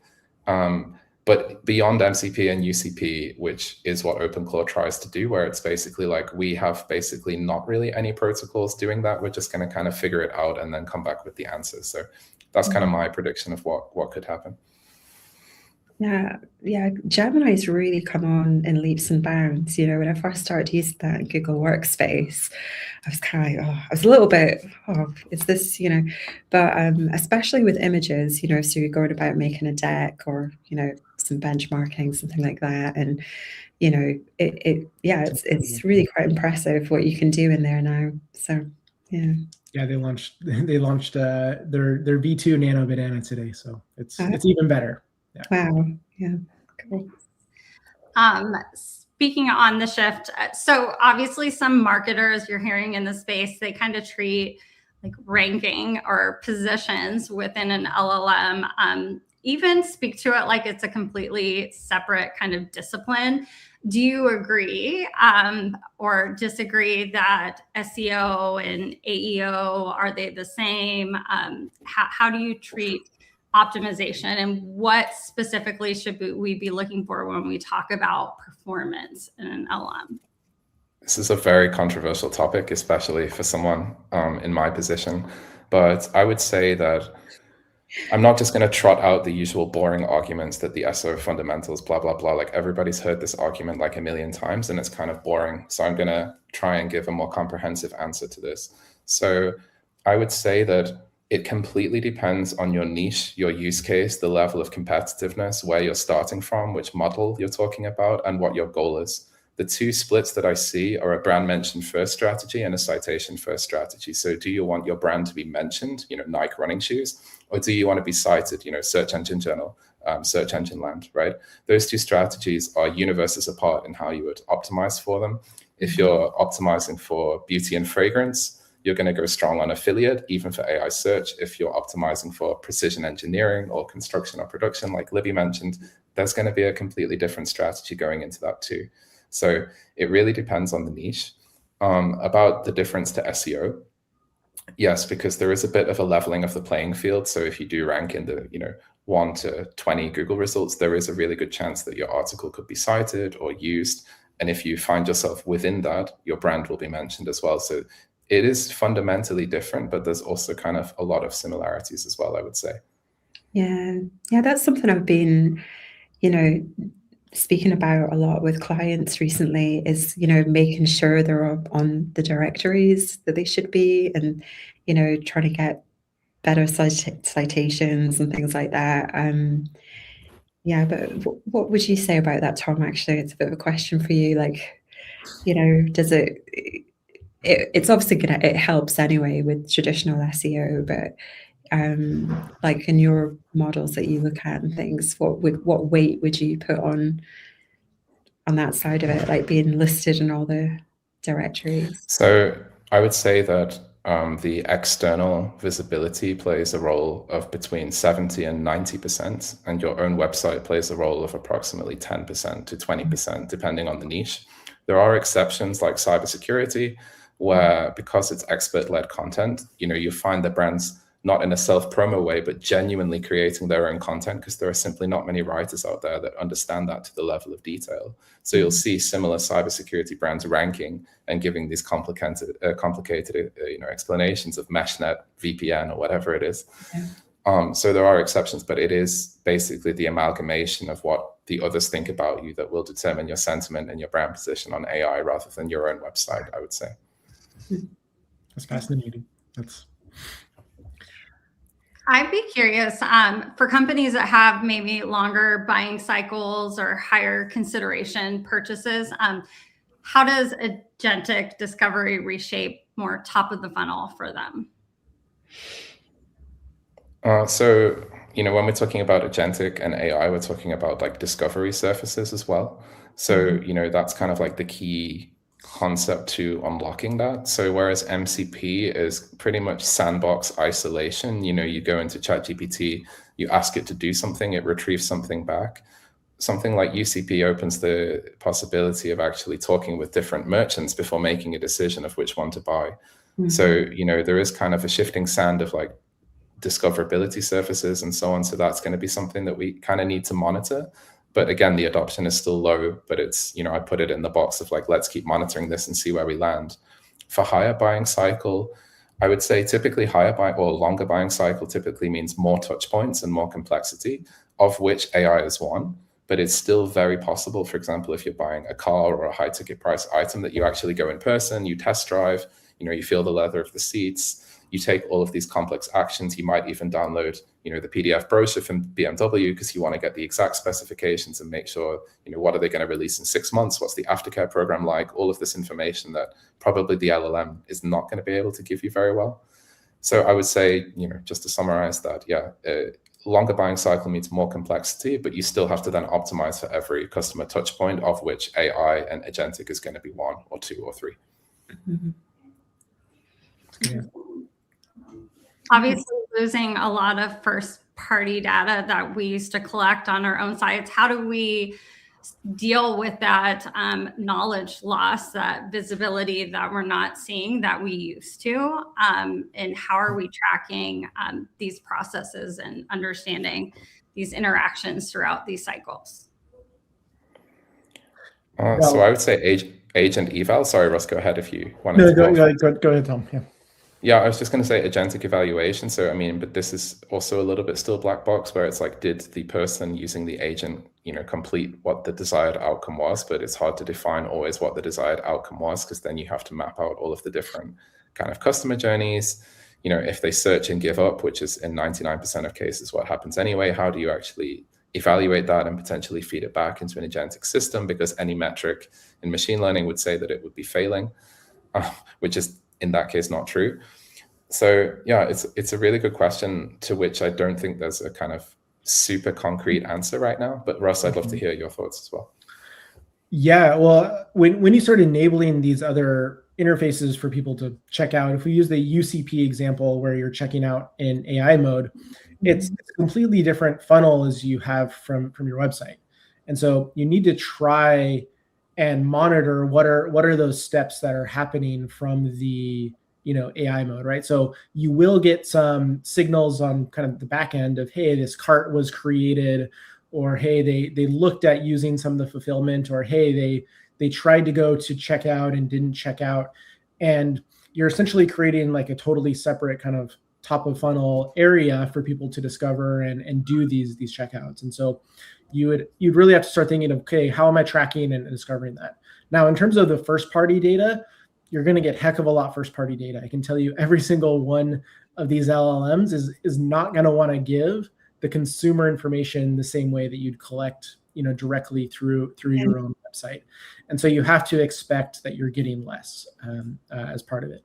Now, each one of them, like they do say that, you know, for the e-commerce side, that you're still the merchant of record, meaning like you're taking the payment, you're responsible for all of like the follow through transactions, you know, blah, blah, blah.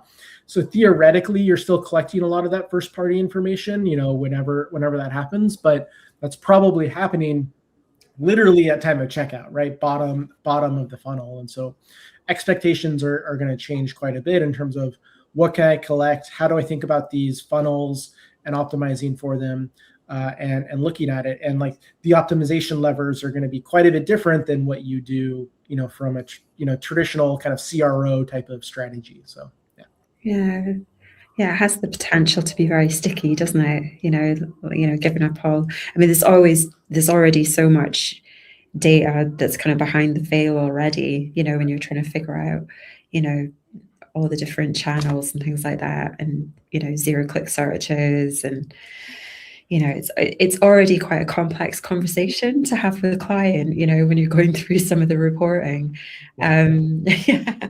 So yeah, it's going to be interesting. I mean, there's so many softwares and systems that, you know, already have quite a bit of AI baked in, and I think people are adapting to it, you know, and maybe attitudes will change, and it will become more of you know, top of the list. Certain items that, you know, we might talk about all the time as technical SEO, Shelley. Don't you think it's going to be, now you can say, okay, this is going to be really important this year. We need to, like, you know, cross our T's and dot our I's. You know, maybe some of the things that, if you've got development teams, they're not so worried about that. You know, we can now say, well, yeah, we need to worry about this more. It's more of a concern now.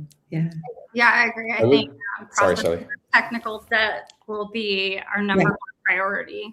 For sure. Absolutely. I would just close or round off this question with kind of another thought, is that how many agentic processes require the agent to perform a web search? And I would say it's going to be 100% of those, right? And within that web search, once again, I go back to the Google index. Once again, I go back to the need of ranking results and the amalgamation of sentiment of products on those pages or of brands. So if you say to an agent, and you, because this question was specifically about top of funnel, not middle or bottom, right? So that's in the phase where you're still figuring out what brand you want to buy. So the agent's going to have to figure out how to do that, right? So there's going to still be a huge case for kind of like overall brand sentiment, you know, perception of branding, not only to agents, but also to humans as well. So yeah, for top of funnel especially, I still kind of see kind of a lot of, you know, skin in the game there, basically.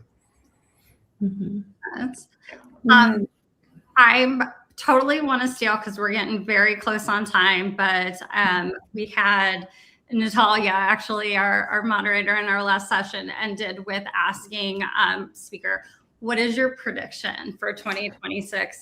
It's one of my love to hear.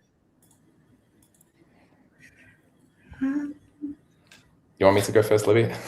Well, I don't know. I think it's interesting with all more activity, you know, in crawling. It's going to be interesting. You know, I know a lot of people's servers are, you know, going to be quite challenged, you know, and yeah, it'd be good to know for you, Tom, what do you think?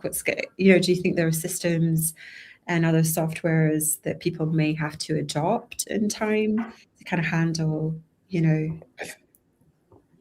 I think the biggest shift is going to be to smaller LLMs producing better results, to the point where you can quantize the model to actually fit them on a MacBook Pro. To a large extent, that's actually, to a large extent, that's actually already possible. So if you take a open source model, the best in the business, quantize it to 4-bit, 8-bit, 16-bit, something below, you can actually do all of the tasks that we actually like, which is summarize this email or something kind of very basic. I think a lot of that can actually be done locally, and will, by the end of the year, potentially become even the default way of working, simply because of data privacy, which is, if you ask Claude Desktop to summarize your files, ridiculously, it goes through all your files, sends them back to a Claude server in California, and then sends the data back to you. And it's like, is that a local process? Of course it's not. So I think when local LLMs get good enough, people will be like, okay, I'm going to do that. Okay. Russ? I think my prediction will be like, and Tom kind of hinted at this, like, you know, 2026, like maybe towards the end, we'll really start to see this adoption of agentic, but I don't think it's going to be huge, right? This kind of first year, but I think, you know, towards the end of this year, we really will start to see folks like trying to adopt this, agents like Claude and ChatGPT adopting the services and kind of the technologies, and more importantly, there's going to be like a discovery layer for how agents can find what they can do on top of your website. I think like there needs to be a centralized like discovery layer that exists for all of these. So. 1000%.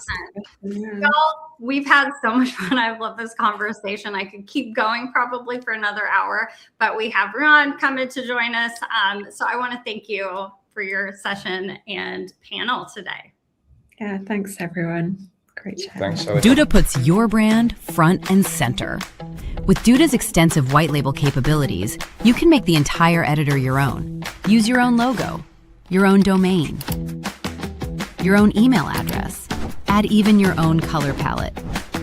With Duda, your clients are your own.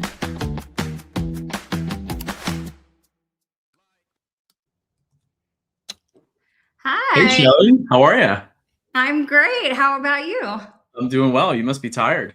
Oh gosh, I'm just getting started today. It's been so great. It's flown by, such great sessions. I'm really excited for this one. Y'all welcome Ruan Marinho.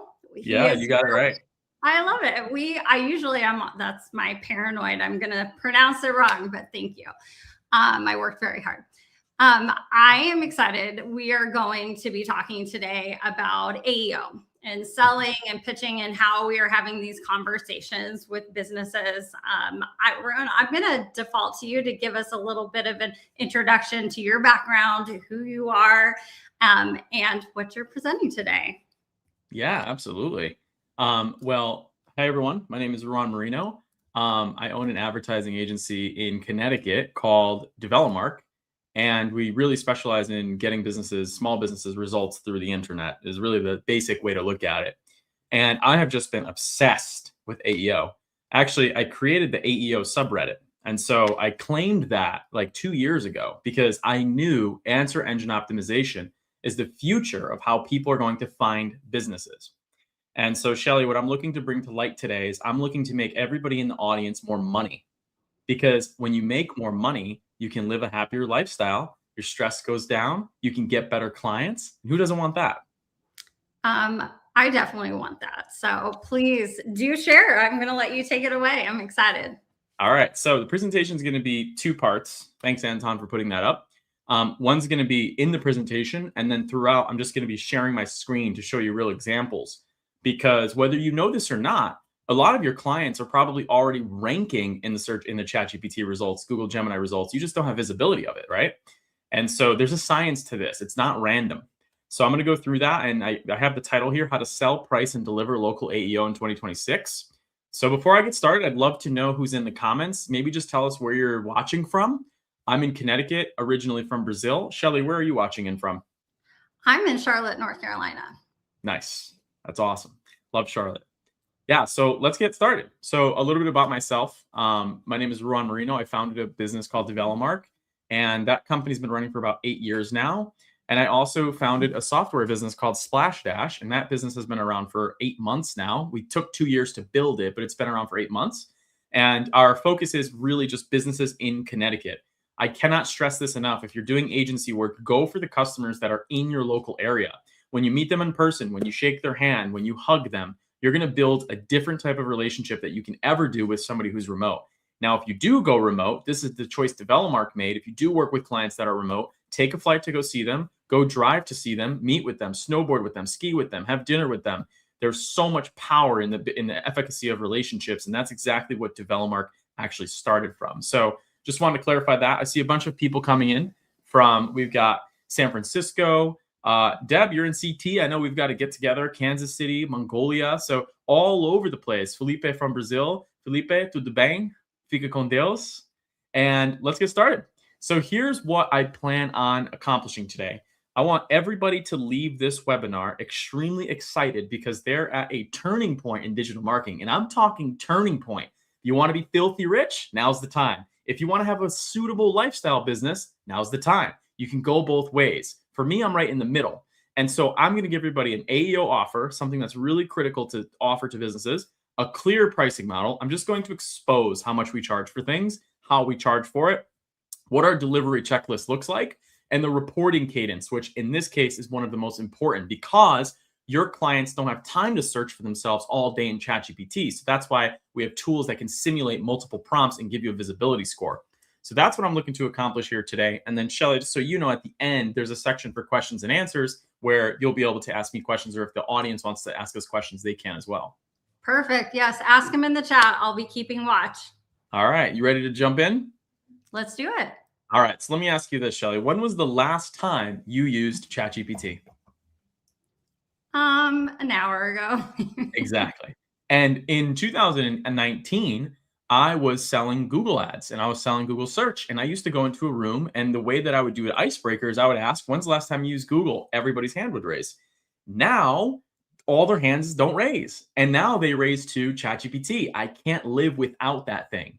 So I'm what I call a brand maximalist, a brand evangelist. For example, I will die for Duda. I will die for ChatGPT. I will die for BMW. When I fall in love with a brand, I really, really fall in love with it. And to me, ChatGPT is one of those things where it's the only option. And so most of the conversations happening in AI, the productive conversations of where you can really make money, are happening inside of ChatGPT.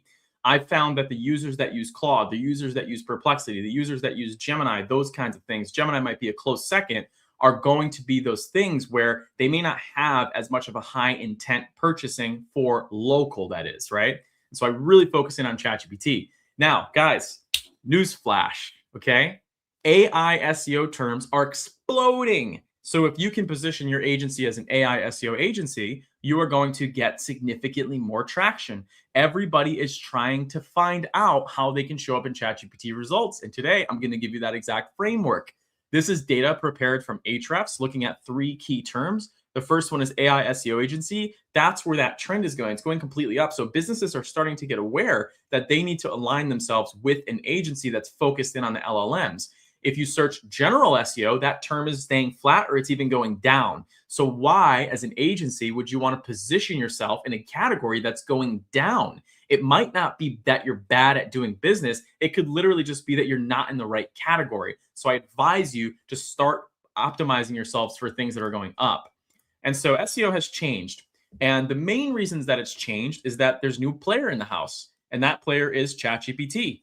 A lot of consumers that are looking for businesses are looking in ChatGPT. Your typical grandmother has never heard of Perplexity. Your typical older adult has not heard of Perplexity. Your typical kid has not heard of Perplexity. They hear about ChatGPT. It was all over the news. It was the Bitcoin breakout moment. And so that's where we really focus in on our clients. That's where I'm trying to figure out what the algorithm is, how they're figuring out how to rank these things. There's no perfect way yet, but I'm going to show you how we optimize for, in this case, a 100% visibility score for an average of 10 prompts in an area. And we're going to talk a lot about actually doing that. So let's get into it. That new discovery funnel is called AEO, and it's answer engine optimization. I break it down in 2 ways. SEO gets you clicks, AEO gets you cited. Bing Webmasters now has the citation tool, so you can take a look at that to get some general information about data. And then there's keywords, which is an SEO way of thinking, and now there's queries.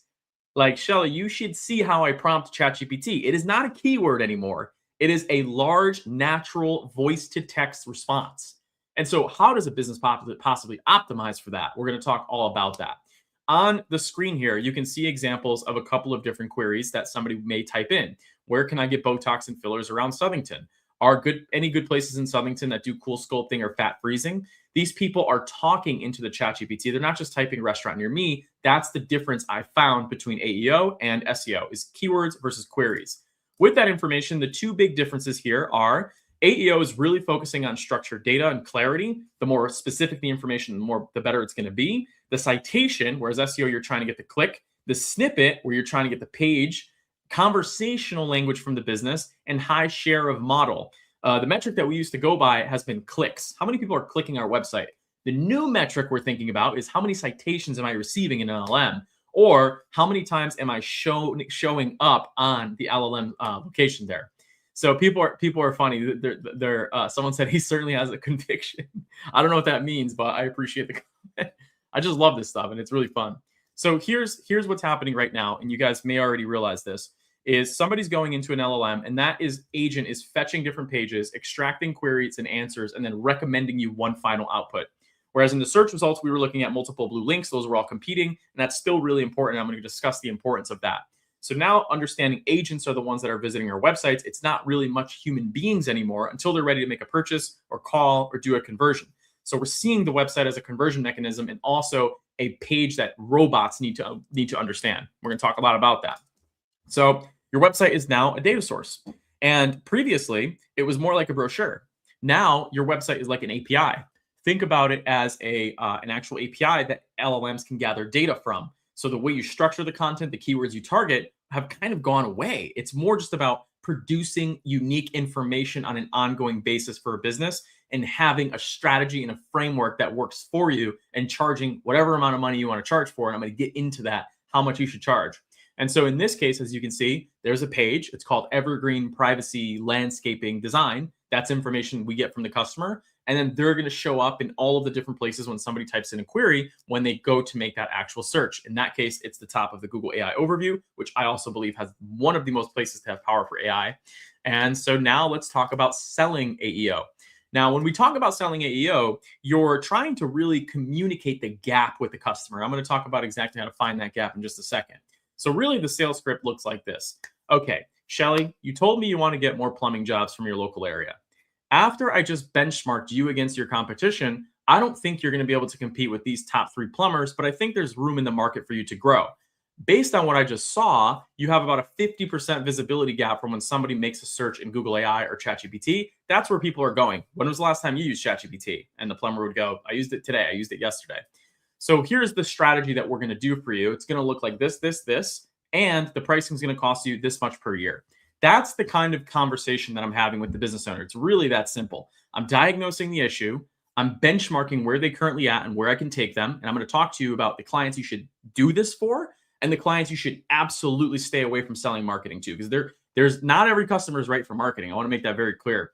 And then you're going to give them a plan. You're going to give them a proposal. You're going to give them a time frame. You're going to execute it, and they're going to trust you, and you're going to make money. It's really that simple. So after that, there's 3 typical things that we see that closes the deal for us. The first one is understanding where they are, and we call that a digital presence. In this case, how many reviews do you have? Is your maps optimized? What's your domain authority? How many visitors are you currently getting? Where's your domain hosted? And what's your content management system? Those are the basic things that I need to do.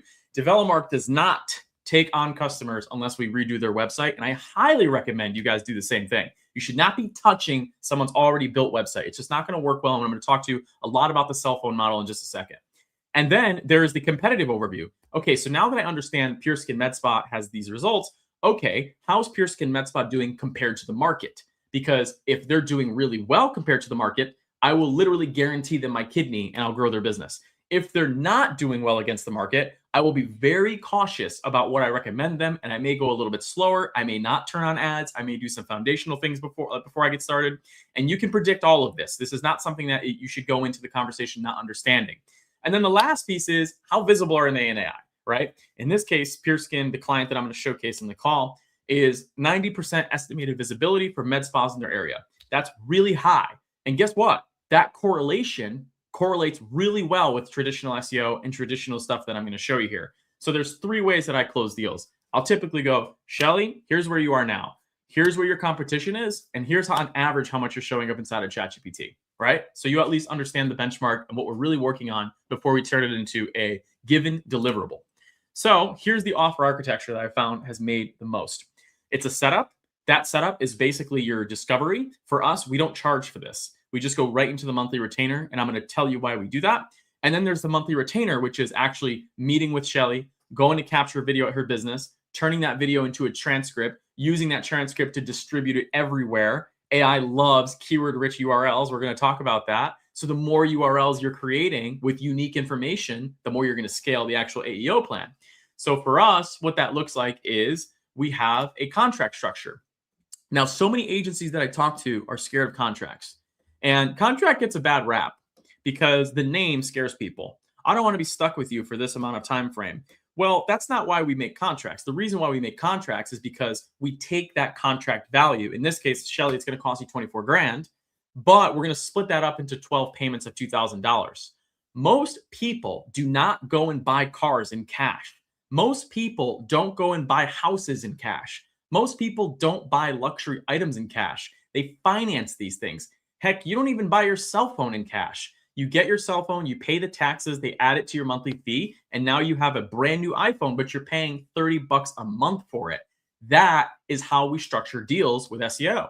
And the reason why we do this is because the customer gets everything up front and they just pay it off on a yearly basis. This gives your structure and your offer, it gives it a structure, right? So at the end of the 12 months, I can say, Shelley, how has business gone? And Shelley might say, oh, it's gone well. We've grown by 10%. And I go, okay, advertising had a big part to do with that. Check your visibility. It's improved. Why don't we renew the agreement, right? So there's another 12 months you're getting the customer for. But this time, we're going to go to $3,000 a month. We're going to introduce more services. And now, as an agency, you have predictable monthly recurring revenue. I cannot tell you how many times I've heard people just get a one-time project fee and then have to chase and hunt for deals every single month. If you give me that 24 grand right now, you can be sure I'm going to be looking for another 24 grand next month. I'd rather get 10 clients giving me the $2,000 a month, have complete safety, and invest in them as much as I can so they continue to grow. So that's how we'll offer this structured contract. That's what it looks like. And this protects me and the customer, believe it or not. And customers bark at the contract. I literally tell them, Shelley, this is here to protect you and me. So read it over, approve it, and then sign it. And then we're in business. I cannot do work with you until you sign this agreement. You understand, I'm going to give you $15,000 worth of services pretty much up front. I need to make that money back. You don't want to wait a year to get results, do you? Probably not. But you'll pay the $2,000 a month because it's a consumable amount for you. So that's typically what we'll do. Now, when Shelley signed that agreement or someone signed the agreement, we have a pretty straightforward launch process. We always will do the customer's website because we know due to websites show up in the LLMs. We know due to websites are the best at Core Web Vitals. We know that due to websites show up in search engine optimization. This is not a secret. Just go look at our websites. And then we go into the actual media and website build. Our company does the photography and videography. Long are the days you should have content writers on your team. Long are the days you should be spending money on things that AI can just do easily. Agencies, you need to be investing in getting the media from your customer. Anybody can write a random ChatGPT article about some random subject. The difference that's going to move the needle for you and your customers is by becoming a media company that's blended in with AEO. And I'm going to explain that process in just a second. All our websites look custom. Our websites sell for us. We don't have salespeople, okay? And so when we launch that website, check our LinkedIn page. We're always posting different websites we're launching. When we launch that website, it's go time. Like, it's time to go to their business. It's time to get photos, time to get videos. It's time to really piss off the customer because of how much information we're getting from them, right? And they love it. It gives you an opportunity to get in front of the customer, go to a video shoot, go to a photo shoot, gather media, gives you a system. And I'm going to talk to you about that system on an ongoing basis too. So the website takes us about 30 to 90 days, depending on the complexity of the website and the size, etc. Most agencies are the same way. Now, when we price things, I talked about that $24,000 yearly fee. When we price things, we're really looking at these key variables, especially when it comes to AEO, like some of the examples I'm going to show you. Locations is number one. More established locations, meaning older locations, yes, things get better as things age, will actually get better results than new locations, that's for sure. The competition is different in every single zip code. If you're just going in guessing what's working, you're not going to win in the agency landscape. Companies like mine are going to kill you. Authority gap, who's at the top? Where are you? Okay, why is the customer going to choose the one with less authority? Does the customer want less service? Do they want a business with less reviews? And then content velocity. Literally, it's all about communication and distribution at this point. Service lines as well. How many services do you want us to market? There's a deadly mistake of you taking a business that does 5 services and you committing to all of them at once for one price. Don't do it that way. I'm going to give you some more structure on how to approach this stuff right here. Okay, so here's the pitch. With AEO, you want to sell visibility. You don't want to sell traffic because most of the traffic that's going to a website anyways is all bots. And Cloudflare has said this multiple times. If you are looking at website traffic as a metric nowadays, it's a vanity metric. What you need to be looking at is how often somebody is showing up in an LLM, because that gives you a good understanding of if they're showing up at all or if they're showing up really well. And so there's really simple ways that you can do this. One of the most simple ways of doing this is literally prompting the LLM a list of queries and just seeing if you show up. That's the manual, time-intensive way of doing that. And that works because every single time you work with a potential customer, you're looking to create an AEO audit. And we do not complicate this. Very simple. Are you showing up? Where are you showing up? And how are you against your competitors? So we'll typically look at 5 key metrics to know if a business is going to do well in a local marketplace or not. We look at their organic traffic, their domain authority, their reviews, their domain age.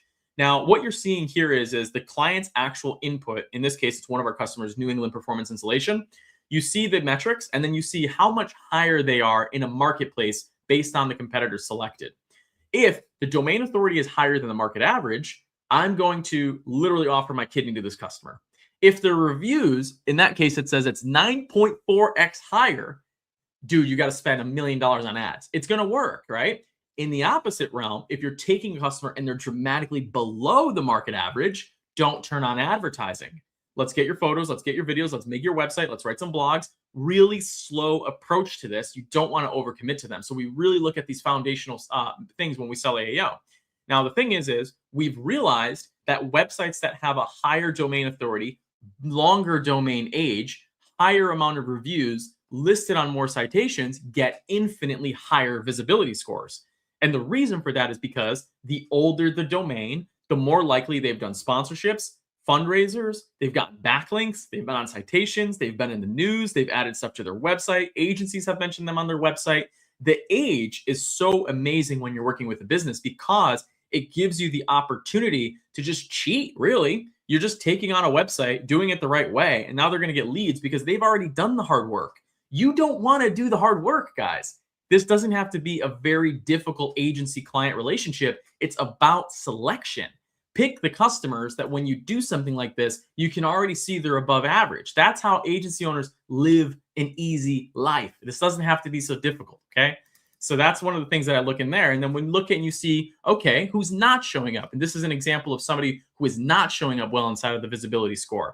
Well, what's the problem here? Well, when you look at that similar report and the one I just showed you in the past, they're not above market average in several of the key categories. So there's still work to do. So in this case, we may still recommend advertising, but we're not going to tell them to go gung-ho and start with a gigantic budget. We may not do an advanced AEO strategy. It really may start with something small because their return isn't going to be as large, okay? I know I'm talking a little bit technical, but the key things that I want to break this down to is if you're going to commit your life to a business, here's when you should know when to do that.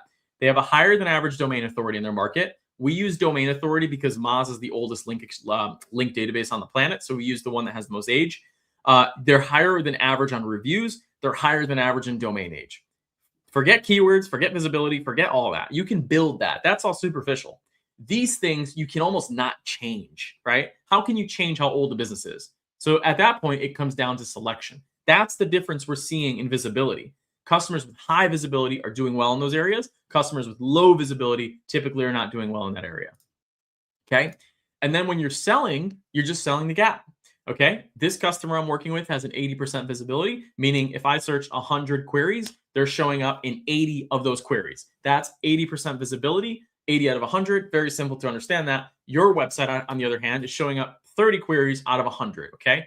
And that is what you're really selling here. We believe that by getting cited in the LLMs, you're going to generate more business. And the reason for that is because the LLMs will recommend 1 or 3 businesses to you, and they'll contextualize it to you. So it'll be personalized to your conversation. The conversion rates of ChatGPT are said to be a lot higher than the conversion rates on Google. Both are good. You want both, but just being clear, the more citations, the more revenue. All right. So let's talk about AEO delivery now. Now, I had just mentioned a couple of things about that, about the pricing, and let's go into the actual delivery now. So the local AEO ranking factors break into a few different things that we found, and these are some things that you can control and you can't control. And Simon says, I actually think Majestic's database is older than Moz. That might be true, but I tend to like domain authority, and clients tend to seem that that's more understanding than trust flow and citation flow or citation score. So I generally use domain authority. It's easier for them to grasp. And so I like to use metrics that customers can just easily understand, although I love Majestic. So when we take a look at this, we're looking at a couple of things: reviews, authority, citations, website content, site age. Site age and reviews, you almost have no control over, right? You've got to work with a business that cares about that kind of stuff. But website content and citations, you absolutely have a ton of control over, which naturally gives you more authority as well. So when we look at this, we look at the content flywheel is what I call it. We will shoot a video from the customer because I don't have time to understand the customer's industry. I'm just going to put them in front of a camera, interview them until they pass out. And now I have all the information that I need to get this information from a customer. This can be a Zoom meeting. This can be a phone call. This could be an in-person video. This can be an interview on Google Meets. However you can extract data from the customer is what you want to get done, okay? Because if I try to sit here and explain to you how to get rid of static electricity on a food product production chain, I'm not the best person to do that. So I'm not just going to guess with ChatGPT. I'm going to interview the customer, leverage that piece of content. So typically that starts with a video for us. That video then gets uploaded to YouTube. YouTube is wonderful. AIs and LLMs love picking up YouTube videos. In fact, a lot of ChatGPT queries are just straight up showing a YouTube video now. And then when you do that, you get a transcript of the conversation or the video, the final video that's being edited. And so that transcript is now your prompt. You have actual ammo for your prompting now to create whatever piece of content that you want. For us, that's a blog, that's FAQs, right? That's a website page, that's a LinkedIn post, that's an email newsletter. And now you've got this content flywheel just crushing it. And that's the general process you want to find with customers.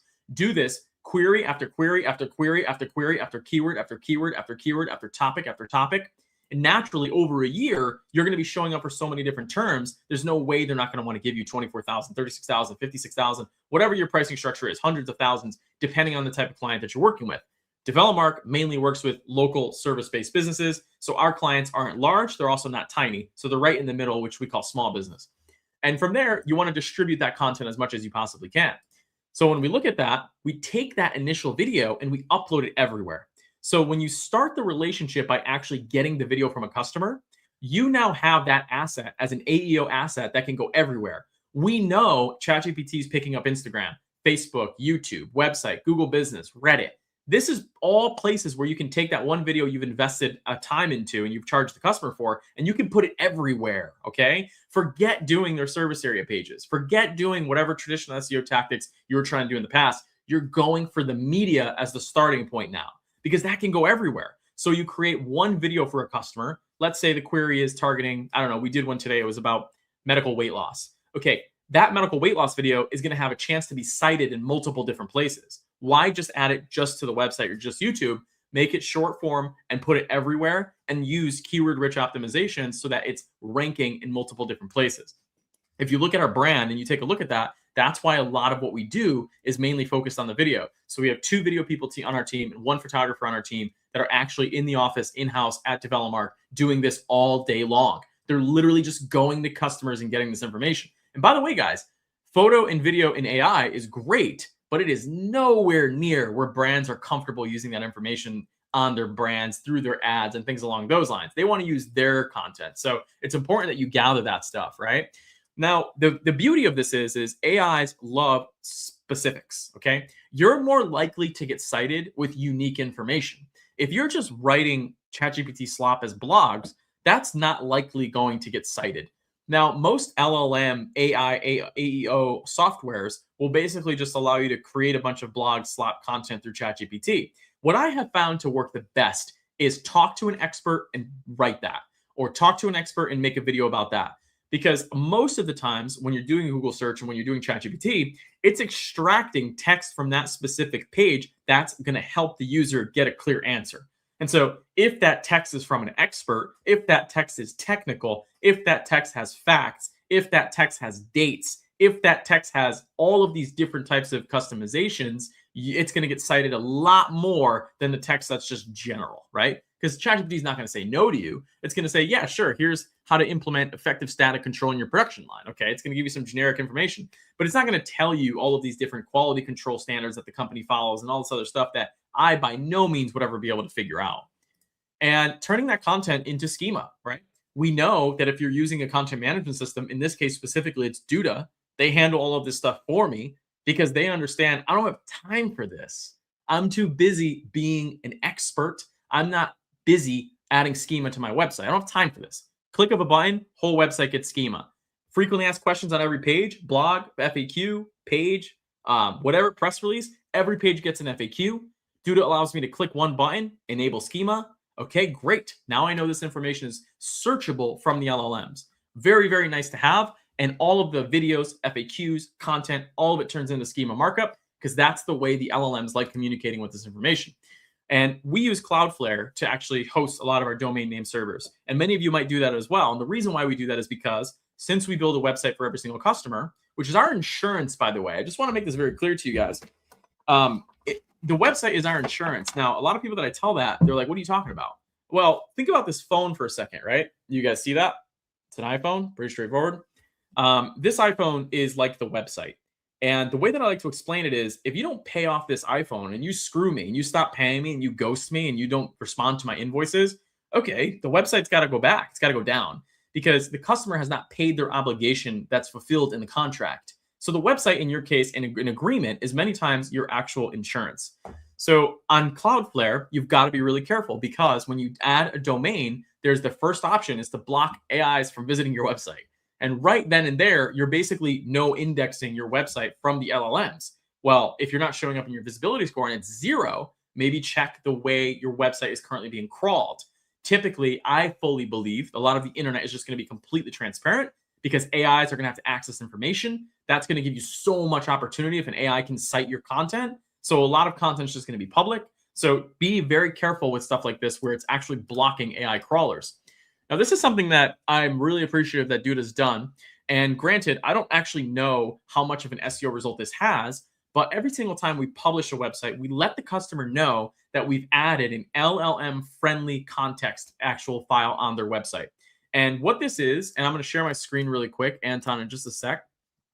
All right, there we go. So if you can see here, this is a website that we've recently launched directly inside of the editor. Anton, can you put my screen on there? There we go.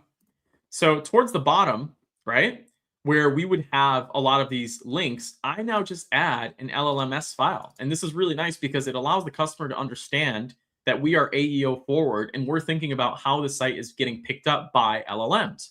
And so this is a really great way for you to show them their sitemap. Now, if you're building in the Duda editor, you should be able to just get this automatically and you can put it directly inside of your footer section. It just allows crawlers, your team, the client, quick access for this stuff. And I want to make this super clear, okay?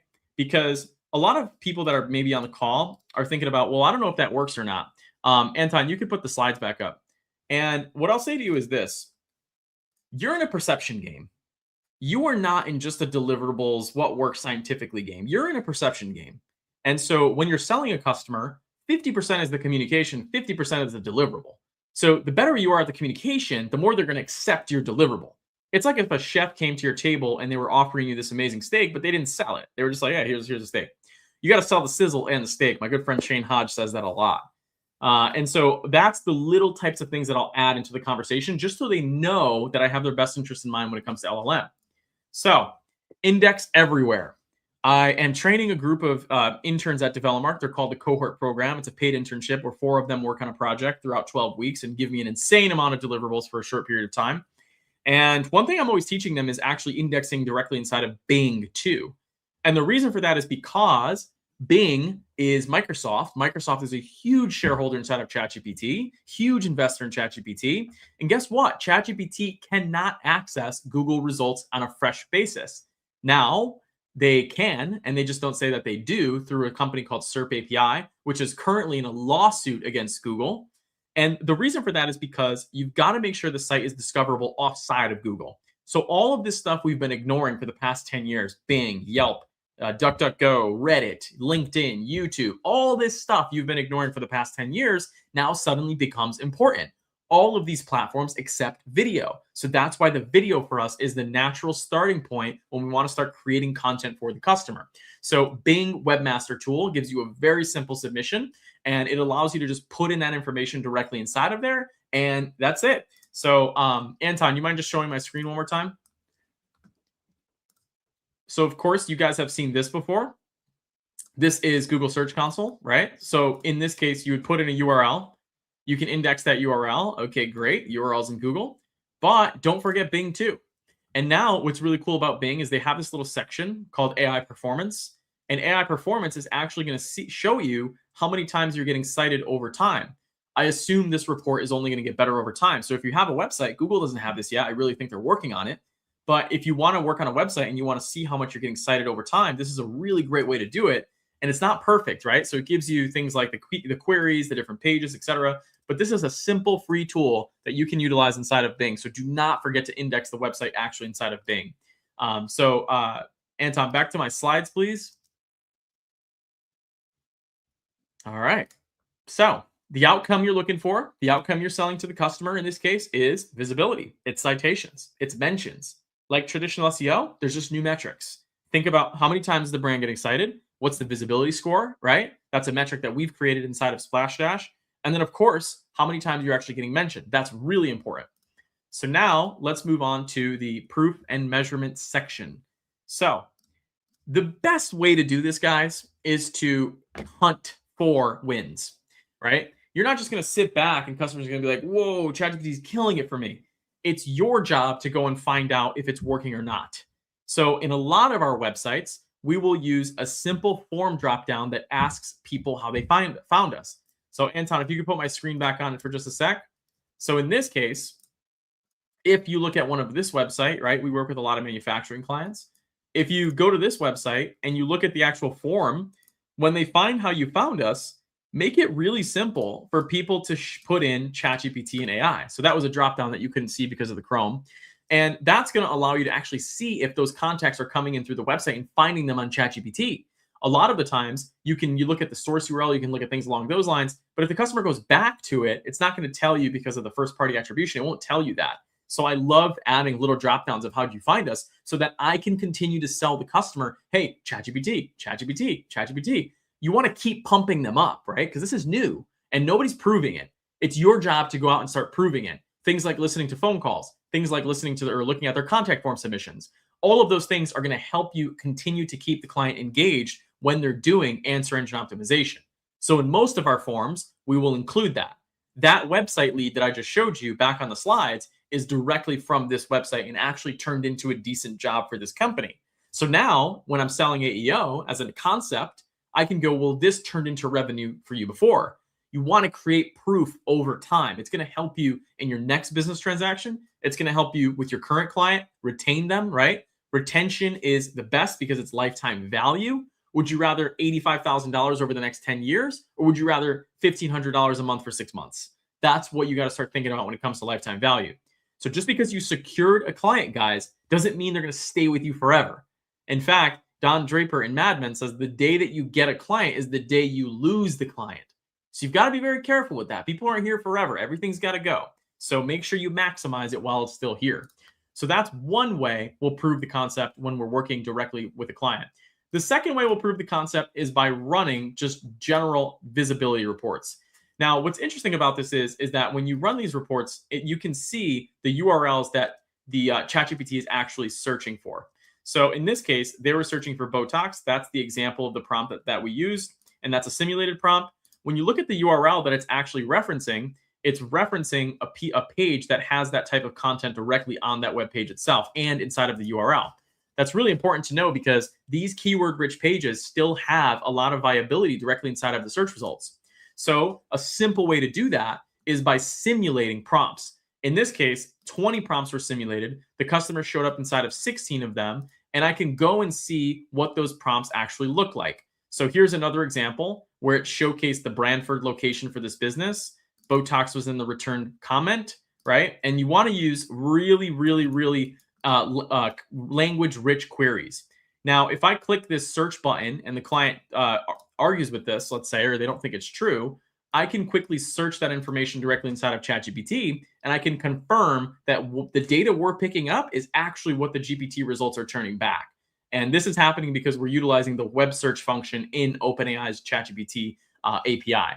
So it's going to do that stuff. It's going to find the providers, and that's how we're matching the visibility score. Of course, you can do this manually, and you can just do it unlimited, and you can just create a report that way.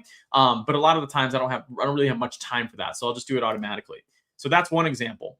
And the cool thing is clients typically want to see how they're performing in multiple categories. So for the category that I just showed you, this was specific to Botox.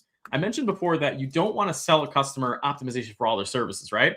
Typically, when we work with customers, we'll focus on one thing at a time, and we'll really optimize it. Like, let's create as much content as we can with just this specific category. What is Botox? How does Botox work? Botox versus Dysport. Does Botox cause X, Y, and Z? Yeah, you really want to become rich in that topic. But when we switch over topics, in this case, you can see we're now focusing on cool sculpting, which is another popular service that a med spa would offer. DevelopMark works with several types of clients, so we see all different kinds of industries. But here's what I'll say about this. This actually had a higher visibility score. So you don't just want to assume that their visibility score is the end-all be-all. You want to run this a lot of times for a customer every single month if you're doing some advanced AEO engagement with them. So in this case, they're showing up super prominently for every single type of way that someone's going to search for cool sculpting. The main reason for that is because when you search for cool sculpting and you go to their actual website, first of all, notice it's actually going to the cool sculpting page. LLMs are relying on these keyword-rich internal pages that you're creating that have quality content. You can see that although we're optimizing for the conversion first, we also have a bunch of high-quality content directly focused about cool sculpting directly on this web page. So that's why it's going to do that. As I mentioned before, using that frequently asked question directly on the page is going to help you with that as well. And then we look at a third category. So the first category, we had 80%. The second category, we had 90%. The third category, in this case, it's laser hair removal, has 70%.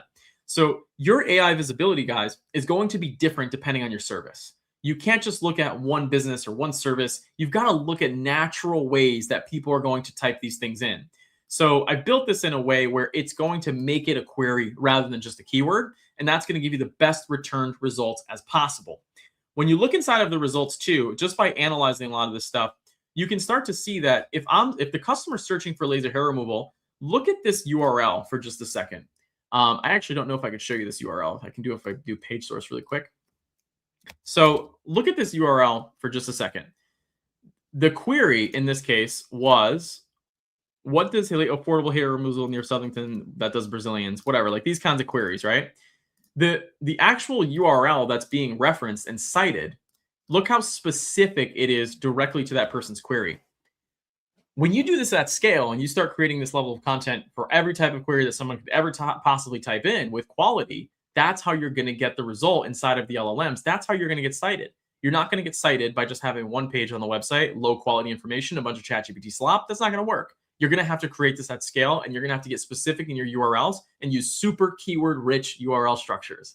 It is the way to make the LLM work a lot less and to quickly cite you, because they go, oh, this is what the user wants, right? It's in the URL, it's in the headline, it's in the content, it's in the JSON, it's in the markdown, it's in the frequently asked questions. They have schema and they have a video and they're in this area. Okay, yeah, we're going to serve this to the user. So you're trying to eliminate risk of how that LLM is actually going to return results to people. Now, something else that I've noticed is look at the different types of citations that LLMs are also recommending.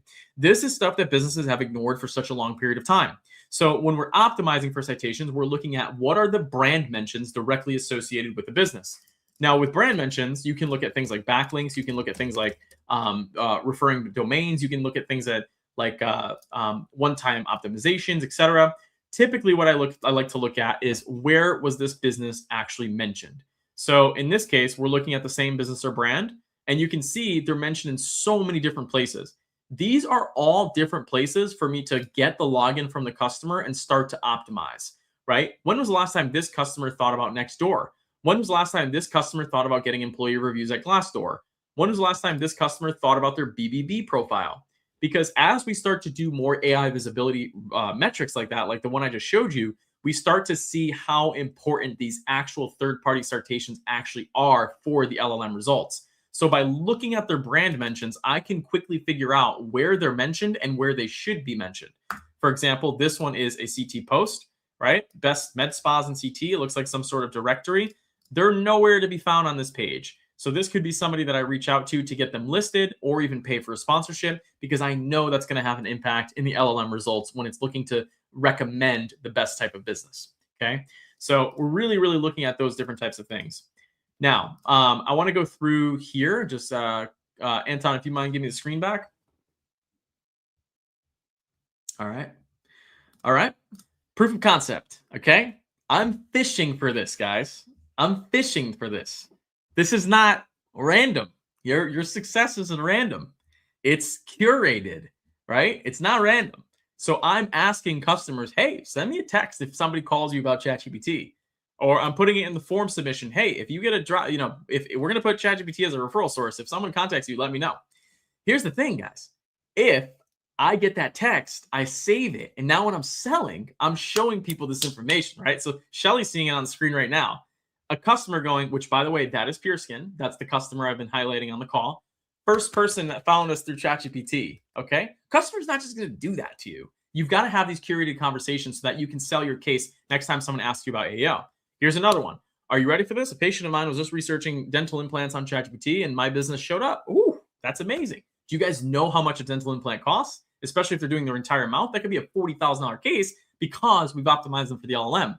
Another one. This is a manufacturing business. On ChatGPT, Gerry comes up in #1 for electric coaters in the northern US, okay? Now, in this case, I might just send them a visibility report and might say, hey, yeah, you're right. Look how great this looks.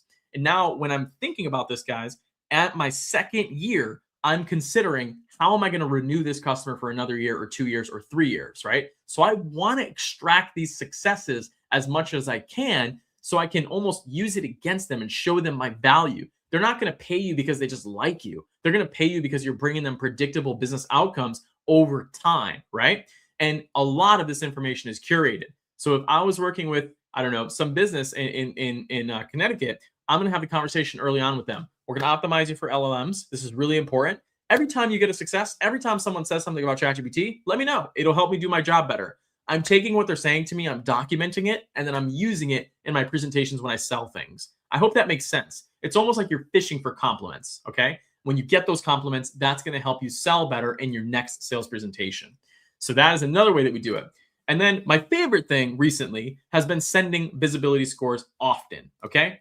A great way to do this is by literally just sending a customer, hey, you're doing really well. And then they go, okay, my guy's doing LLM SEO. That's really great. Or if you're selling people, you can go, hey, you're actually not doing very well. Your competitor is doing really well. We've got to fix this or else nobody's going to find you through ChatGPT. And I might even say, has anyone ever found you through ChatGPT? And they might go, I don't think so. They probably don't know because they're not looking for it. And that could be your opportunity to start selling LLMs. So you're trying to sell the optimization in between of not being shown up to being shown up, okay? So that's a really critical component there. And then you want to show that growth and decline. This is a free tool that you can use, Bing Webmasters, okay? That's going to show you the citations flow going up or down. This just came out, so don't expect there to be a ton of data inside of there, and communicate the competitors often. And that report that I showed you, Splash Dash in that case, was showing you how many times a certain brand was being mentioned. In this case, Pure Skin is being mentioned 20 times. The other competitors, you can see them in the descending list there. So you want to let them know who's in their marketplace. Really important. And then they're going to go, oh, I hate that business. We got to beat them. And you got to get their competitive spirits up. So with that being said, open to questions. Ooh, amazing. So many questions. I'm very excited to dig in. Okay, so first, for myself, coming from an SEO background, I see as I'm having these conversations with potential businesses and they go, oh, so I don't need to be spending on SEO anymore. How do you explain the difference? What if they're already working with an SEO agency that is doing AEO optimization? Yeah, so whenever I get a comment like that, and Shelley, we can role play this, right? The first thing I would ask is, I'm curious how you came up with that assumption, or I'm curious how you came up with that idea. Tell me more about that. Why do you think you shouldn't be spending money on SEO? And get them to answer. I do. I think SEO is very important. So tell me why I should be spending on AEO versus SEO. Well, have you ever gotten somebody to call you from ChatGPT? I don't know. My tracking sucks. Okay. Have you heard of ChatGPT? I have, yes. Have you used it? Yes, it's my doctor. Okay. All right. So what do you, just curious. I mean, I know this has nothing to do with your SEO, but what do you typically use it for? What are you doing on there? Are you searching things or? To get more context and information, find things that I'm not finding in Google. Okay. So there are thousands of people doing that same thing in ChatGPT every day, looking for your type of business. And I believe if you show up there, you'll get more customers. So I'll start with getting them to buy into it by responding. And if they're not actually bought into it, you can't really sell that. But most of the times they just don't, they need to be told a story of how the customer is going to find them. And you need to motivate and give them confidence. So typically speaking, Shelley, in that case, what I'll do is I understand you don't think SEO or you shouldn't be spending more money on SEO, but let me ask you a question and then I'll bring them down that process. Okay. So Simon Cox is asking, so what percentage of site traffic can we expect to be AEO by maybe this time next year? And what percentage should we estimate should be converting? So think about the site traffic as the robot agent doing it. And so it's not really analyzing your website like a human being would be. So it would be a really quick site visit, right? It'll just go on the website, extract what it needs, and then that'll help it make a decision to the user searching ChatGPT. And so I would probably say 50% of your traffic is going to be from an LLM. Probably now, honestly. If you look in Google Analytics, most of that traffic is not human beings. Those are just LLMs accessing your website as bots and then extracting the information to serve the user an actual result. Right. So ChatGPT usage has recently gone down just a little bit, but things that go up, they have to go down a little bit. So I would say 50-50. You're going to be needing to focus on robot experience and human experience. How do you think it converts compared to traditional search? Well, typically you're having a much longer conversation inside of ChatGPT than traditional search. And so anytime somebody has more of an investment in a conversation, they're more likely to take action. We call that the sunk cost fallacy. Like, I've already done so much. I've already told so much. I've already researched so much. Give me the best provider in the area and I'll call them. So I think that the conversion rate is going to be a lot higher. There's going to be a lot less web traffic directly tied to it. But somebody that's in ChatGPT is probably a really serious customer. Okay. All right. So one of the initial steps that you brought up in your process was rebuilding the client website. Go Duda sites. We love them. Big props there. But how do you explain to the client? Janine Hill is asking why we should spend on rebuilding our website. Is it always necessary? I think this also goes to, we've spent a lot of money over the years optimizing our existing site. You know, why rebuild? Yeah. So Shelley, the good news is by rebuilding your website, you're not going to lose any of the SEO efforts you've had before. And the main reason for that is because we preserve your URL structure. So that's not going to change. Nothing's going to derank per se. The reason why it's beneficial to you as a business owner to get your website built with DevelopMark is because our agency is trained on one content management system. And just by looking at your website and your production output, we believe that you can scale that pretty rapidly. But for us to do that, we need to work in a system that our entire team knows, rather than work in a system that we're going to have to get comfortable with. That's going to decrease your learning time, and that's going to improve our output efficiency immediately. Okay, I like that. So talking about reporting and tracking visibility, specifically you have this fixed price of $24K for the year. Is that for a specific amount of prompts? I would like to, how do you determine how many prompts you're tracking? Are you selling bigger packages for more prompts? And then what's the process for determining what are the most valuable prompts to be tracking here? Here's the thing, you're never going to know, because the way we prompt, you can never guess what somebody's going to say. So you just need to try to show up as many places as possible around your topic. The best way I've found to do this is by looking at conversion data. So for example, if someone calls our client and it's call recorded, we have a transcript of that phone call that turns into a piece of content. We don't use keyword research anymore. We use literal customer data as research. And so I tell the customer, there's no way we're going to be able to predict what they type in. Tools can give you a general consensus of that, but it's never anything like groundbreaking, right? They're searching best dentist near me. Like, that doesn't really tell me anything. So what we do is we take your form submissions, we listen to your phone calls, we interview you, and we turn that into the content. Because if one person's asking you a specific question in a specific way, it's likely to assume more people are going to want to do the same thing. So Shelley, believe it or not, we're actually not doing it by amount of queries and deliverables, things along those lines. I'm trying to do as much as I can for the customer in the shortest amount of period of time, including the website, media, and their AEO, so I can keep retaining them year after year after year. There's been clients that have been with us for 7 years. At this point, they've given us hundreds of thousands of dollars. If I thought about it as just like, I'm going to do this for 6 months, 6-month contract, and then whatever, I wouldn't be successful.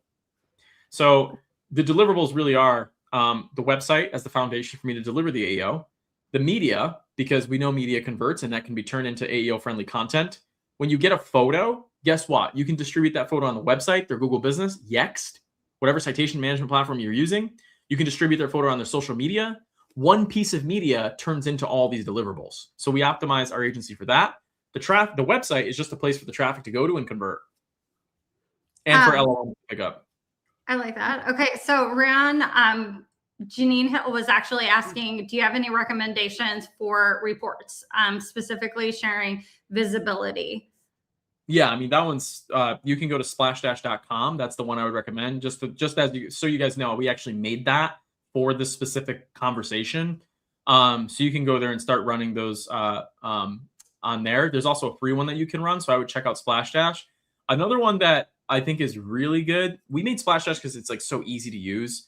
Like if you try to sign up for, Ahrefs, SEMrush, and a lot of these tools, they're amazing. We use all of them, but it's very complicated. So we try to really just like dummy it down as much as possible.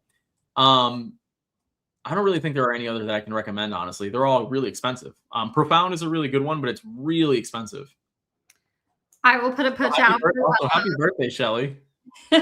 Thank you. You're doing this on your birthday. I am. You know what? There's nothing more than I wanted to spend my birthday here with the Duda team.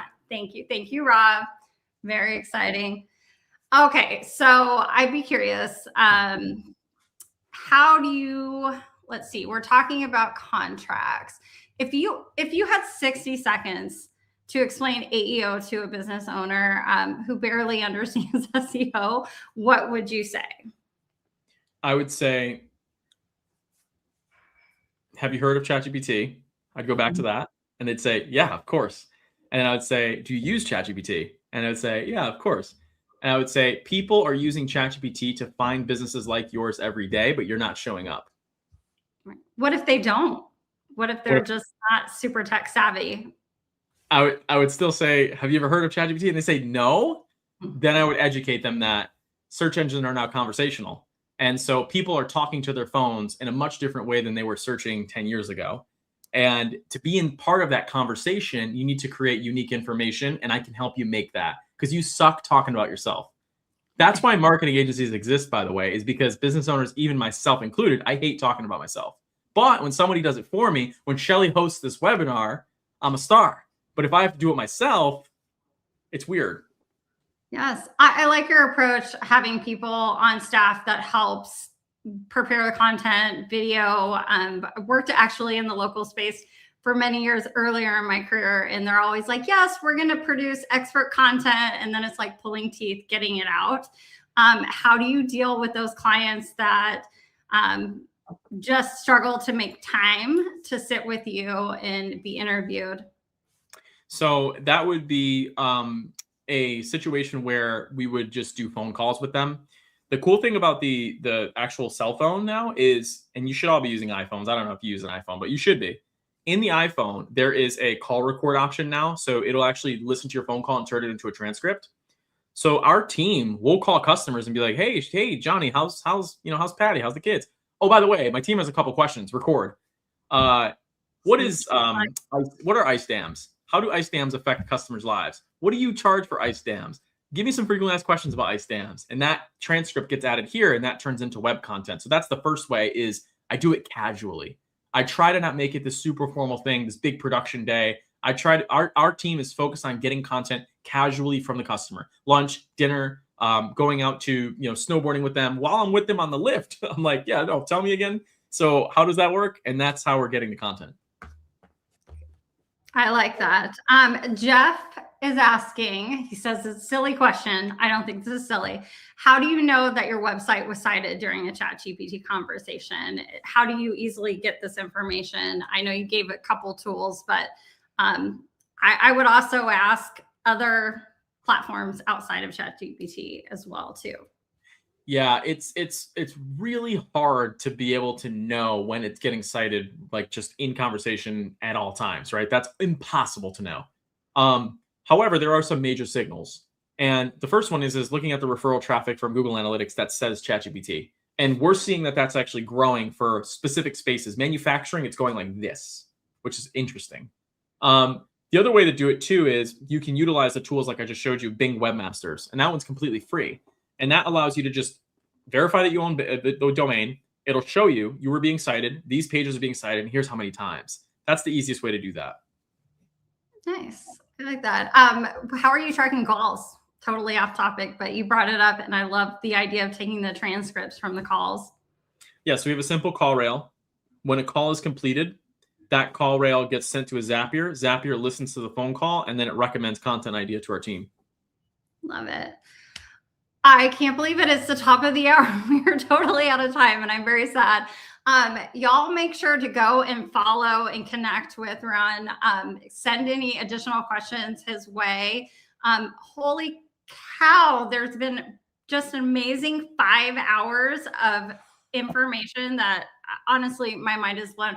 I want to say thank you to the Duda team and Anton specifically for compiling this agenda today. You did phenomenal. I am blessed and happy to be here, especially on my birthday. Yay. Thank you guys. Thank you, Shelley. Yeah, thank you. Have a great day. Bye.